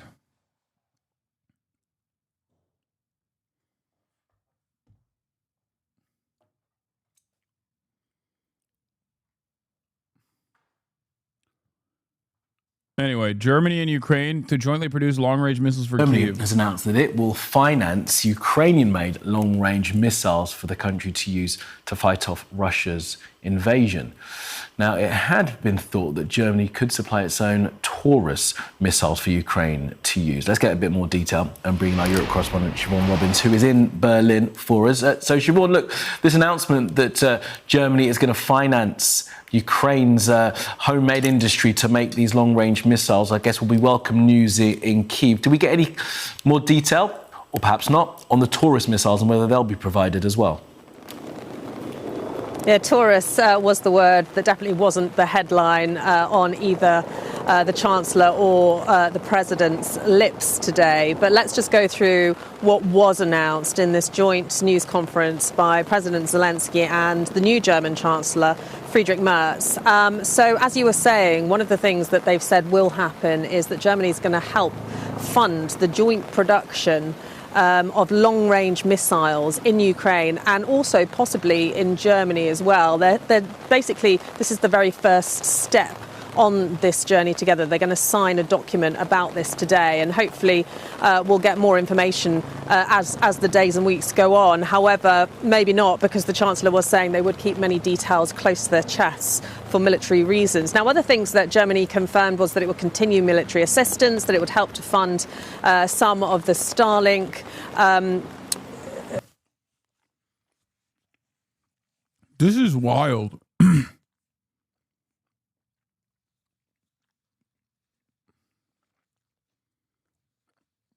EU is soloing now. I don't know. Is that a good thing?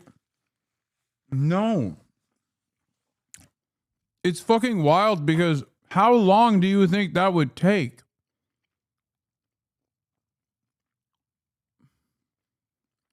That means that they're gearing up for permanent war.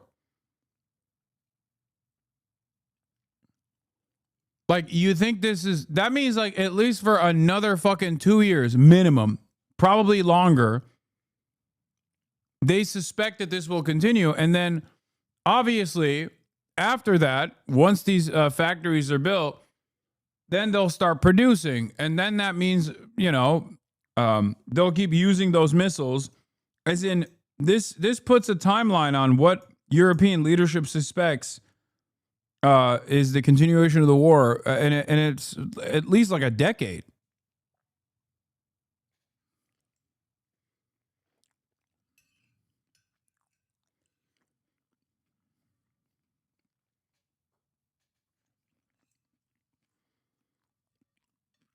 Which is wild.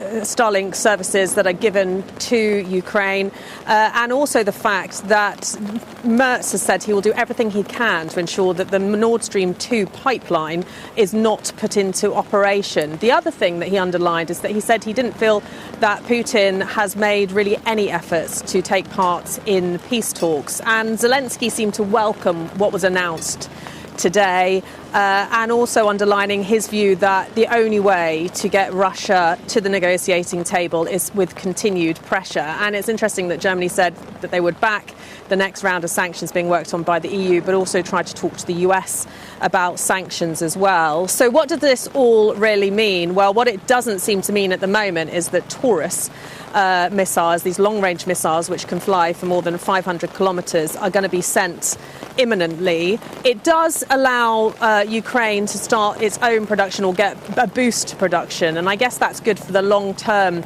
security of the country. Also, both of those leaders looking towards the future of Ukraine once the war ends, and so as we speak, Zelensky has been meeting business leaders here to talk about how the country can be rebuilt. We have already had some reaction from the Kremlin. They have said this is nothing but further provocation, very irresponsible, the position of Germany. I think the big question is, how long will this all take? How long will it be until this joint production of long-range missiles begins? Indeed.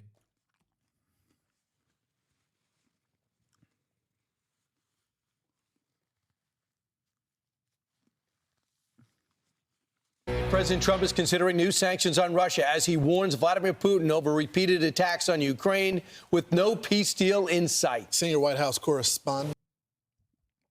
If you played any 4X games, you know that EU backing down would be a huge strategic blunder.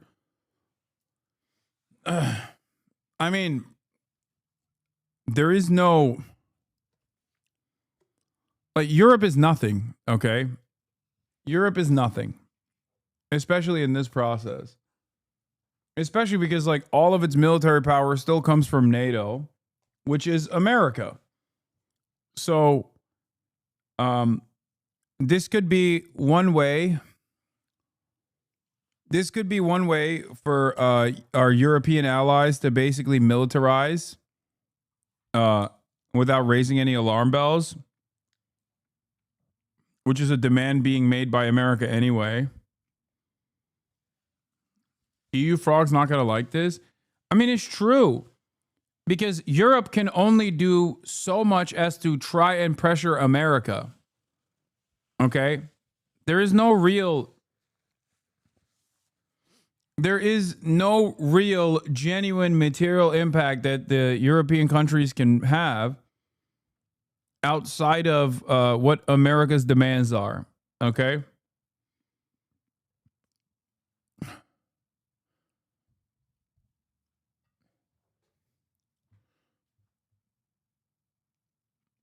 So when they try to cut side deals, like there's nothing they can do. The reality of the matter is there's nothing they can do to help Ukraine. So this is them doing their very best.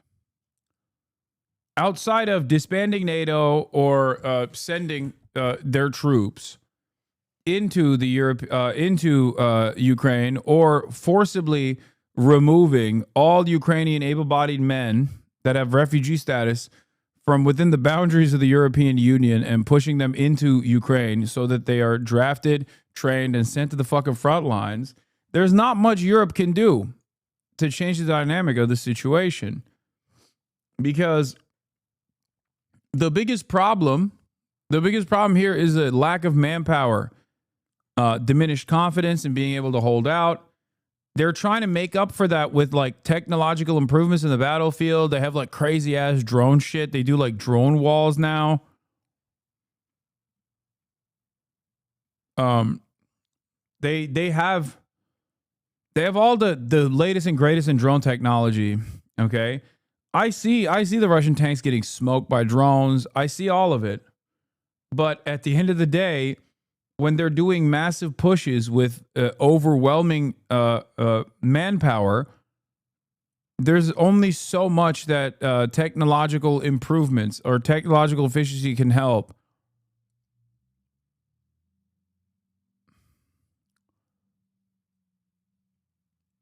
Russia also has drones, though. No, I know. Russia's got drones. Ukraine's got drones. Drone warfare is all over the place. But one major issue that Ukraine has is that they don't have enough manpower. Germany has a rather unique economic late-stage capitalism problem. We're running out of demand for our production capabilities, even with falling birth rates. Eternal war is a way to create artificial demands as long as there's targets to strike.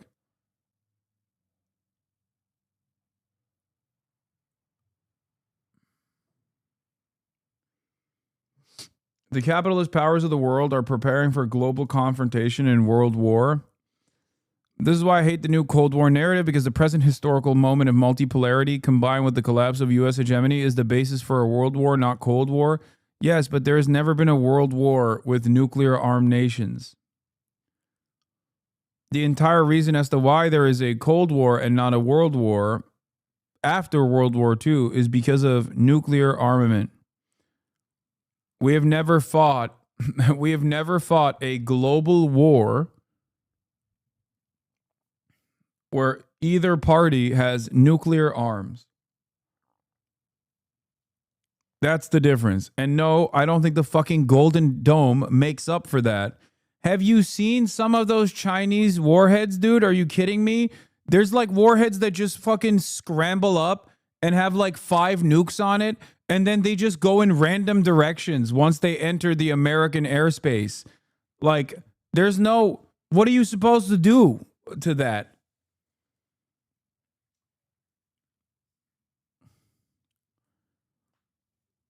That's just one missile. Now imagine them launching like 30 of those bitches. Drone swarms off the coastline.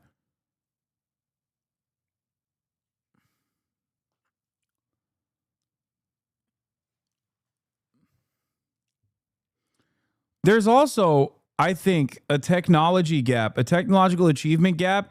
And I think anyone who works in defense in the United States of America is kind of deluding themselves into thinking that we are 20, 30 years ahead of the game. I think that that level of confidence is not only wrong, but it's like a dangerous confidence that people have. It's unearned, and we're actively working to dismantle that regardless with like our anti-brain drain initiatives. Bro, you're not an arms expert. Please chill. I'm not.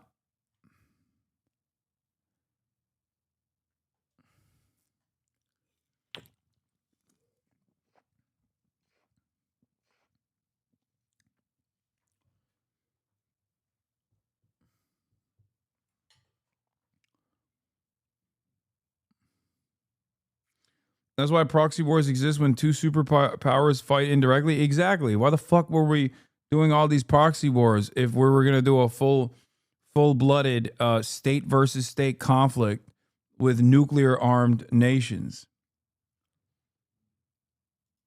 True scale of modern nuclear weapons. Science time. Attention. We are now at DEFCON 1. Security lockdown. Russian nukes in space. The country recently tested a nuclear-capable hypersonic missile. Hypersonic missiles and aircraft could be the future of warfare.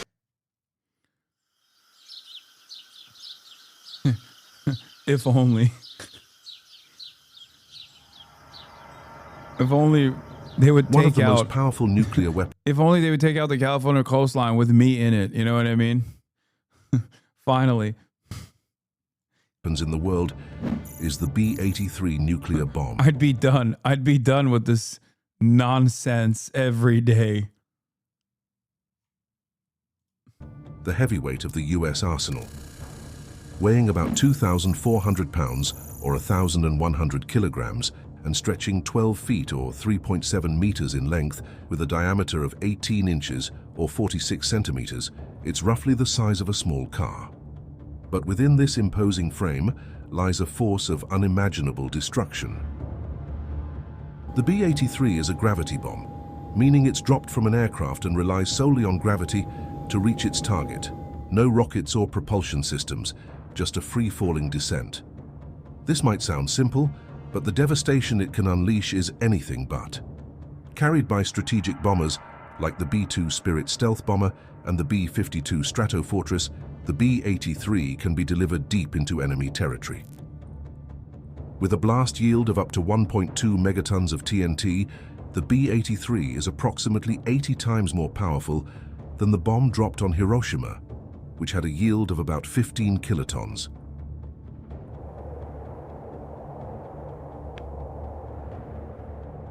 To put that into perspective, imagine the explosive energy of 1.2 million tons of TNT detonating in a single moment. But the B-83 isn't just about raw power. It's designed to penetrate underground bunkers, burrowing into the earth before detonating. As for how many of these weapons exist, while exact numbers are classified, experts estimate that there are about 650 B-83s, and it is thought there are about 200 B-83 bombs in active service. This number has decreased over the years due to arms reduction treaties and modernization efforts. In fact, there are plans to retire the B-83 altogether in favor of more advanced, lower-yield nuclear. The only good news about modern nukes is that the fallout isn't as big as an issue anymore, and due to technological advancements and accuracy, warheads aren't as big as they were in the Cold War. Also, fusion bombs can, at distance, shred biological matter without destroying infrastructure. Oh, great news. If a nuke drops and it's a fucking fusion bomb, then at least we'll have free real estate once the dust settles. Is that the good news? Oh, how wonderful. I didn't realize. That's great news. We have a real crisis in the real estate market. Please. I guess we should drop a fucking fusion bomb in the middle of West Hollywood and end my material matter, end my organic matter from a distance.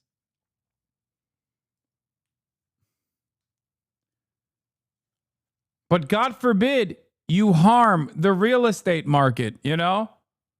This is like, you know what this reminds me of? It reminds me of like during World War II, when the American War Department was telling the American bombing missions to purposely avoid American factories that were operating in Germany. That's number one.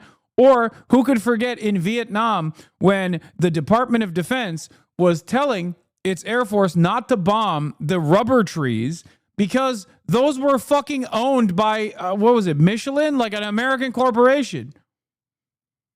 It's like, thank God we have bombs that won't harm capital, but will just simply erode, simply destroy all living matter.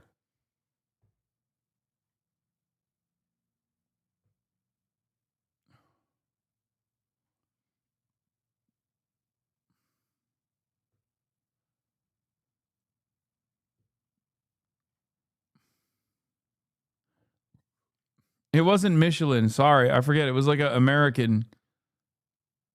I don't know. Maybe they were protecting the French interest there. Who knows?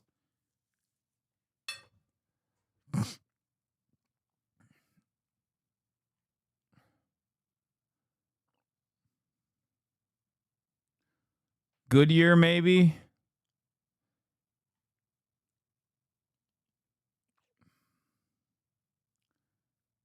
It was Michelin from when it was French Indonesia, Indochina. Nuclear weapons.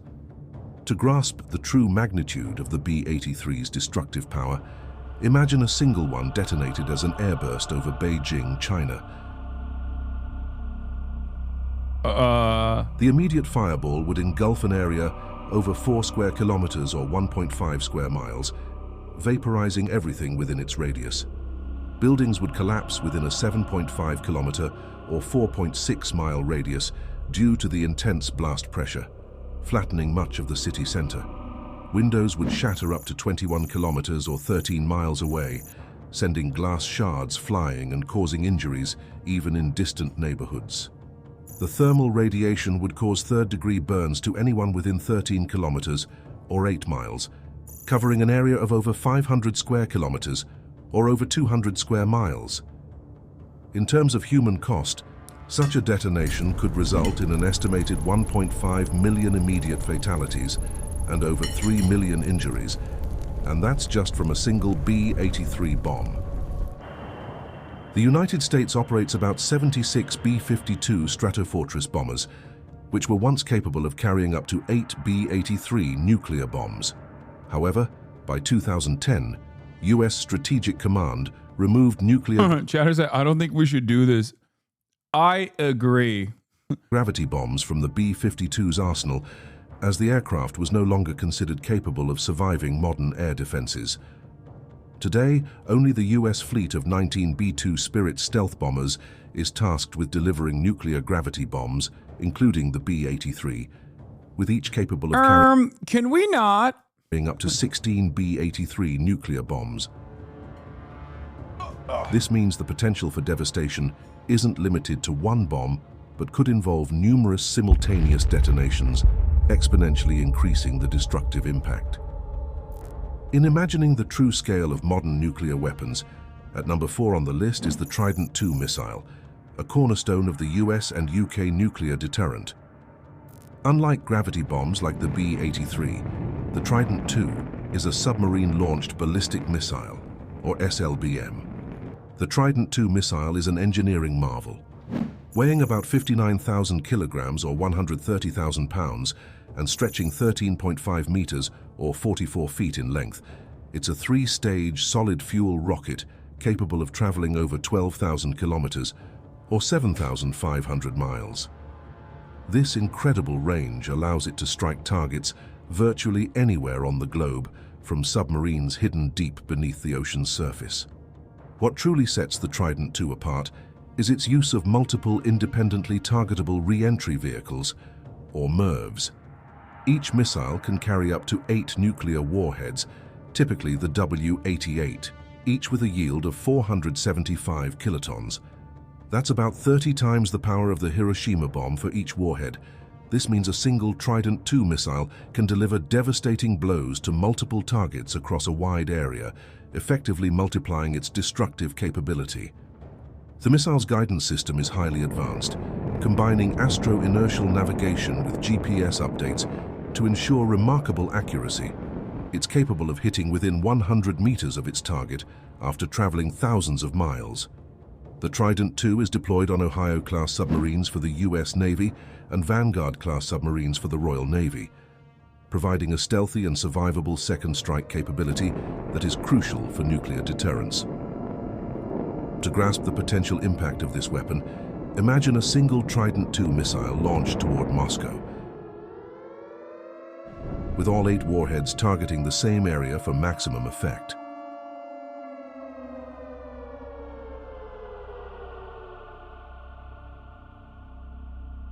The combined explosive yield would be approximately 3.8 megatons of TNT. Upon detonation as an airburst, the immediate fireball would engulf an area over 10 square kilometers, or close to 4 square miles, vaporizing everything within its radius.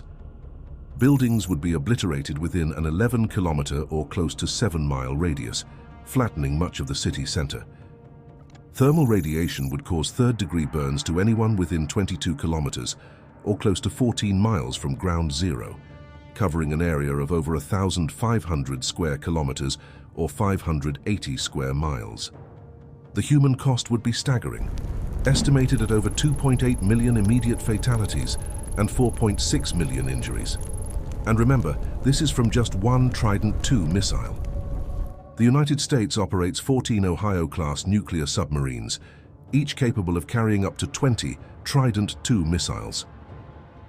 That adds up to 280 Trident II missiles lurking in the depths of the oceans. With each missile carrying up to 8 warheads at 475 kilotons apiece, we're looking at a total of 2,240 nuclear warheads. If you calculate the combined... Imagine a single B-83 bomb detonated in American Midwest. It could kill up to 500 people. What you are describing is already a nuclear deterrence policy in practice called the nuclear sponge. I don't know if you knew that that was the whole point of this, or maybe I missed it when they were describing it, but that is quite literally the reason why all of our nuclear silos are in the nuclear sponge states. I believe it's like 6 states in the Midwest that are not, as heavily populated and are otherwise considered expendable by the American government. Why are they called nuclear sponge states, you think? Because what does a sponge do? It sucks up the juice, right? That's where the nuclear silos are, in an effort to make sure that if there is mutually assured destruction taking place, then all of the limited amount of nuclear warheads that our adversaries have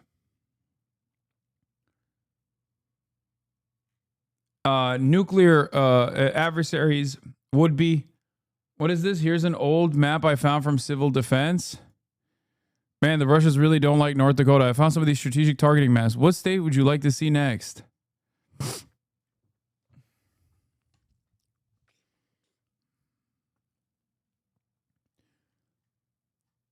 There are nuclear priority targets, like nuclear strike priority targets in every state.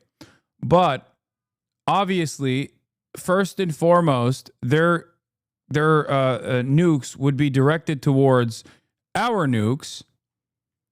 And all of our nukes, all of our nuclear silos are in the nuclear sponge states.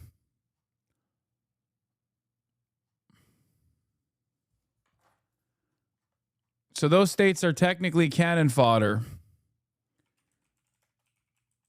Here. The 5 states designed to function as nuclear sponges. During the Cold War, 5 states, Colorado, Wyoming, Nebraska, Montana, and North Dakota, were designated nuclear sponges due to their remote locations and low population density. In case of an enemy nuclear attack, these states would be targeted first as they house the ICBM silos. In turn, everything within these states would be obliterated, but they would serve the greater good of mitigating immediate casualties in more populous states.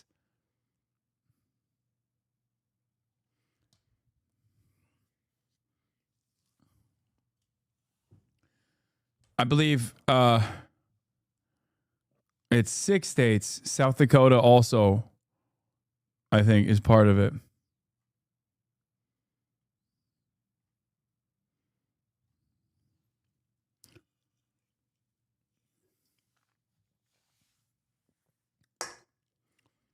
Yeah, if you thought you were safe in South Dakota, you are not.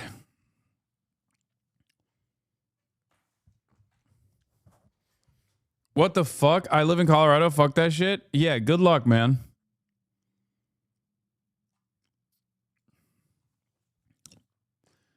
Make no mistake. When I say Israel is an American state and like far more valuable than either of the Dakotas, this is part of the puzzle.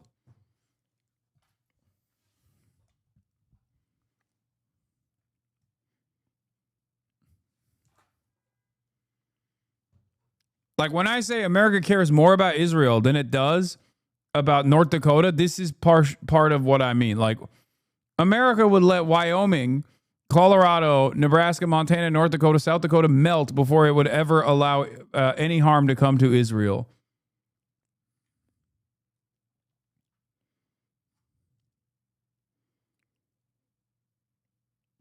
Cheyenne Mountain Complexes in Colorado, they're super fucked. Gatsu did a North Korea video. Nice. And explosive power, it amounts to an astonishing 1,064 megatons of TNT. That's the equivalent of over 70,000 Hiroshima bombs worth of destructive energy concealed beneath the sea.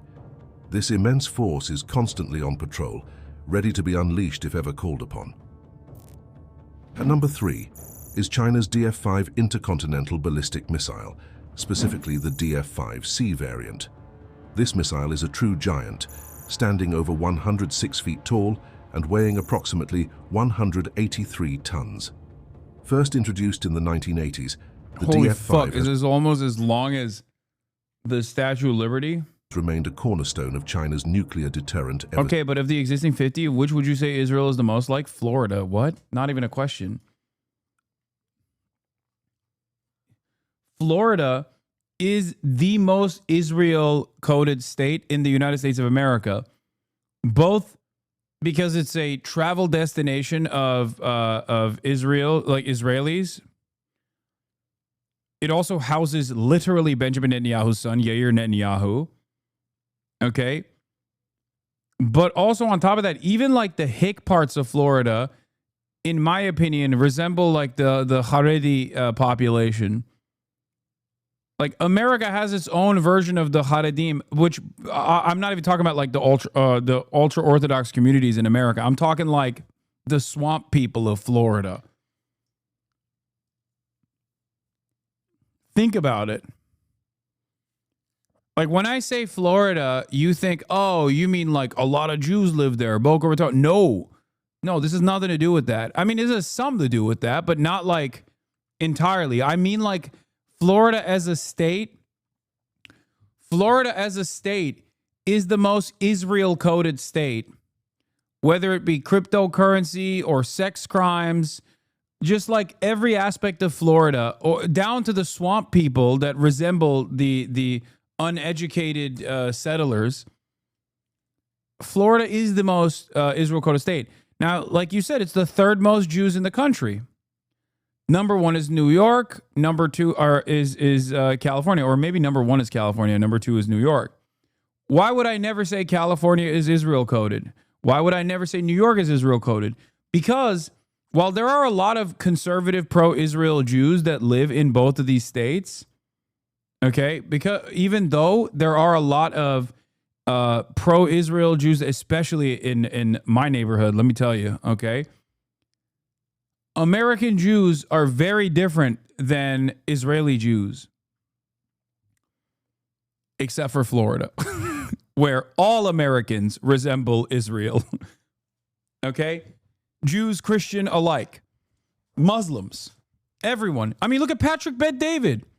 Patrick Bet-David is an Israeli man through and through, down to the bone, down to the triple name, Patrick Bet-David. And yet, he's actually fucking Iranian.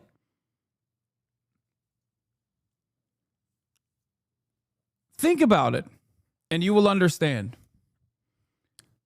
Down to the fashion, down to the music choices, Florida is the most Israel-coded state in the United States of America. And much like Israel, Florida is actively accelerating its own demise. For Israel, it's like it's untenable bloodlust, right? It's endless seeking of conquest in the region that genuinely makes Israel's position less stable. For Florida, it's water. For Florida, it's consistently building in areas that are probably going to be underwater very soon. So as far as like external factors that are life-changing, you got water and climate change for Florida, and you got Israel's constant destabilizing measures in the region for Israel and its inevitable backlash for Israel. Tampa is the West Bank. I live there, can confirm. Yes, if you've ever met some real dudes, okay, like go to the PCB, like go to like different parts, like Tallahassee. Miami is the Tel Aviv of Florida,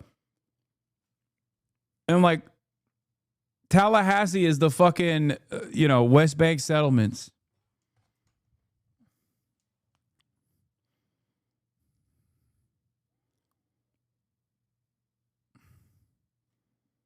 Since the DF5. No, California is not worse. Like, this is not even comparable. California at least has like a fake economy that revolves around the real stock market as opposed to cryptocurrency and drug sales, okay? Florida has never had a real economy. Florida's entire economy revolves around one, cocaine, and now cryptocurrency and cocaine. At least California has fucking Hollywood and Silicon Valley, which you can say is fake, and I agree with you, okay? Totally fucking fake, totally made up. But like, it's still less made up than cryptocurrency.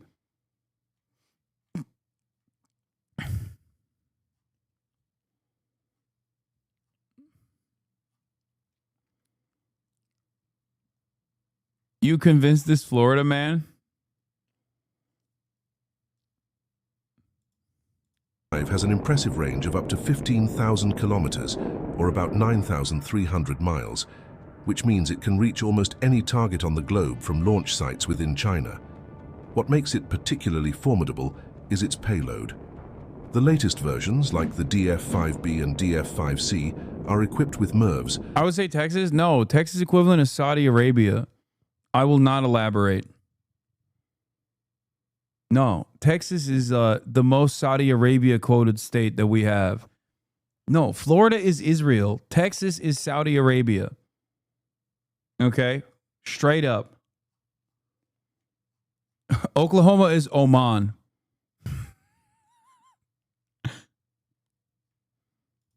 Allowing them to carry up to 12 nuclear warheads, each with a yield of 1 megaton of TNT. Yes, Nevada, UAE, Nevada.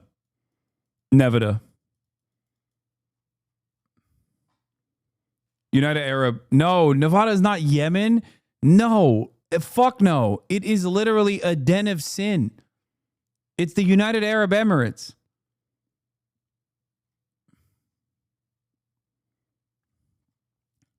To understand the scale, remember that the Hiroshima bomb was just 15 kilotons of TNT, so each warhead on the DF-5 is about 66 times more powerful. If all 12 warheads were directed at the same target area, the combined explosive power would be a staggering 12 megaton. Chatter called UAE sex tourism Saudi Arabia. Oh, no. Oh, that's funny. That's 800 times more powerful than the bomb dropped on Hiroshima. Let's imagine that a single DF-5C missile launched toward Washington, D.C., with all 12 warheads impacting the same area.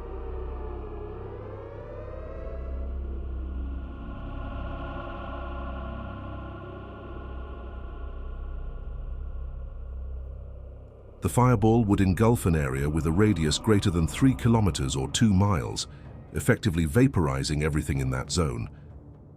The blast would cause most residential buildings to collapse within a 16-kilometer or close to 10-mile radius, and third-degree burns could affect people up to 35 kilometers or close to 22 miles away. Time out. Yeah, I would be like this. Time out. Time out on the hate. China. Time out on the hate, please. Unimaginable. Estimated fatalities could exceed 1 million, with over 1.8 million more injured. What's even more alarming is that this level of destruction comes from just one DF-5 missile. China is believed to have around 20 to 30 DF-5 missiles in its arsenal. At number 2 on the list is the Russian R-36 ICBM, better known by its NATO designation as the Satan missile.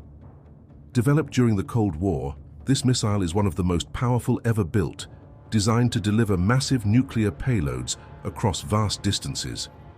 The R-36 is a colossal missile, standing over 32 meters, or about 106 feet tall, and weighing close to a staggering 210,000 kilograms, which is close to 500,000 pounds. It's a 2-stage, liquid-fueled rocket designed to deliver nuclear warheads across continents, with an operational range of up to 16,000 kilometers or close to 10,000 miles. This means it can reach targets virtually anywhere in the world from launch sites within Russia. What makes the Satan missile particularly fearsome is its payload capacity. It can carry up to 10 MIRVs, each armed with a nuclear warhead ranging up to 1 megaton of TNT. This means a single missile can unleash a total explosive yield of up to 10 megatons of TNT, about 666 times more powerful than the bomb dropped on Hiroshima, a fitting figure for the Satan missile. Some variants of the R-36 were equipped with a single massive warhead with a yield of up to 20 megatons. That's over... I suspect if deployed, this, like, ends the world, right? Like, completely. Even if there's no counter, like, even if there's no counter nukes launched, like, this alone, I assume, ends the world in its entirety. Like, it changes, it causes nuclear winter, right? No? No, not the world, but certainly the state. No, I mean, like, wouldn't this literally, I'm not even talking about like the nuclear fallout. I mean, like, the cloud alone is going to have widespread ecological consequences, right?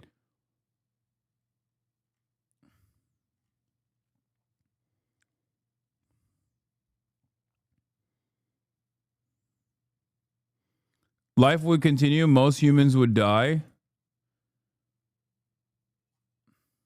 No, nuclear winter would only last 2 years. Oh, okay. Never mind. Oh, just 2 years? It's fine then. Yeah, Shadow's like, I'd survive it.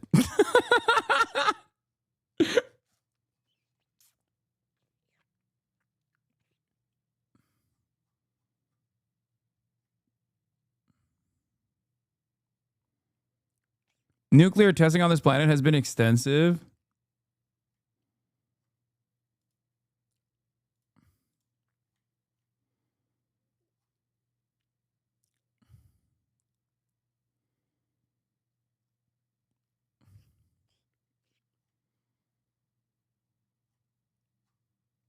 I feel like something like this could blast a hole in the ozone and just fuck up any kind of protection we have from the sun, which inevitably leads to death.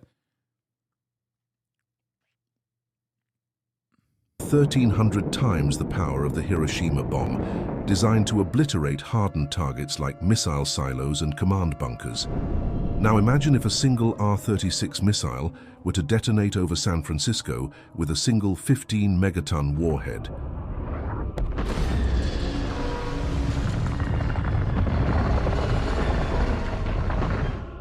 The immediate fireball would engulf an area over 30 square kilometers or 12 square miles, vaporizing everything within a 3-kilometer or close to a 2-mile radius.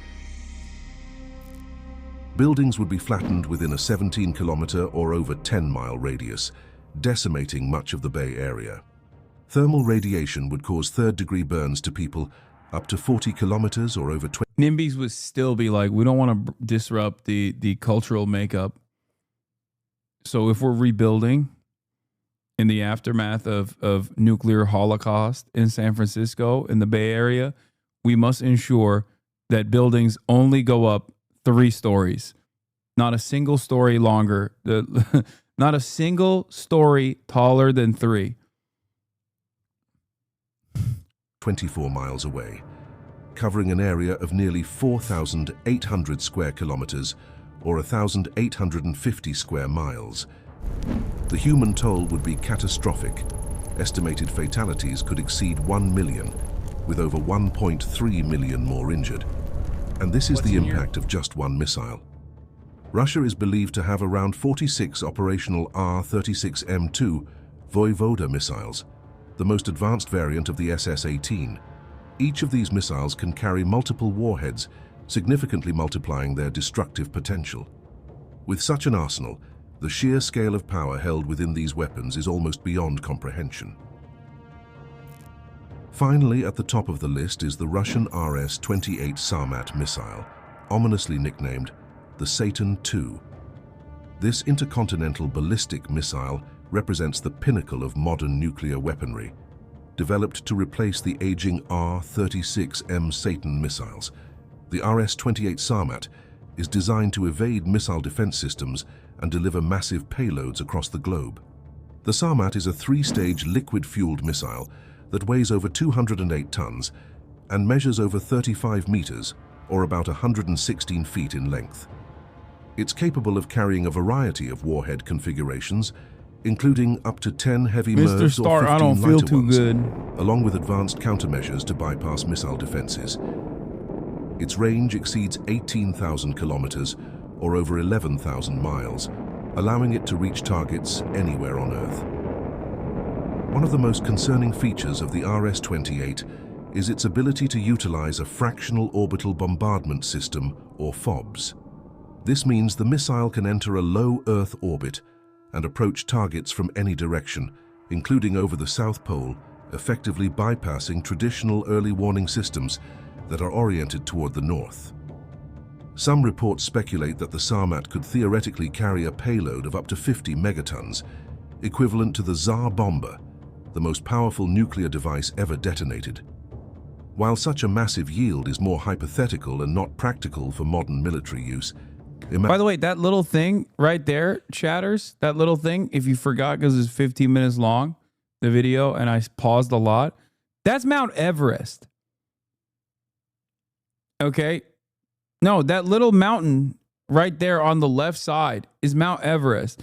This is judging the mushroom cloud that it comes after, or comes after detonation. Just so you understand. Imagining its potential impact is sobering. Consider a scenario where a 50-megaton warhead is detonated over New York City.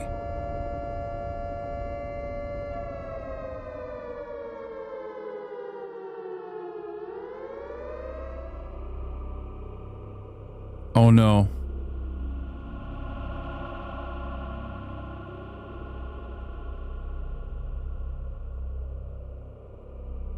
The immediate fireball would engulf an area with a radius of over 5 kilometers or over 3 miles, vaporizing everything within 83 square kilometers or 32 square miles.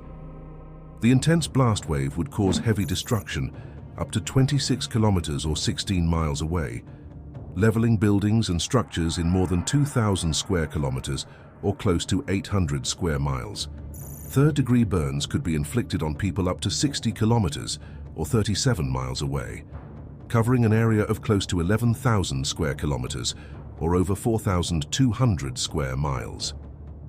The human toll would be unimaginable.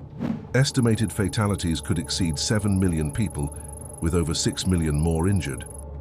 And this is just from a single RS-28 Sarmat missile, assuming the theoretical payload of 50 megatons of TNT.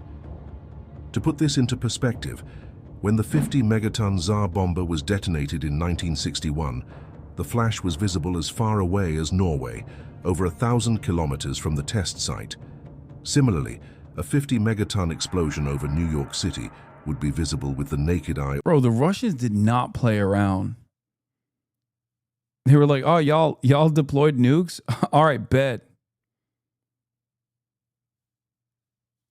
That's crazy. All the way to Columbia, South Carolina, nearly 1,000 kilometers away. But what does all this mean for us today? Despite Russia's impressive arsenal on paper, recent events have cast doubt on its true capabilities. Russia's new Sarmat ballistic missile, known as the Satan II, reportedly blew up during a test launch, leaving a massive crater at the site.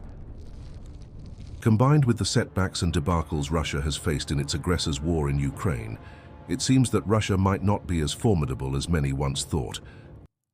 Okay, I'm not gonna lie, this is a dangerous thing to entertain, okay? I've heard this quite a bit. I feel like this is somehow even scarier than talking about how scary these nukes are. When people start talking about how not scary nukes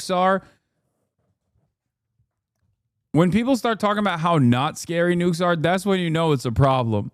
Remember when early reports indicated that Russia was entertaining the deployment of a tactical nuke in Ukraine, and you started seeing defense people on CNN talking about, well, you know, like a baby nuke or a tactical nuke in Ukraine would not be as impactful as you think it is, actually. Like, you know, when they started saying shit like that, that was, I think, the scariest moment in this conflict thus far. That was when it was like, oh, brother. Tactical nukes? We're talking about, you know, how little of an impact that tactical nukes might have.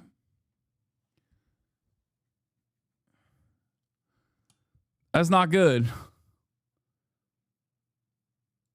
But merely a paper tiger. Yet in a full-scale nuclear exchange, even a few missiles from Russia's nearly 6,000 nuclear warheads would cause unimaginable damage to the United States. But the real challenge isn't about who has the biggest bomb, but about ensuring these weapons are never used. Because in a nuclear war, there are no winners, only a world left in ruins where everyone loses. Don't worry, Trump's got it. He's going to say, Vladimir, no. Khalil, no.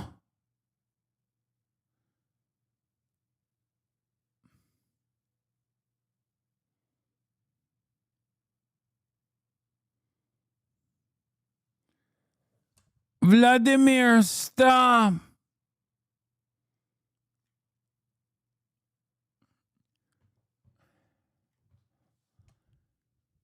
And that'll surely put an end to these shenanigans, you know? I know it.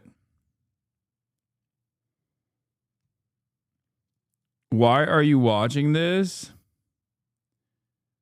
No reason. Just looking at some stuff, you know? Was just looking at just looking at America's future. You feel me?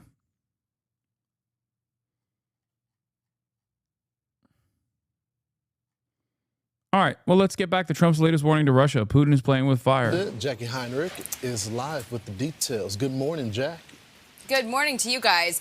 Putin's lackey, Dmitry Medvedev, who served as the bridge between Putin's presidential terms, has posted an implicit threat as President Trump is weighing these harsh sanctions on Russia. Medvedev writes, regarding Trump's words about Putin playing with fire and really bad things happening to Russia, I only know of one really bad thing, World War III. I hope Trump understands this. It comes after President Trump expressed frustration that Putin's continuing to stall peace talks while bombarding Ukraine, saying what Putin... Bro, look how happy he was. Look how happy he used to be, bro. The military meta is cheap explosives, tanks, and jets will become useless. Doesn't realize is if it weren't for me, lots of really bad things would have already happened to Russia. So far, Trump has resisted enacting those sanctions, believing that the peace talks still stand a chance. But he also said Putin has gone, quote, absolutely crazy, warning that if he tries to take all of Ukraine, it will lead to Russia's downfall. I don't like what Putin is doing, not even a little bit. He's killing people. And something happened to this guy, and I don't like it. Trump envoy General Keith Kellogg responded to Medvedev's threat, posting, stoking fears of World War III is an unfortunate, reckless comment by Medvedev and an unfitting of a world power. President Trump is working to stop this war and end the killing. We await receipt of the Russian memorandum term sheet that you promised a week ago. Ceasefire now. Just now, a Putin aide doubled down, saying, we believe that Trump is not fully informed about Ukraine's conflict. So far, the Russian response to all of Trump's sanctions that he has been weighing has been to dismiss this as emotional overload and effectively taunt him. But the president's patience does appear to be running thin. The White House, we know, is actively reviewing sanctions options, and already the Senate has a veto-proof bill ready to go that would slap 500% tariffs on any country that buys Russian energy. And you're already hearing from some congressional Republicans say that they are ready to see the Senate act with or without the White House's green light, guys. But I heard that Senator Thune was almost relieved to see the president come around to what many people think is Vladimir Putin, an irrational actor who has no interest in ceasefire. So if there's 82 votes already. Brian is so happy that finally Trump is coming around to treating Vladdy Poo as not his best friend, but as a threat, potentially. This was a big deal for Brian Kilmeade, okay? Remember, never forget, Brian Kilmeade personally threw baseballs with Ron DeSantis because his greatest fears for a second Trump administration have been, I mean, they've been materializing every day. So The only thing holding back the Republicans would be not to make the president look bad or to get ahead of the president's foreign policy, right? Well, they don't want to make things potentially worse or harder for the Trump negotiation team. And part of the logic behind the White House's decision to not go forward with these tariffs so far, the president says that, he still thinks there's a chance for peace. And there's always the chance that putting these sanctions in place could actually harm the negotiations or make things worse. Now, there seems to have been a real change in the president's attitude toward Putin. He often is reticent to criticize him.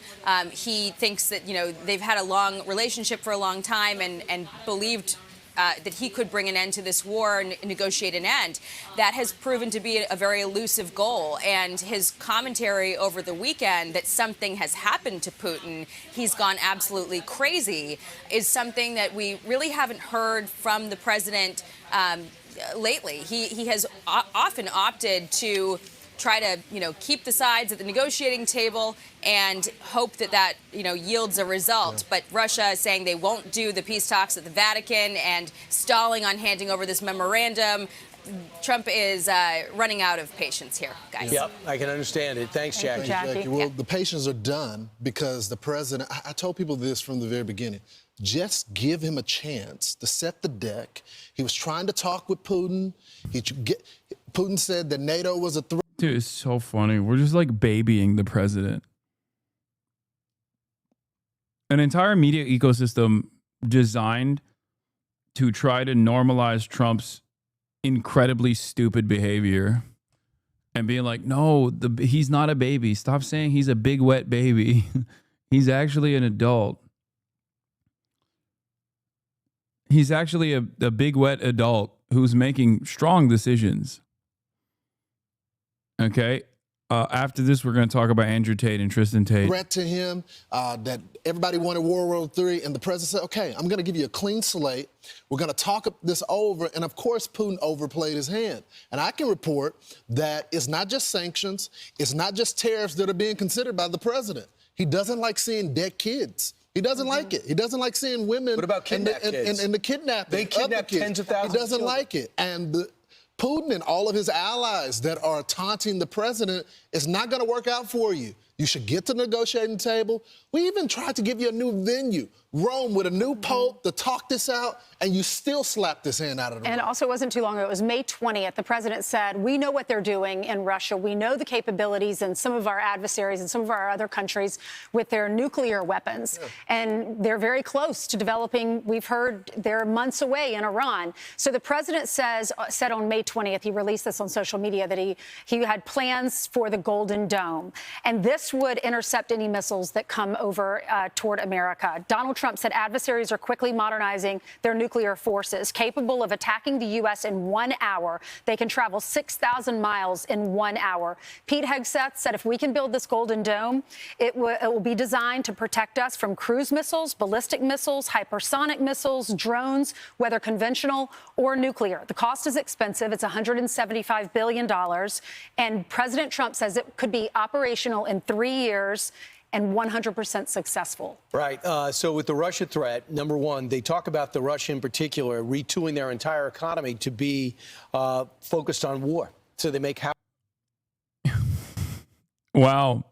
Who would do such a thing? Wow.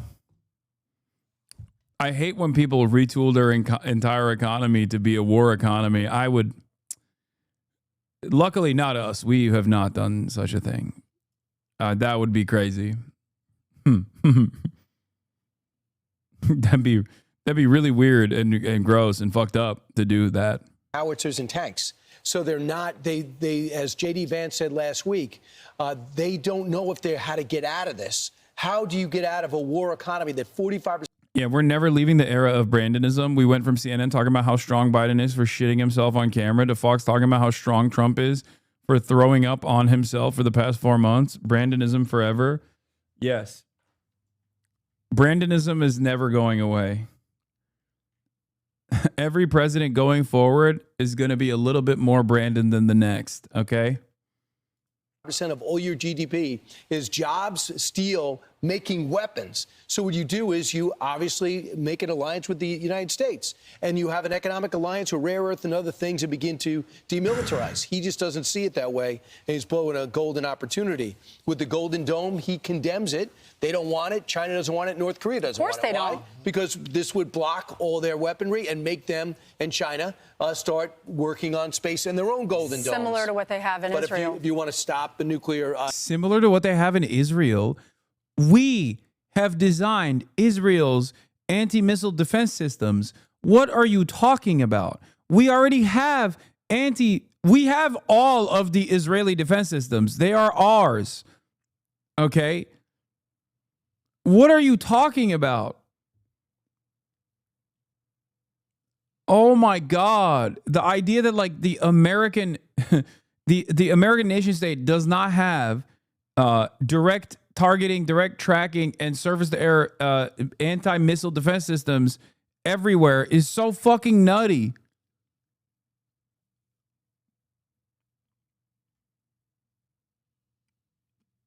Attack, no, they won't work. That would be one way to do it. The other thing is going to cost $25 billion initially, and they say up to $750 billion over the course of 5 to 10 years. I know you need to get to the political story, but I think the main thing in this... Brother, she's a military chief. Shut the fuck up. True. All right, I'm skipping this. Internet influencer brothers Andrew and Tristan Tate are tonight facing rape charges here in the UK. The pair are currently awaiting criminal proceedings in Romania surrounding separate allegations. They are then due to be extradited to Britain. Our correspondent Geraint Vincent is with me now. Geraint, what exactly are the pair accused of? Andrew Tate is... I don't understand it. Like, it'll never not be insane to me that the Trump administration, or at least someone with enough power in the Trump administration, allowed the Tate brothers to come to the United States of America. Okay? And then in the time frame that he was in the United States of America, Andrew Tate apparently raped an American citizen. Like, these guys are a threat to themselves. They're a threat to others. Like, they are an endless threat.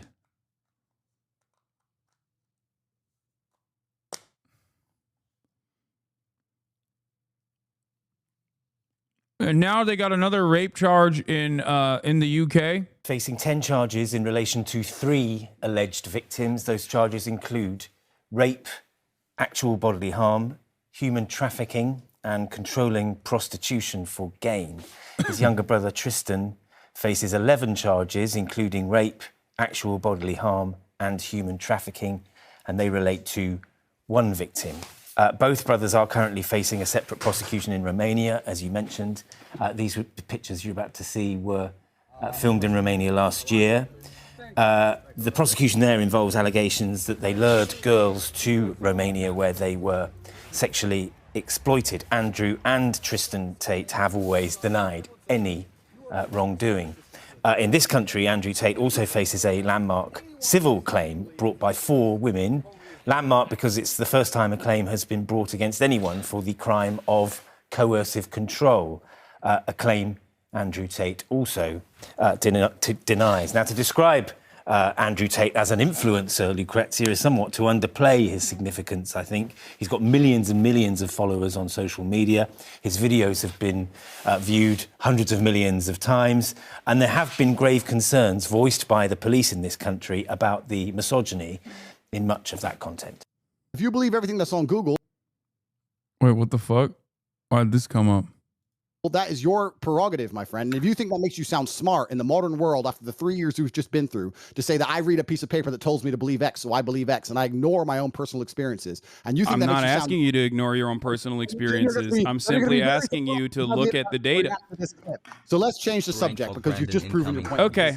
Andrew, do you believe? Well, you didn't really prove anything, but it's cool. Do you believe the Earth is flat, or do you believe the Earth is spherical, round? Aldi has his headphones on. Yeah, oh, he took his headphones off. He gets very stressed sometimes, and Yeah, it's cool. It's important. Sometimes you can't take the heat. Sometimes you can't take the heat, so you gotta get out of the kitchen a little bit. Andrew, do you believe the Earth is flat or round, spherical, globe? Round. You believe it's round, right? But when you walk outside, it feels like it's flat. Brother, and I it looks flat, it feels flat, but you believe it's round. Why do you believe the Earth is round? Because I have personal experience that would prove to me that the Earth is round. Oh, you have personal experience. What happened? Did you go up to the fucking moon? Is that how you figured it out? Exactly. I flew up into space and I looked down on Earth. And I saw a big circle. That's crazy. Okay, you don't have to. Hey, listen, you don't have to concede on that point, but I think you and I both understand the importance of scientific. The rape charges are not true. The guy can buy any hole. It doesn't make sense. Okay. Very cool. Famously, rich, wealthy, powerful people never engage in rape. The idea that rape is conducted simply because you need to fulfill your sexual desires is insane. I already banned that chatter. Okay? Rape is not about rape is not a substitute to masturbation. Okay? People don't rape because they're like, oh my God, I was really horny and then I ended up raping somebody. People rape for power.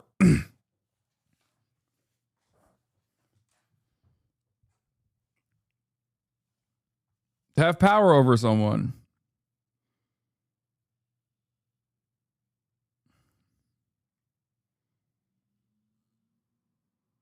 Didn't you rape or have sex with a minor that one time? No. What the fuck kind of insane psychopathic fantasies do you have in your mind? What a fucking insane thing to just say. Why are you fantasizing about this? Why is that in your brain?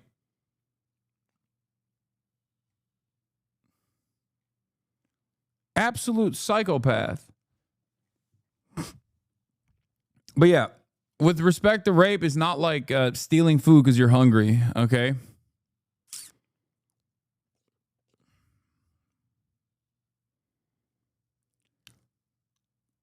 Didn't take long for the schizos to come out for this one. I know.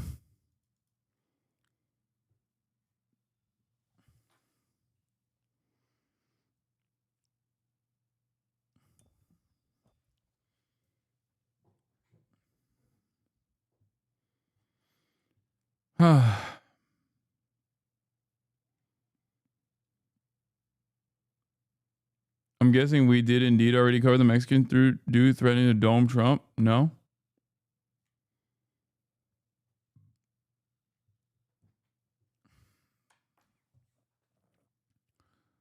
All the Hustlers University graduates in the fucking chat. The importance of empirical evidence in that one, right? Or you know, all our fun. science. I saw it.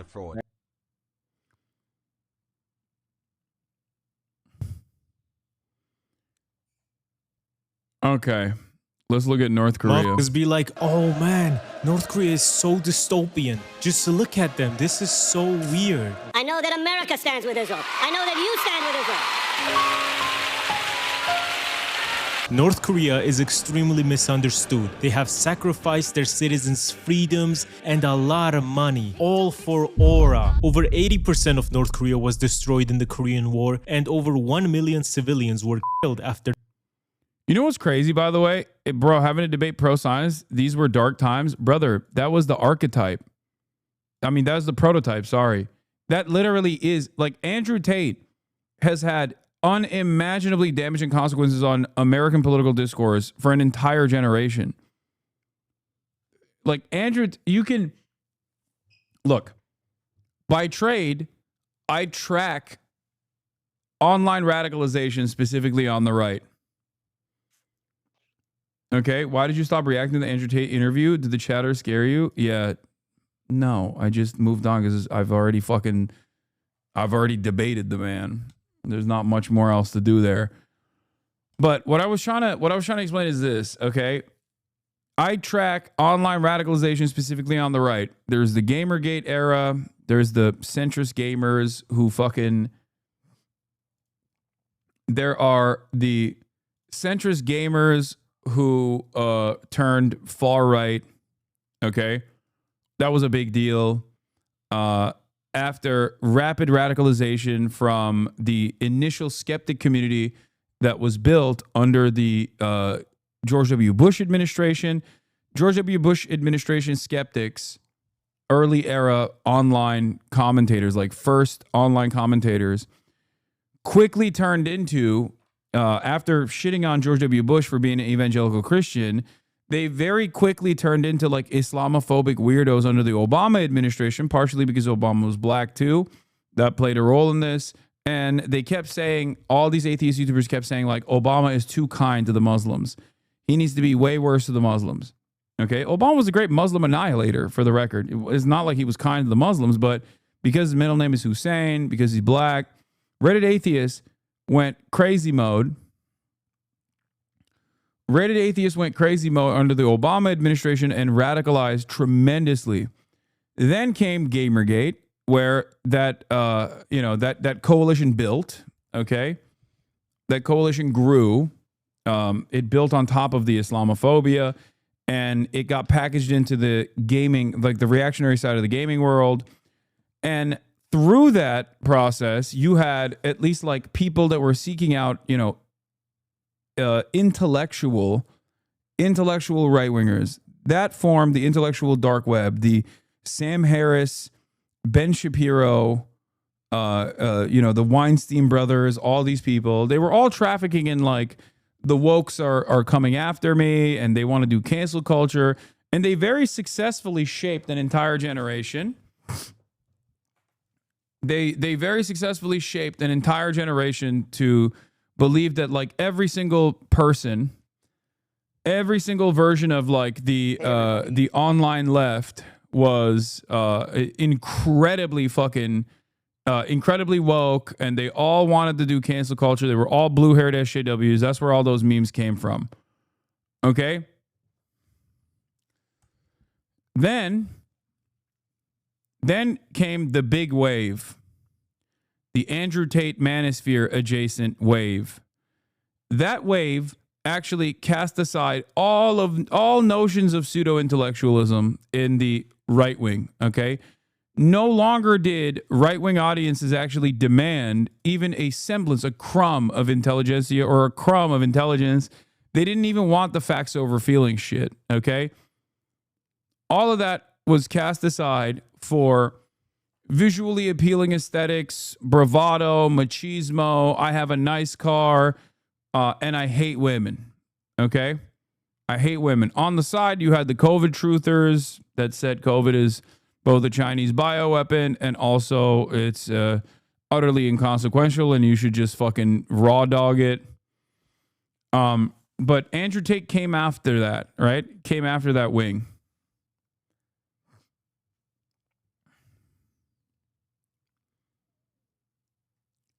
Now, the final formation of that is that the gamers are back. They were nascent for a while, but now they're back in a big way, okay? The Gamergate era is back in a major way. And in the post-Andrew Tate world,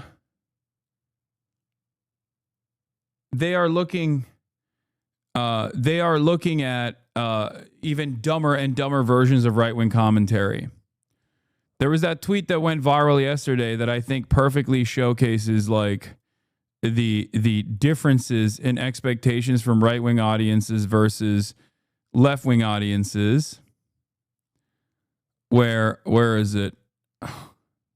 It was comparing me and Asmongold, and that went supernova, super viral. Oh, here it is. The Hasan Asmongold dichotomy is fascinating. The left's big streamer has a poli-sci degree and does real activism. Even then, he's pretty divisive on the left. The right's is a guy who played Warcraft and lives in rotten animal flesh who has something to say. Basically, Jesus to them. Genuinely floored how quickly Asmongold went from a guy they're unreasonably defensive to a genuine political thought leader. They actually worship this man who gags at the taste of water and sulks about women in video games not turning him on. Get their ideas from him. And I think now this is the new meta. I think there is like a unknown amount of hikikomoris living in the United States that spend every waking moment online. And now this is the new formation, the roach meta, the new meta of the online right, where it is not even, it doesn't even revolve around like discernible political opinions, but just pure culture of resentment. It's reactionary politics in its purest form. It is a simple mission of vengeance. Anything and everything that offends the sensibilities of liberals, whether it be literally like looking gross or behaving in a gross manner, that is seen as a virtue on the right. Okay? It's not even a revenge of the nerds, it's more so like a revenge of the grotesque. Where being grotesque is now a virtuous thing, where it just showcases how real you are. Back in the day, being incredibly edgy and racist was seen as currency online, currency to showcase how real you were, right? And then there was vice signaling, and then there's always been an anti-intellectualist sentiment associated with this. But now there's something a little bit different than that. There's something on top of that. It is being grotesque. If your smell offends the sensibilities of people around you, that means you're counterculture, that means you're grotesque, and that means you're owning the libs, and that means the revulsion that people feel towards you is actually a good thing. And that's where we've arrived at. It's basically like Asmongold is the equivalent of a person who like shits himself in a crowded area only to turn around and go, haha, you guys are smelling my shit. You are owned. You are owned by being in my presence. If that makes sense.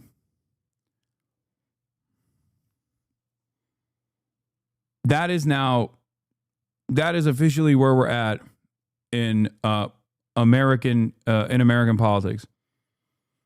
It's anti-intellectual, which is held also as a virtue. Being against intellectual thought, being against logic and reasoning is seen as a fucking virtue. Being as edgy and as reactionary and as right-wing and as bigoted as possible is seen as a virtue, because all of those things combined offend people. All of those things combined invoke a negative reaction from people, your enemies specifically. You left out the QAnon era. No, I briefly touched on it as well. QAnon and the anti-vaxxers as well. And it is, I think, snowballed into being as offensive as you possibly can be.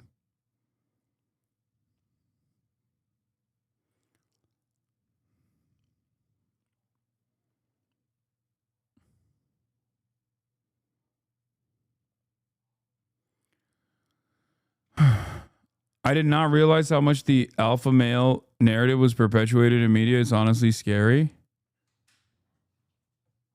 Know about Lon? I don't know.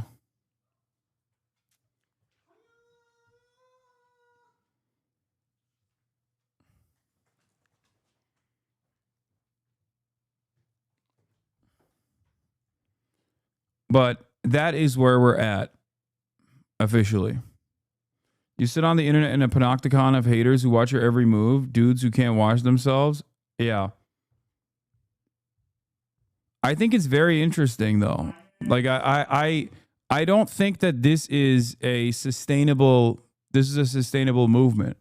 A lot of people who are drama obsessed and have no other way of understanding politics outside of the framework of clout and drama constantly say, Hasan, you're so jealous that Asmongold is the top content creator.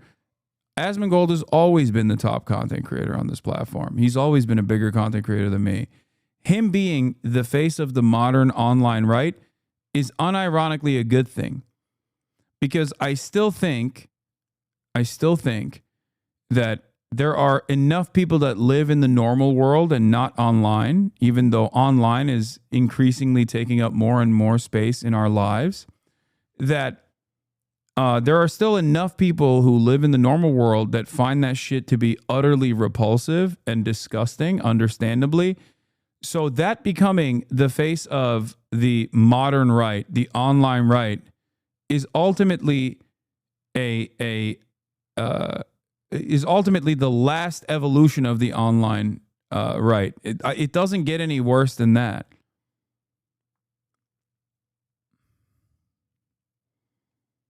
Does that make sense?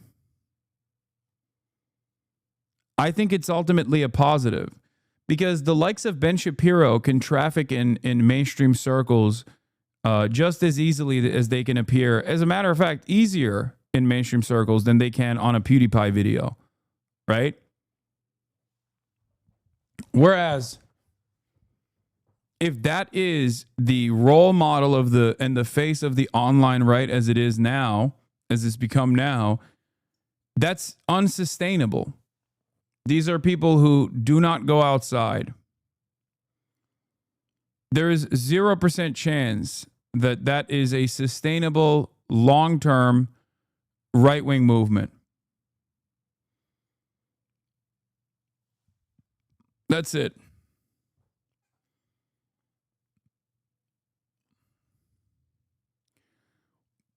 So a lot of people mistake me laughing about Asmongold being the top right-wing content creator, but considering that I have political convictions, unlike many of my naysayers, and don't simply care about the clout, even though that is what they project upon me, and I simply see charitability and even more relevance, broad relevance, as a vehicle to approach a larger percentage of the population in a friendly manner with my politics, with the hopes that I can change their minds, with the hopes that I can convince them. Because I have a grander political objective in mind and political convictions that I care about more than anything else, that I see this as a wonderful gift, a wonderful natural evolution of reactionary sentiment, basically turning into this inevitable gross outcome. That's it.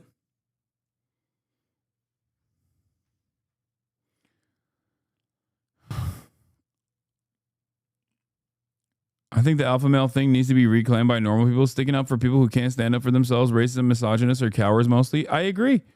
I say that all the time. it is no measure of a strong man to tackle the vulnerable, to go after people who have less than them. That is a weak man. You're not a strong man if you do that. That's not how it works in movies. That's not how it works in literature. That is never how it's worked in the real world. Like, can you imagine having a strongman character designed around like one of these alpha male podcasters? It's a joke. They're a fucking joke.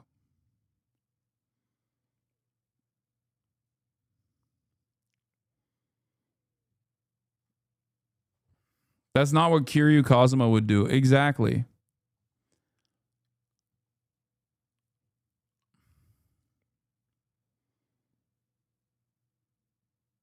Basically any Daily Wire movie. No, even in Daily Wire movies, they try to like present themselves as victims. This must be targeted at that interview earlier. The U.S. will begin revoking visas of Chinese students, including those with connections to the Chinese Communist Party or studying in critical fields. Oh my God. They're coming after our HasanAbi head, dude, on MSNBC. This is fucking bullshit.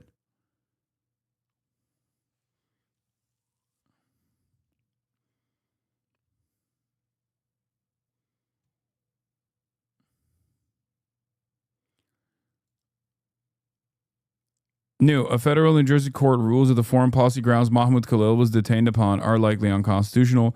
Court rules that Khalil is likely to succeed on the merits of his claim that the Trump administration's foreign policy charge is unconstitutionally vague.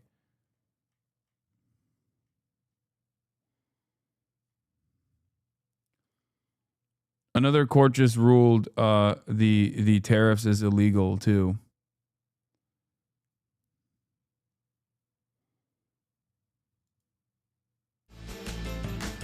Watch the first 12 minutes of the Zizek interview on shamelessness from the right. Oh, okay. I love this. I might do a speaking engagement with Slavoj Zizek, by the way. Do you feel liberated? No, for now I will begin with a rather simple cheap joke, but it's very realist. In times which are today, it's suicidal to be an optimist because you are just all the time disappointed. If you are a pessimist, then from time to time something small happens here and there, you know, which gives you some hope. But I really think that here I sympathize with my friend, although we had disagreements, Yanis Varoufakis. We have great disagreements, but nonetheless, everything has to be rethought when people like Trump, Vance, Elon Musk, this in the United States, become those who rule. Because what are they? They are no longer traditional, but by traditional, I not mean 17th century. I mean even a couple of decades ago, figures of authority. The first thing is that obscenity, even making jokes about himself, is part of their image.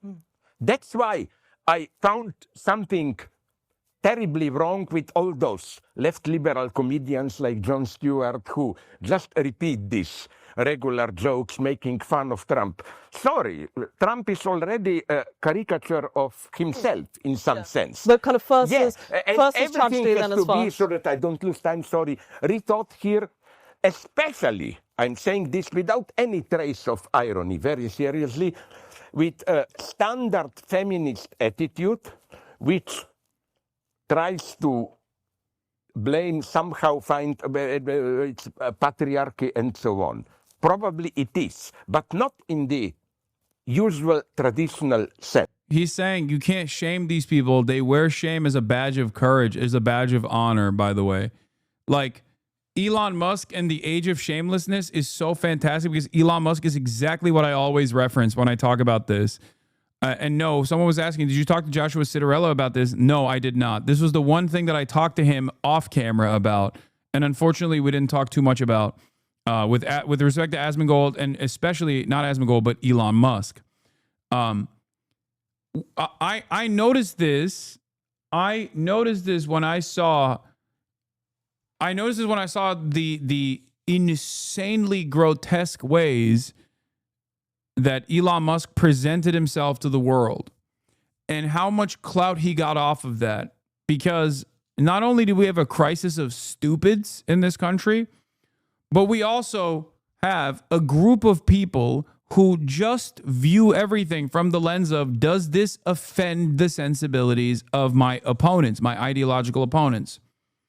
And because they've presented liberals, this blob of liberalism, as like the elites that dominate society that are ruining everyone's lives, they think behaving in this like cringe manner and in this grotesque manner that offends the sensibilities of most people is still ultimately a good thing. It's almost like the online culture becoming taking a stronger foothold in the real world.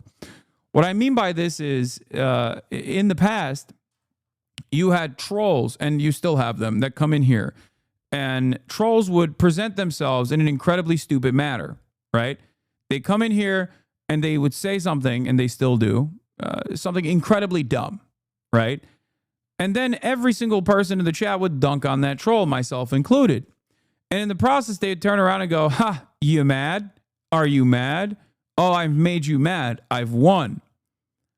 Now, I think in the meat space, in the real world, people behave like that as well. The way they carry themselves and the way that they behave is grotesque by design, where they know that they're not liked. They like that you don't like them. They love that you are giving them negative attention. And I think that's precisely what Elon Musk does as well.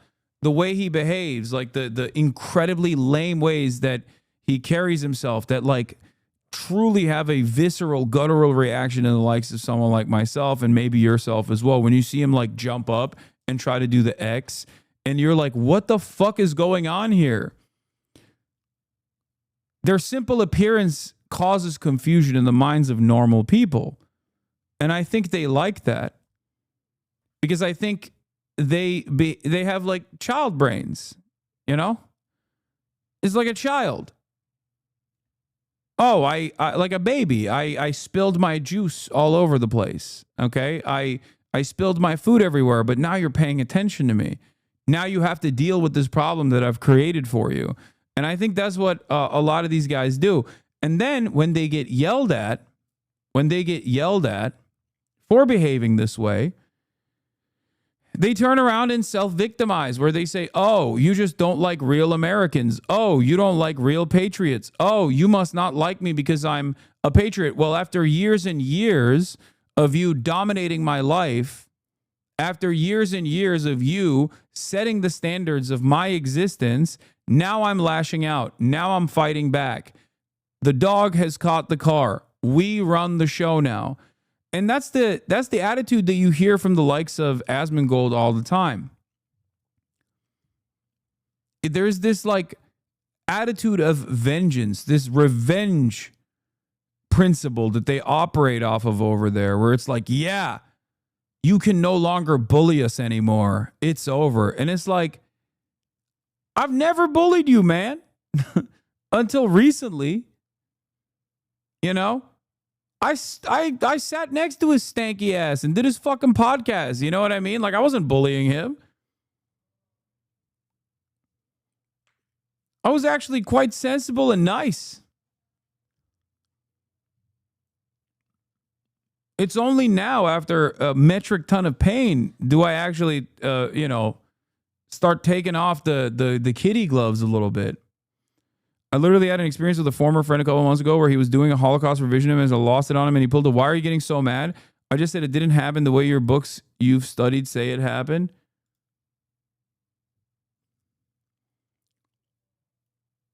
I think that these guys designed a universe where they were constantly under attack, and oftentimes this comes from like a place of tremendous privilege. You know, what pain has Asmon caused, though, to be honest?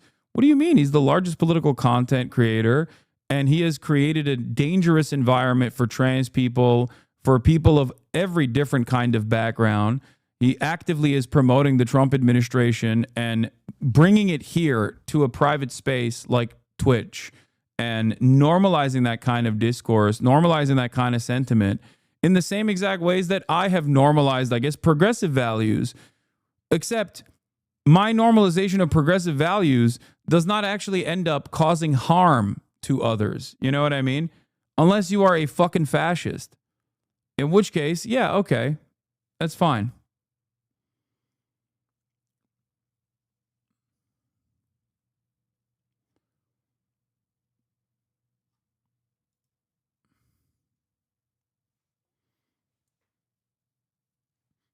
Asma recently attacked the trans streamer over a 7-second clip, causing other people to pile on. Yeah, I mean, I'm a fairly large content creator, so it doesn't really bother me as much. Fascists love you. Get the fuck out of here. Point to one singular fascist who has ever said anything positive about me. Are you out of your fucking mind? Dude, fascists hate me so much. Anti-Semitic neo-Nazis are aligning with Ethan Klein while simultaneously going, I can't believe I hate Hasan so much. I'm aligning with the Jew on this. Like, what the fuck are you saying? There are literal neo-Nazi anti-Semites online right now that are behaving as though they love Ethan Klein specifically because he hates me. You understand that?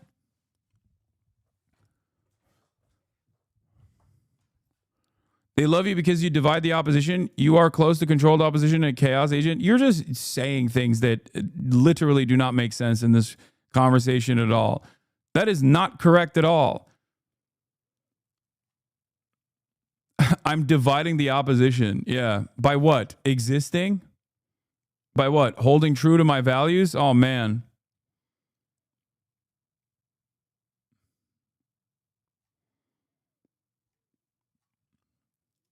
If someone despises me, it's probably a primary marker that they are fascist adjacent in their politics. Check logs, it gets worse.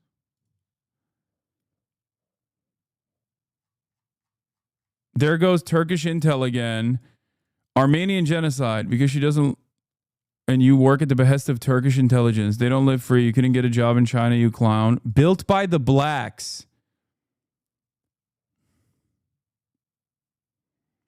That's what a terrorist would say.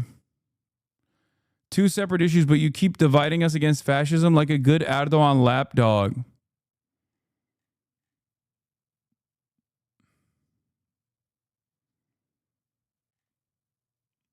Progressives won't lose raises and Trump is good for their brand. AOC is in a safe seat, full stop. If you focus eyes on belt and waist, you don't get cooked. Follow the waist. Don't bite on fakes. Oh shit, he's a gaming watcher.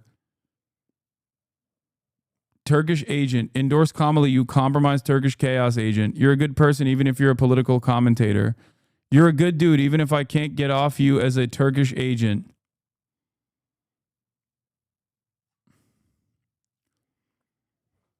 Bro, you're a sellout. It's not a genocide, you clown. It's a normal fucking war. How does it feel? It feels like there is some like liberalism in your brain. How does it feel that like all of these other like supposedly liberal spaces that you occupy are diametrically opposite to your worldview? I mean, a little bit of racism, a little bit of liberalism. Absolutely makes sense. To defeat fascism and tyranny, you need to build alliances. I've never been against building alliances. Do you still believe it's a war? I've never denied the Armenian genocide, but here you are denying the Israeli genocide of Palestinians. How does that work in your mind?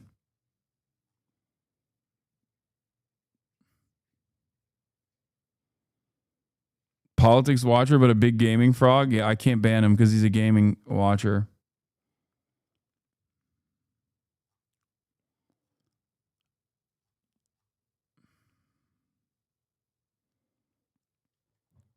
What are the liberals doing to fight fascism?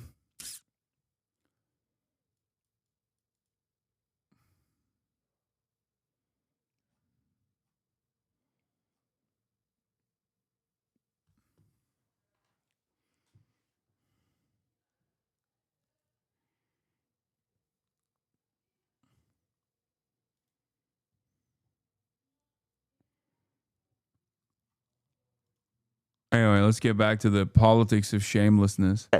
I here refer to the best of critical theory. Already in the late 30s, Adorno, the great one, wrote a wonderful text where he emphasized that figures like How do these oligarchs get off by being hated? It's not about oligarchs.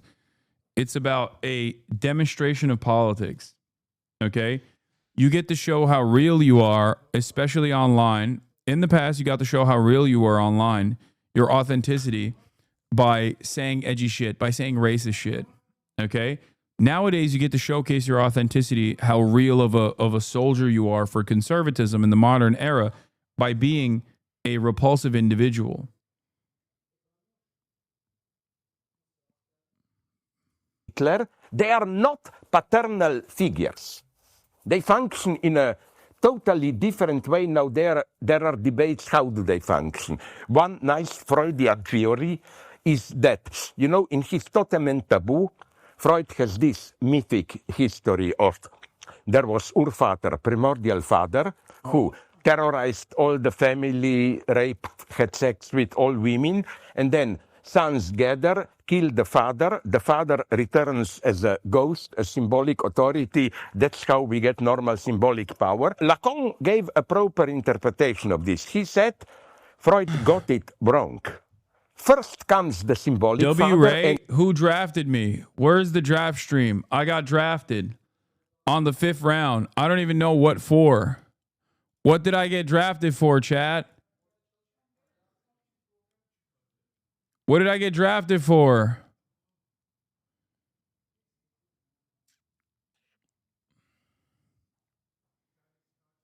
Creator League? From last summer.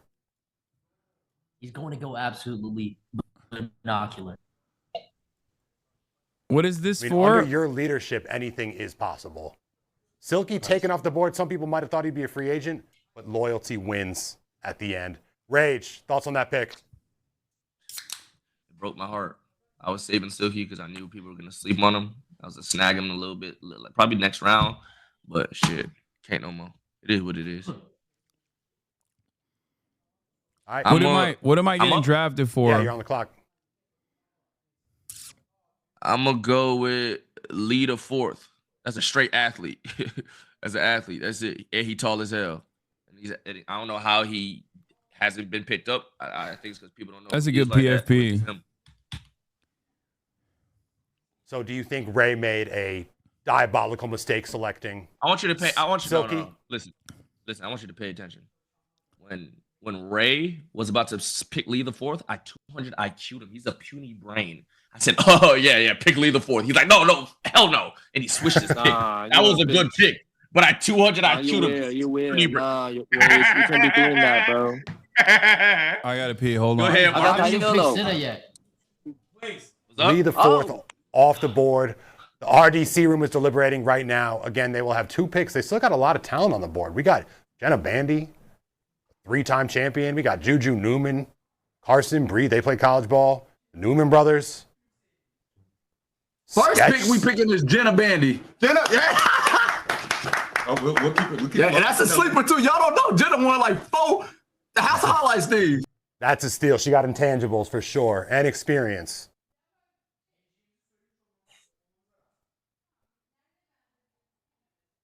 Listen, the draft preparation is definitely paying off for RDC.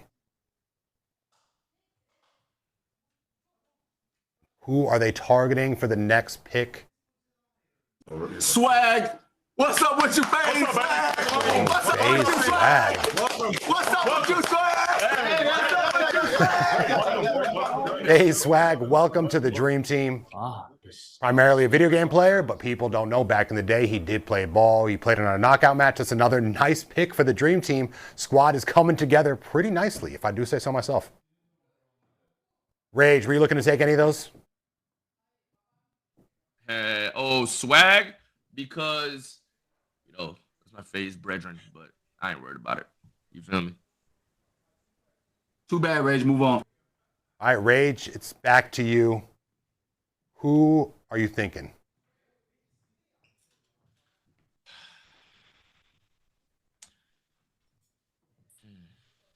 A lot of tough picks here. I think I'm gonna go.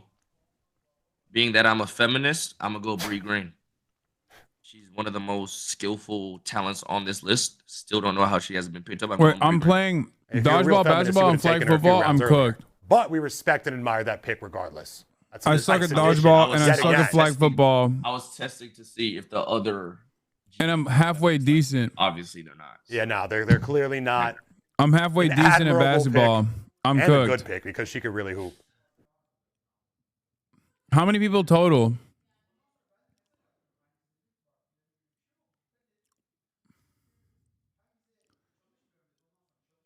It's okay you're on the troll team. I've never played football in my life. I've literally never played football in my life. Wait, there's 37 people and they picked me in the top 20? That's insane.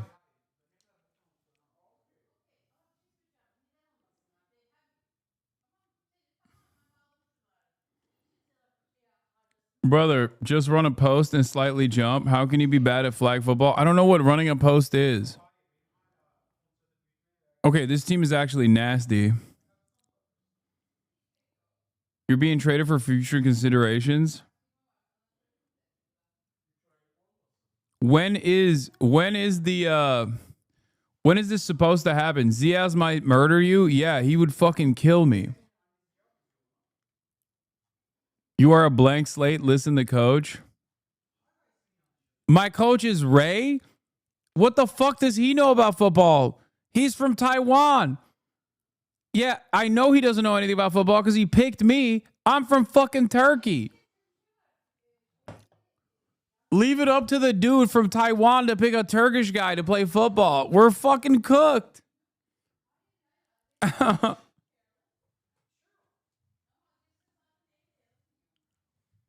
Wait, do they play football in Taiwan? Because it's so fucking US dominated?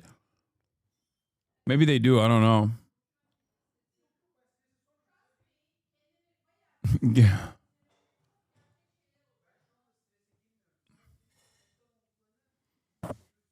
I don't know. That wouldn't shock me if people in Taiwan play football. Kind of like a... Flag football is non-contact. It don't matter. That makes it harder. Don't tell Ray you're Chinese. No, he'll appreciate it. He'll appreciate that I'm Chinese. White Chinese.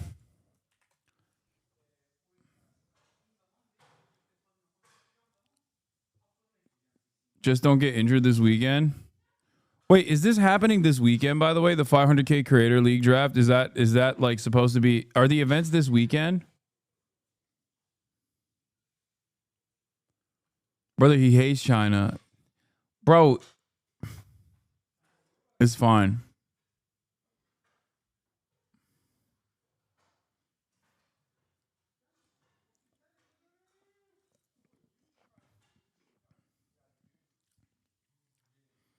Boy, look at the schedule. 627 dodgeball. 725 slam ball. 822 flag football. 926 knockout. 1024 5v5 basketball. Wait, what the fuck? This just goes on and on. Dude, what the hell did I... There's a sport every month. Where are we playing? Dude, I don't know anything. Where are we supposed to be playing? I said yes to this. I'm so dumb. Where are we supposed to be doing this? Like, do I have to fly?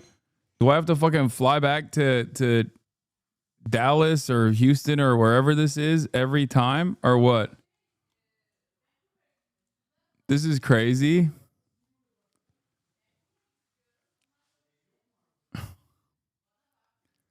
Where are we flying out to? Saudi Arabia? Shut the fuck up. Why ask us? Oh, the Saudi Arabia equivalent of the United States, Texas? What, you think it was going to be in WeHo? I thought this would like be a day of events. I thought it was one day, man. I didn't realize we'd be fucking flying all around the world and shit. Oh, I'll participate. Don't worry. I got this. I'll fucking cook.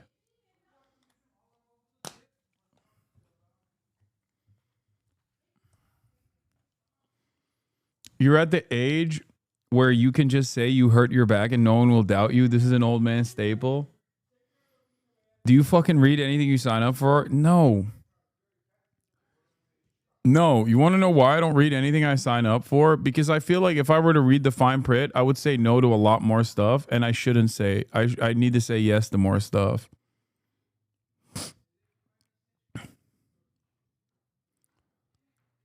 Like this right here is a 2025 season schedule. June 27th, event number 1, dodgeball. I don't know what slam ball even is. July 25th, which is my birthday, is event number 2, slam ball.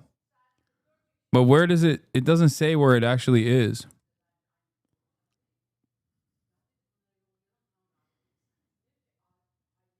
Trampoline basketball? What the fuck?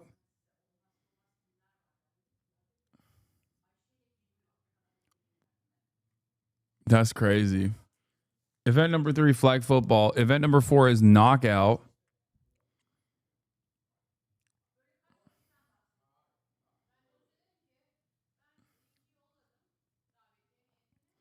Nephew didn't pick you, the fuck? Nephew's dead to me, bro. Okay. I know my new nephew is Ray. Ray is new nephew. We've moved on. We've new old nephew was Jason. New nephew is Ray. Okay.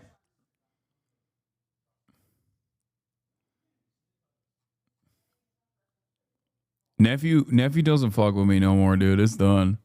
Your knees are cooked. I know it is. My knees are cooked. New nephew, just like we got a new unk.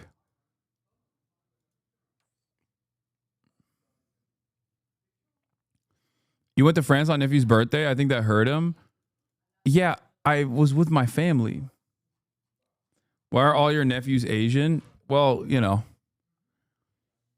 It's because I'm white Chinese. All right, let's continue. And today, with figures like Kim Jong-un, Trump, and so on, these are figures of primordial father in all their obscenity.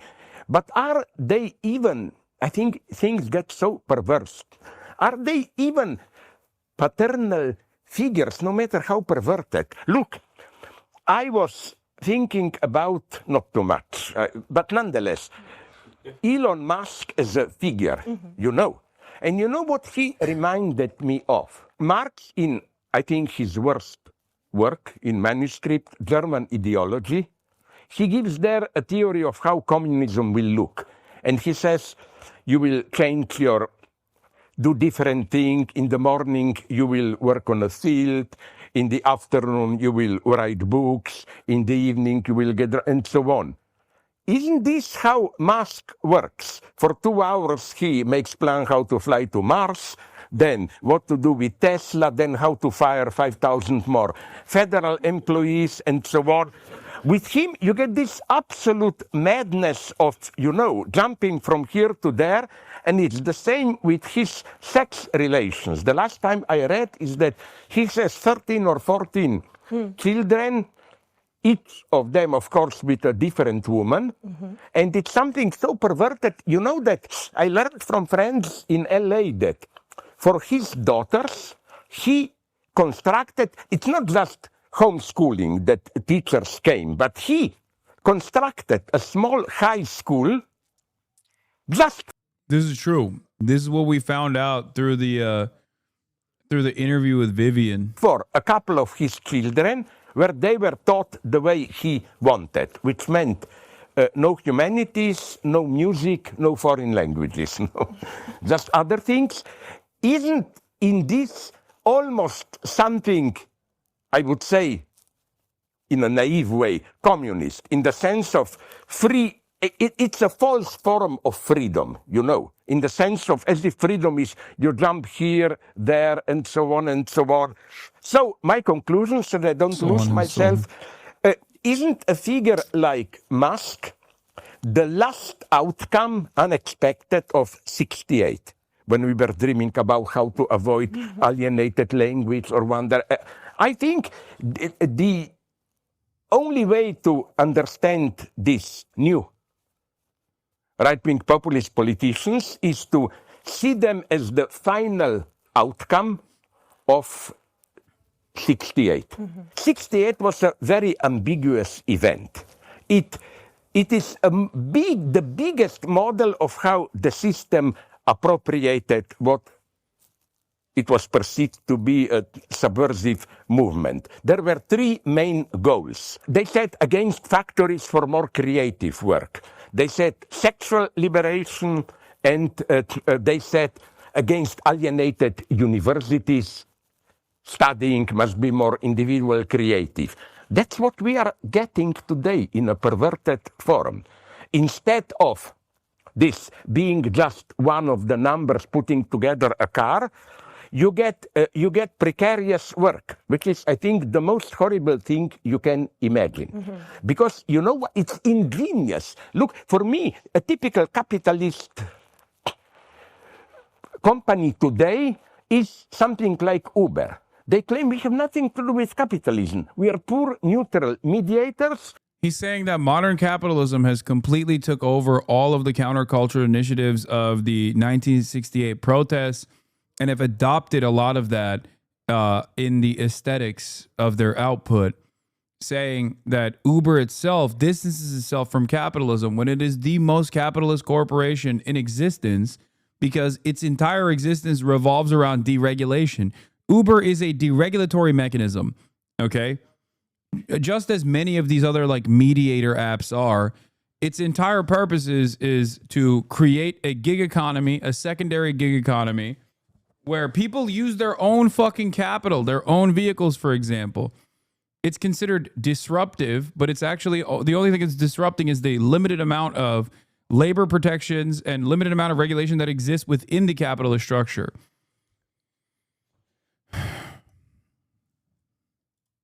We have people who offer something, cars, drive, and people who need them. We just bring them together. Yeah. And the idea beneath it works so well ideologically, is that you who think you are exploited, you are all small capitalists. They claim, look at the precarious worker. If you're Uber driver or work artificial... Yeah, there's chatters in here saying the same thing as well, which is like, Uber presents itself as like disrupting capitalism, giving you the tools to become a little capital owner yourself. Ironically enough, you are not a capital owner at all in that process. You are even lesser than the average laborer that at least has like benefits, a benefit structure, and a compensation structure that is like a compensation structure that is supposed to give you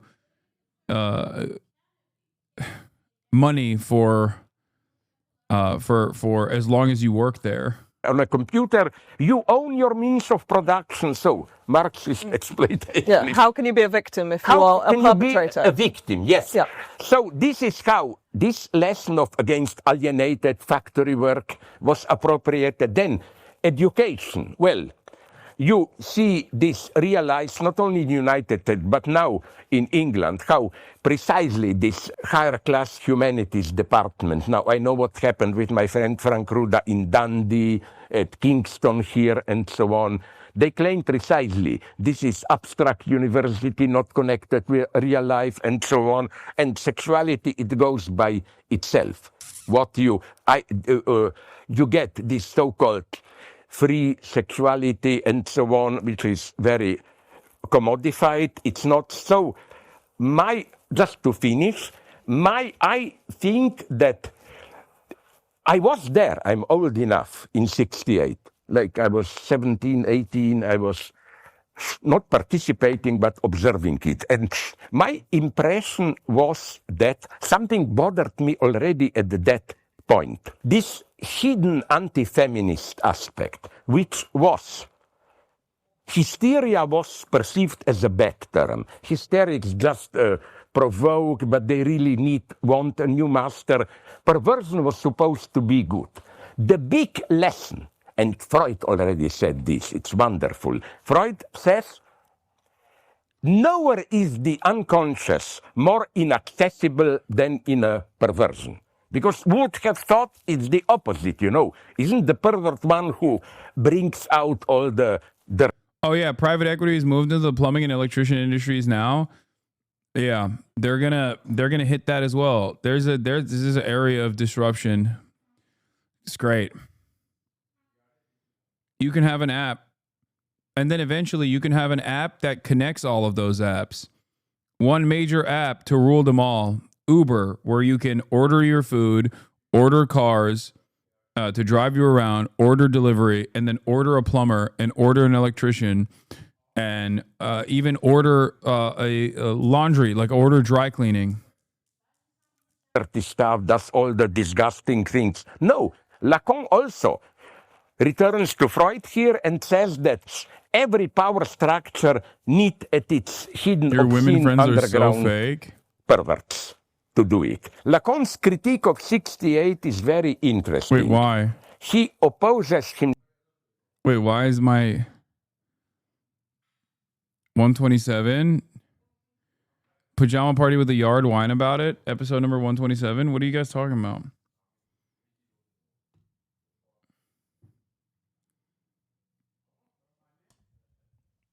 I did this podcast. I did this podcast too. We never did a Fear End episode, but I was on whine about it. My episode will come out too. Himself to this formula, which was popular, if you speak a little bit French, jouir sans entrave, enjoy without obstacles. You know, my first. Don't you think this tech can be used to actually give workers autonomy in some way, like actually creating a secondary peer-to-peer marketplace for goods and services? I don't think the economy can function in any form in the future without it. No. No, I don't. If that was the case, Uber would have been incredibly beneficial for the service sector, but it wasn't. It's the same as AI and all of the technological improvements. Technological improvements, including AI, is good. Okay? Lifting the existing burden of menial tasks and route tasks and menial labor isn't necessarily a bad thing. It's a good thing. Okay? The problem is, under capitalism, it is used as a mechanism to displace the existing labor force and simultaneously make the remaining labor force work the additional productivity, the additional productive output of the previous, much larger labor force for the same price, or sometimes even a lower price point.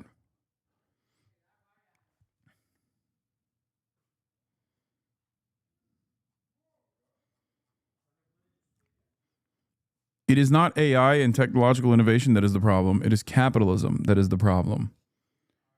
Because capitalism dictates how that technological innovation is used, and every matter of technological innovation will be used against the workforce. Because capital owners and their interests are diametrically opposite to the interests of the much larger laboring class. That's it. And they dominate. Capital dominates our existence. Capital dominates our planet. And the interests of capital dominate everything.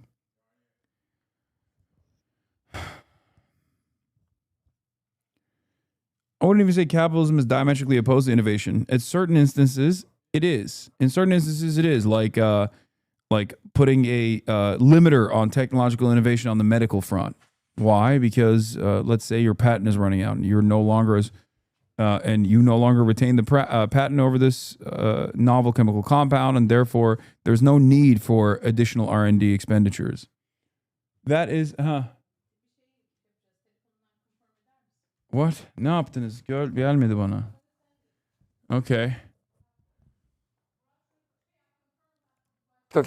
Yes, Elon Musk. You know? It's pure sexual freedom. Yeah. And actually disassociated because he uses IVF, I think. Lacan says something very interesting. He says, you revolutionaries want to get rid of the master, but you will get a new master which will be even worse. And I think Lacan was way ahead, not that he was a genius, he was lucky, ahead of his time. These guys, Elon Musk, Trump, are the new masters. that wouldn't have been possible without the 68 revolution. In what precise sense? No. Here, Lacan says something wonderful. He says, my lesson, what I'm trying to teach you, protesting students, is don't lose the sense of shame.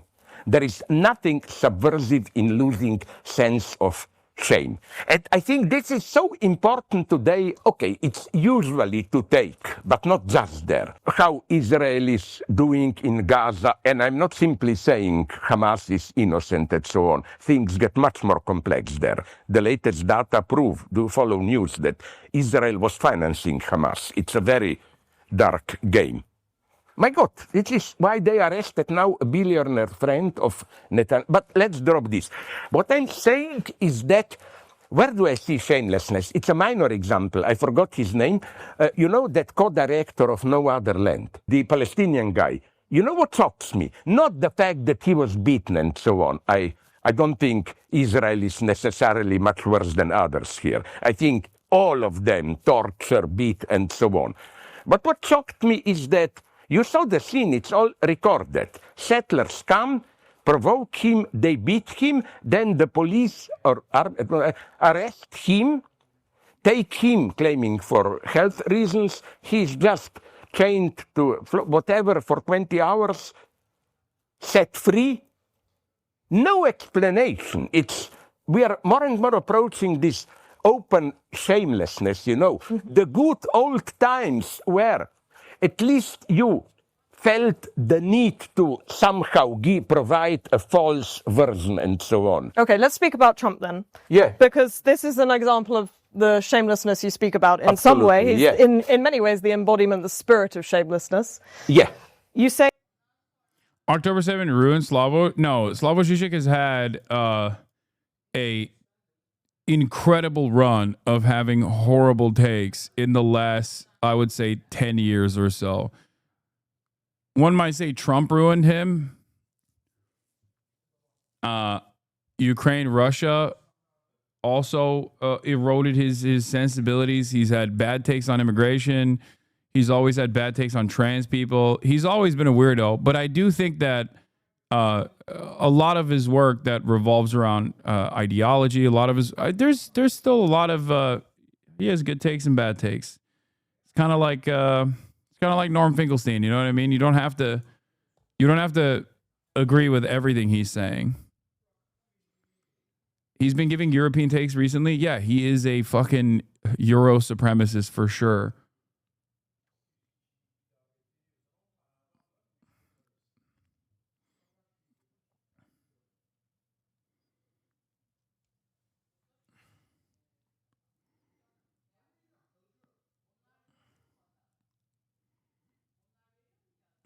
E.G. never asked Norm about Ibram X. Kendi. Yes, do not. Worst mistake of my life. His point is pretty salient here. He's right. Israel has dropped all notion of decorum and even trying to lie, which he's tying to the loss of shame. Yeah, I mean, his assessment on Israel wasn't that wrong.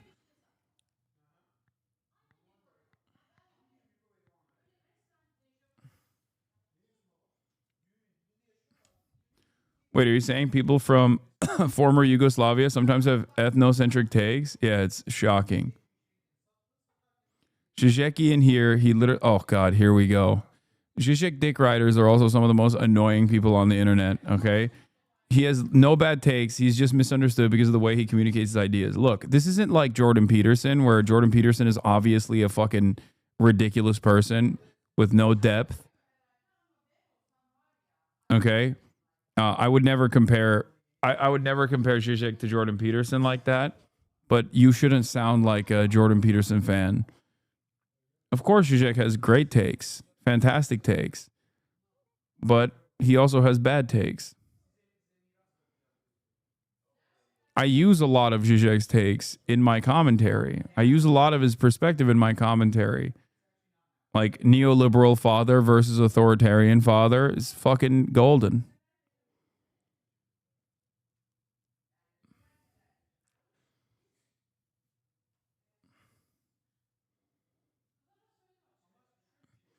Zizek is a conservative communist. He has said it many times. Half his takes are awful.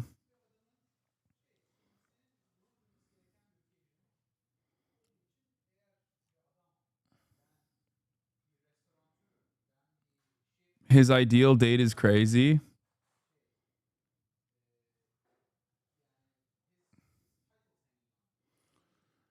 Zizek's on that Christopher Hitchens trajectory. Given a long enough timeline, he'll completely show his ass with a terrible Taker 3, but the core stuff he's known for is solid enough. Okay, again, I wouldn't even compare him to Christopher Hitchens. Come on, guys. Come on. This is a... No, there is no comparison between Zizek and Christopher Hitchens or any of these like pop philosophers, okay? Or pop psychologists as like Jordan Peterson.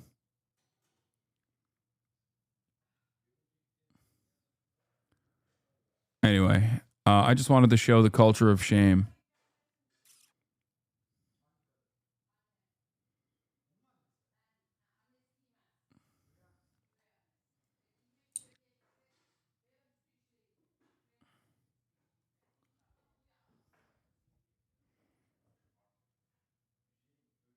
Slavo 100% fucks. Unlike Hitchens, Slavo is an actual thinker.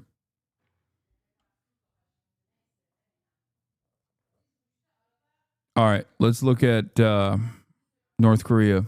The US started bombing them. Timur-Lane did the same thing to Georgia 600 years ago. And when I was in Uzbekistan, I nearly pissed on his grave. I just didn't want to be thrown in an Uzbek jail for crimes committed 600 years ago. And Georgians are still mad, including me, about shit that happened 600 years ago. Now, you can only imagine how North Koreans feel about the US doing the same thing to them, which is how you get their leadership with their attitudes. We can't really talk about North Korea without conflict of nations, which is exactly why they're sponsoring this video. Conflict of Nations is a free online PvP military strategy game that is based on a World War III scenario, so around 2 years from now. The ability for communists from former socialist states in China to be insane conservatives is kind of nuts, but I wouldn't expect anything less.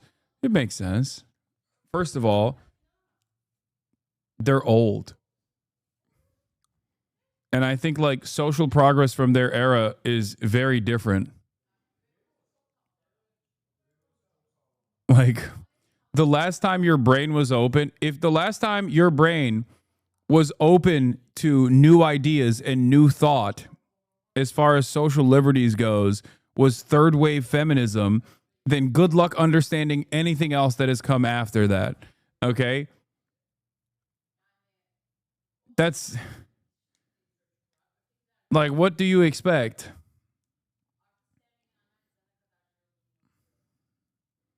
They're boomers. Unless you're like the sweatiest, crustiest anarchist of all time, like fucking Noam Chomsky, you're not going to be open-minded to new social phenomena. The only people that stand the test of time like that are the most, the most ridiculous in many ways.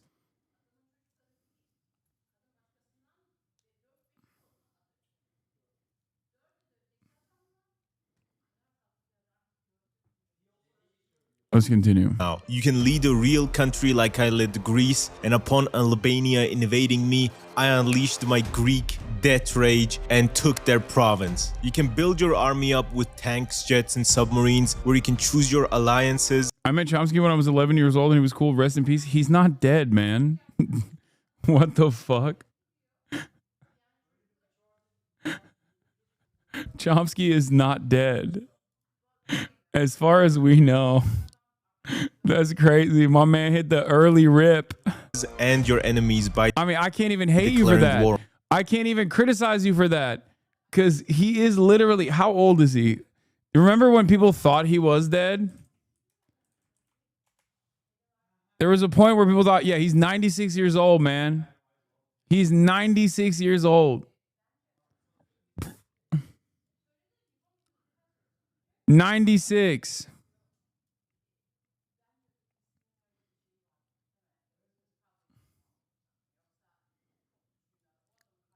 He's so fucking old.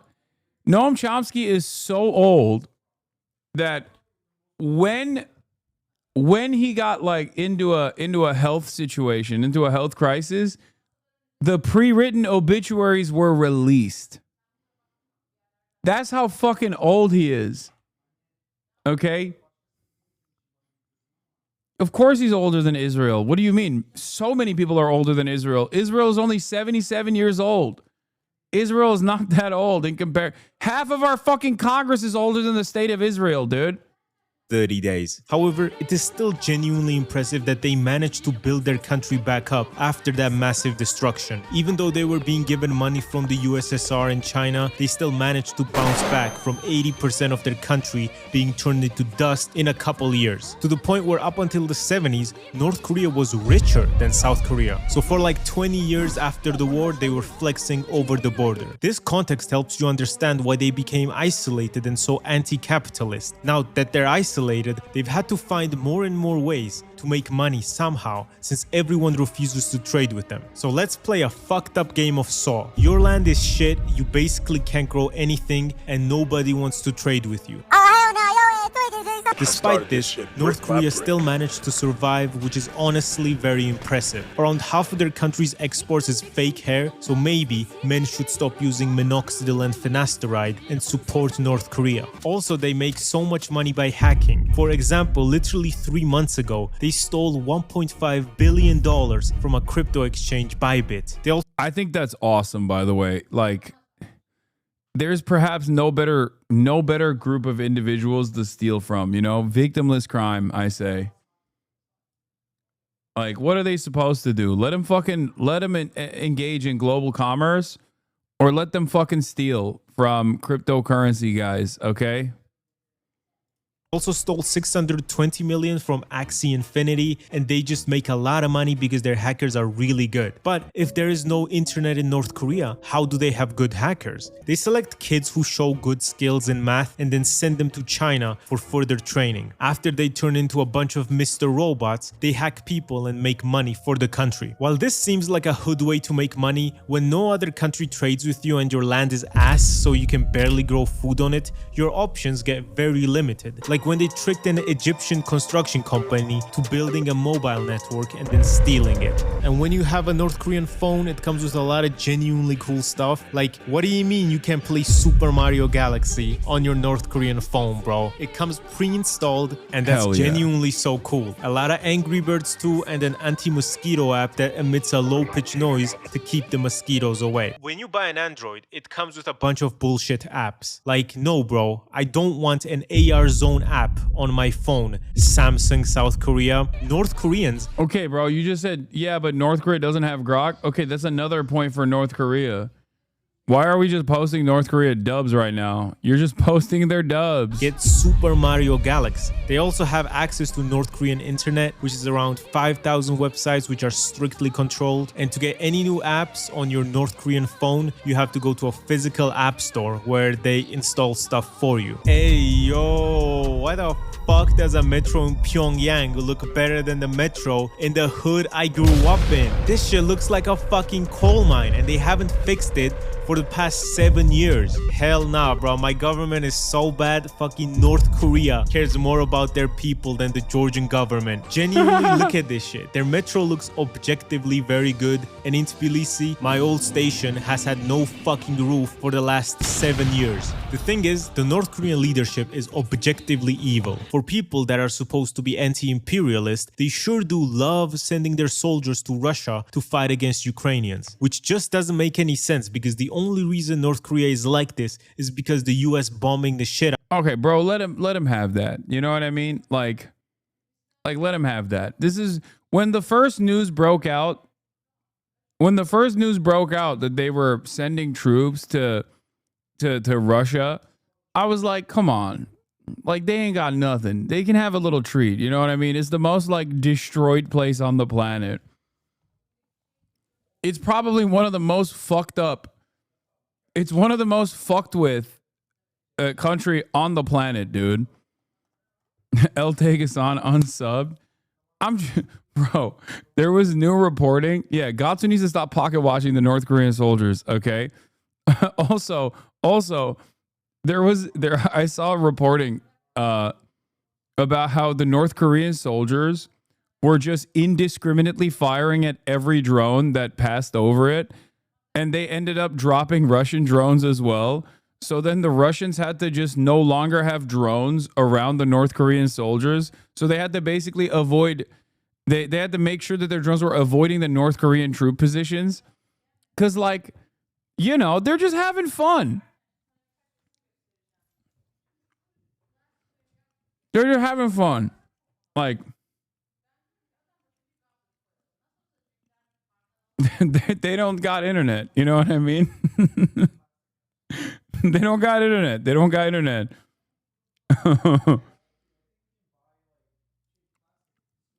Yeah, this is exactly. North Korean soldiers were shooting down every drone they saw, Ukrainian and Russian. According to Russian mill bloggers, it got so bad, Russian drone pilots had to create an alternative flight path to the front to avoid flying by any DPRK units. It's fake news.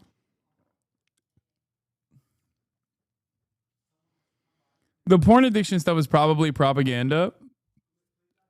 And so is the drone stuff, most likely, but still.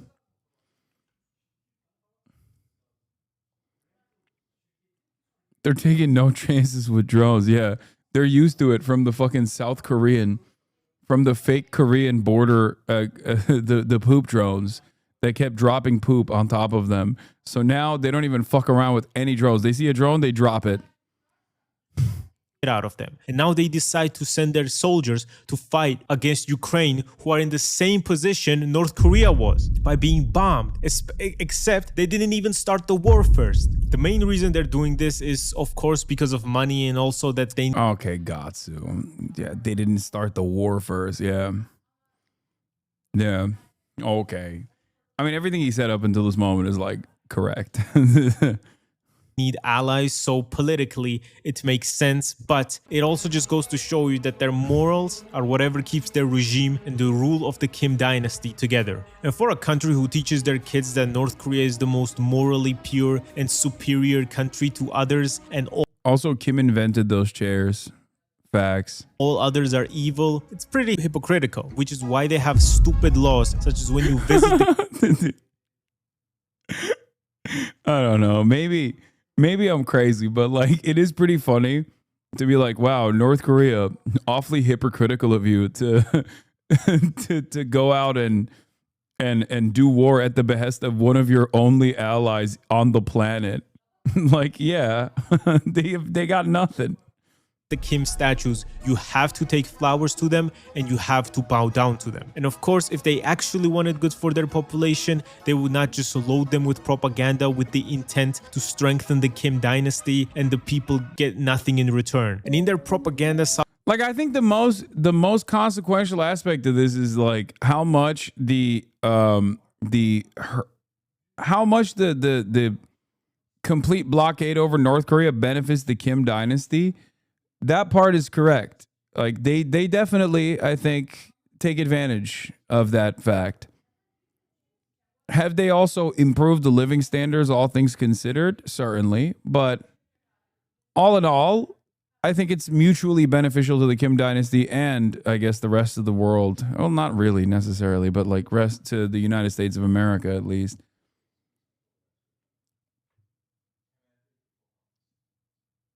Hasan, look up. Red Velvet performs in North Korea. South Korea is depicted as a puppet of the US. And I mean... Maybe they be happy. I mean, heartbreaking. The worst person you know just made a good point. All the newspapers are related to the Kim dynasty, but generally North Korea's propaganda department always works overtime. Like when they produce this Hollywood type scene with Kim in all leather and sunglasses firing a missile. And also, not many people know this, but North Korea makes so much movies and they are all available on YouTube. Next time your significant other wants to watch a movie and you don't know what to watch, be like, I got you, babe, and put on Our Lifeline DPRK 2002 English sub part 1 of 2. Most North Korean movies are about anti-American and anti-Japanese sentiment. Us American men love young boys. He's like, American soldiers, they're pedophiles. along with glorifying the Kim dynasty of war and patriotism. Okay, I know what we're watching. I know what we're watching next. God damn. Or this one movie where a woman had to quit her factory job to become a housewife, and she wanted to go back to the factory to serve the country. And her husband got mad at her because he wanted her to be a housewife and take care of the family. But then she still returned to work, and one time the husband's train broke down, and what does he see? His wife helping fix the train. And then he realized, damn, women are important to the workforce. But the funniest part of this feminism. Yeah. More woke than America. Checkmate. This movie was that the conclusion was that women are still supposed to clean the house and raise the kids and work a factory job at the same time. So it wasn't progressive in any way you would think. Shut up, Gatsu. You don't know any better. That's feminism. She was abiding by Jusha principles. Just adding more responsibility. And in their movies, they use prosthetics to make Americans, and in one of them, they just dressed up a dude with a blonde wig, and he was supposed to be a white woman. I apologize, North Korea. I was not familiar with your game regarding femboys. Hey, you're not one of those silly men that's dressed like a woman, are you? No, baby, I'm the real thing. And the worst thing ever is that they have nukes. Now, honestly, I trust North Korea with nukes way more than I trust Israel, Russia, India and Pakistan, or Iran. The fact that those countries have nukes... See, Gauss was a coward. He should have said America. Let's be real. He should have said America in there too. Out of all of those nations, America is the only one that deployed, not one, but two, on civilian territory. Like all those other countries, many countries have like deployed nukes in testing. America used them in contest.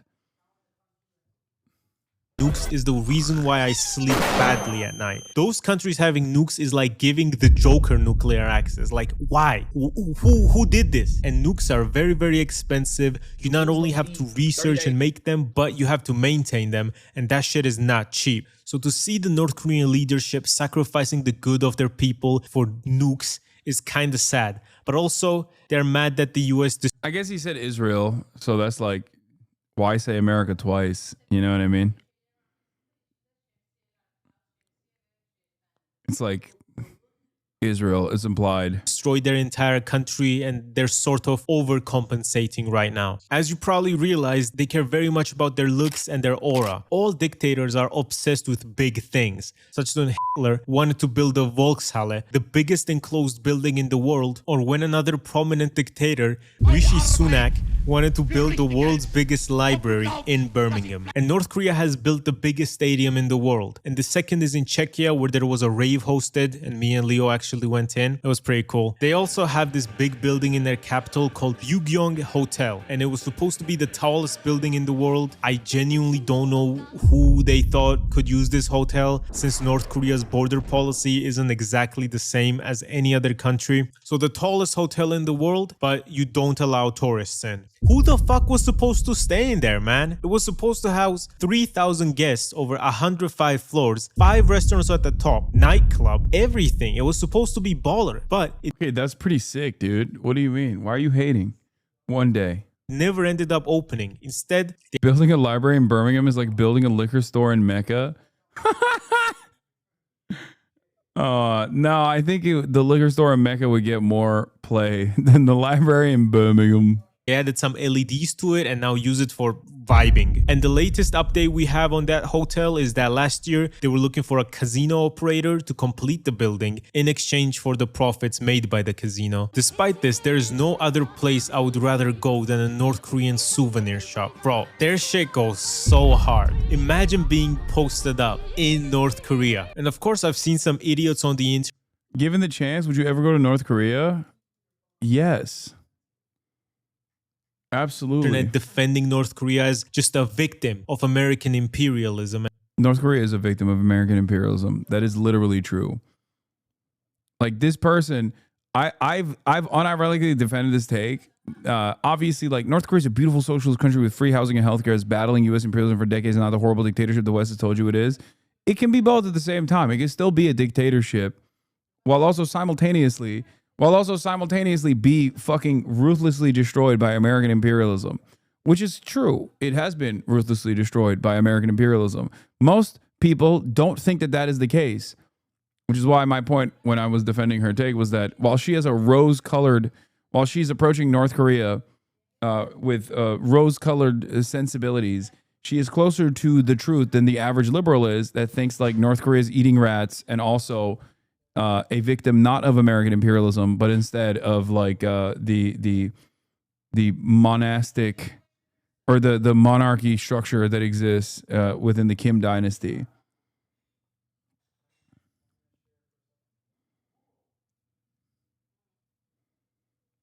Thought you fucked off, ruined my... Thought you fucked off, ruined my day, that. Why ain't you fuck off then? We don't want no library in Birmingham. We don't want libraries in Birmingham, Governor. Why are you fucking trying to bring a library to Birmingham? You insult me and you get broomies, multiples, shank yous in a fucking nightlight.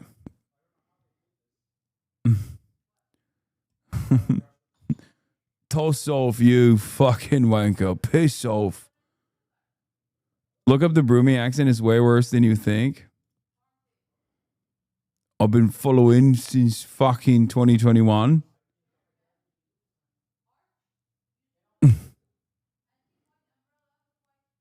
And that's why they're like this. But there is no excuse for a country's leadership to treat their citizens this way. Being as a Chinese national in defense of my DPRK comrades, to take on North Korea as an accusation of monarchy is disgraceful. Worse than your China takes. Shake my head. Come on, big dog. Like, if the Kim family had simply a symbolic place as the head of state, and they did not have unimaginable control over every fucking outlet of propaganda and virtually every aspect of North Korean existence, I would say I'd be happy to entertain it. Okay, I'd be happy to entertain what you're saying. It's not legally a monarchy. It just seemingly happens to resemble a monarchy.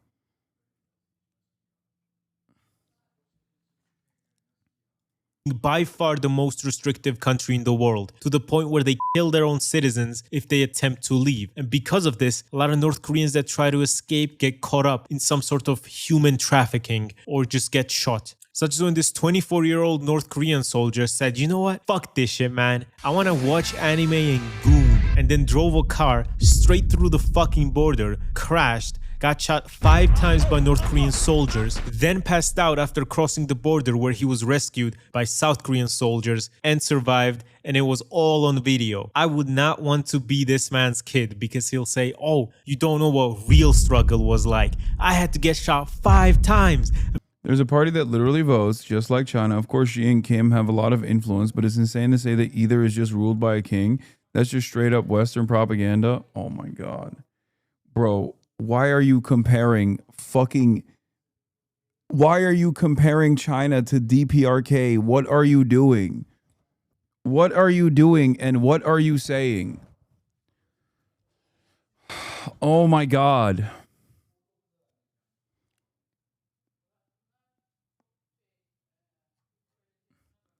Especially when compared to China, it's like fucking Xi's father was sent to the goddamn salt mines, dude. Papa Xi Jinping wasn't the fucking leader of the state before him, you know?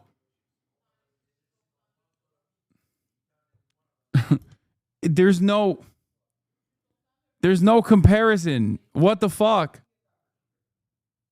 I am super open-minded to alternative modes of governance, okay? I understand that all governments are inherently authoritarian. You know, some of it gets a little out of hand. Some governments make it seem as though there is a real democracy, a real democratic process, but it's simply seen as a pressure valve that you release every 4 years so the people don't fucking revolt. I'm just simply looking at not like Western propaganda, but instead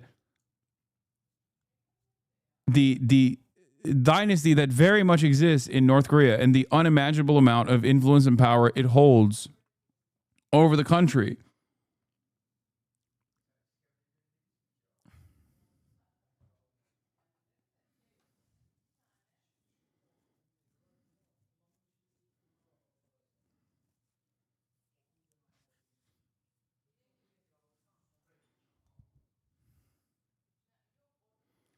If you look at what China has to say about DPRK or Cuba or Vietnam, yes, but also, so what? Do you think when China says something, I just immediately go, it's true, it's real, it's great, it's awesome? China also fucking supports the military in Myanmar. Does that mean that I'm appreciative of the military junta in Myanmar? No.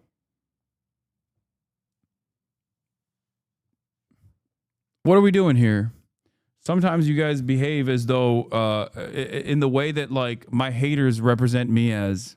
Like you unironically lean into the fucking meme. And pass out with an 11-inch parasite in my body and then show you the video on his phone. See, this is me, and your broke ass, dumbass, shrimp dick ass doesn't even want to do math. But despite all this beef, North and South Korea have one thing in common. They both have a shit birth rate, to the point where a video surfaced of Kim Jong-un crying because he leads a country of incels. Knowing you lead an incel country is a tough pill to swallow, but this makes the entire Korean peninsula situation even more intense. Because now, besides both of them having very good militaries, now they are also in a battle of whose people will die out from low birth rates first. And North Korea is gonna win this one. Their birth rate is not at replacement level, which is 2.1, but South Korea is literally the lowest in the world at 0.75 children per woman. But North Korea executes their citizens over literally anything. It's like the one clip. You shout like that, they put you in jail right away.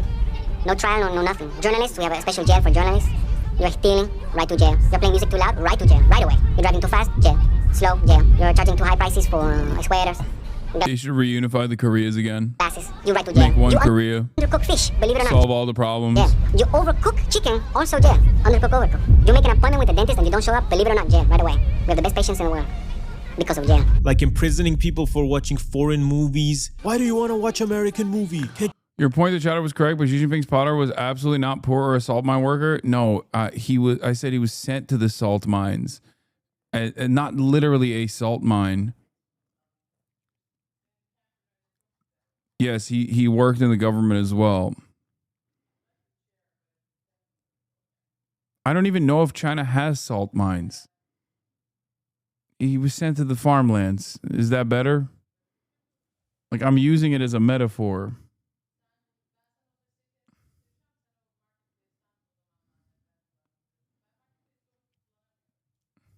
You see, we have a thriving film industry of our own. I'm sending you to the DPRK CBT camp. This means Democratic People's Republic of Korea torture camp. You're going to be sent there, and well, you don't even want to know what happens next. Also recently, we had our first Georgian that went to North Korea. This YouTuber Soso around the world was recently able to travel to North Korea after no tourist has visited it for the past 5 years, along with other tourists, because they were hosting a marathon in Pyongyang and they were going to represent people from 200 different countries. Nobody knows what they told the people, like who they thought were participating in these shows. Maybe they told them these are the best runners in the world, and look, our athletes are gonna smoke their asses, while they were just tourists looking for a way to see North Korea. And he described North Koreans as the cutest people ever, that were so nice and waving at him because he's a foreigner. He was just sad that he couldn't actually get to talk with them because they were not allowed during the tour. And even when they were showing the tourists around the metro, they gave them a separate wagon so they couldn't interact with the locals. Also, during their trip, they were not allowed to use local currency and could only pay with Chinese yuan or American dollars to the hotel and tour people. And this guy asked the tour guide to help him buy ice cream, and she wouldn't accept his money back. How much?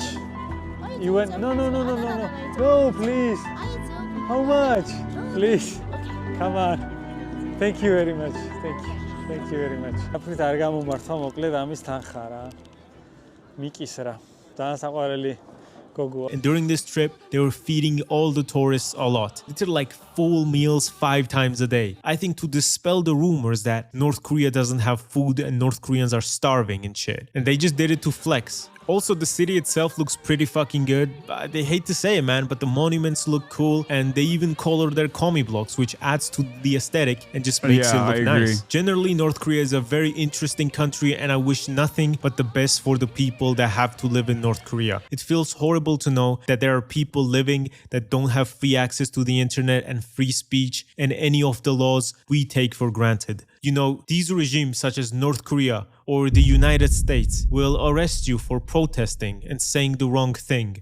They all blindly worship one leader. No wonder these two are such big fans of each other. You know, I learned something today. No matter where you are in the world, having free speech and free media is an absolute blessing. And by free speech, I don't mean, oh, I can't say X race is bad, there is no free speech, but speech as in criticizing the government, which is genuinely one of my favorite hobbies. There are people who claim to be apolitical, but frankly, when they arrest someone close to you for speaking his or her mind, you can't really be apolitical after that, can you? The best Georgian scientists calculated that this is approximately what the average YouTube user now has to go through to find a good video to eat food to. So, if you don't want to struggle to find good videos to eat your food to, or use me as an ASMR dildo for your background noise, subscribe to my channel since I have my own Project 2025 to do. Thank you so much for watching. I really like how the channel has grown and have been given these new opportunities, and I am— Western chatters don't know how much a privilege it is to have free speech and media. Don't worry, Western chatters are already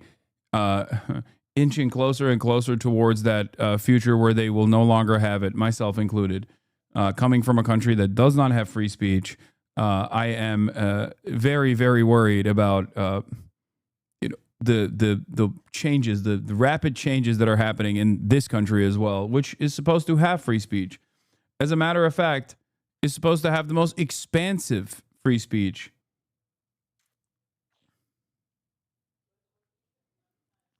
I'm eternally grateful to all of you. Thank you so much for the support from the bottom of my heart. Like and subscribe, and goodbye. Don't forget to check out Conflict of— Yeah, none of the— Dude, America is so annoying because it has none of the good shit of any of these other countries like foreign adversaries and only the bad shit.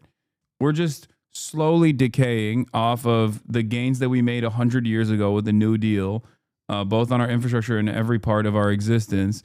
And we don't even have fucking high-speed rail to show for it. I hate it. I hate it so much. Anyway, my mom, dad, and my brother are here. I'm going to go hang out with them. So I'm ending it at 5 hours and 53 minutes. Not even 7 hours today. How long?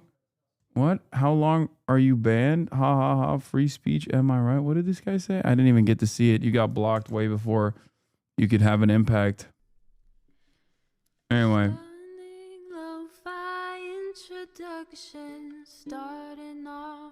Anyway, I love you guys, and I will see you tomorrow. Peace, everybody. Bye-bye. I'm gonna go hang out with my family.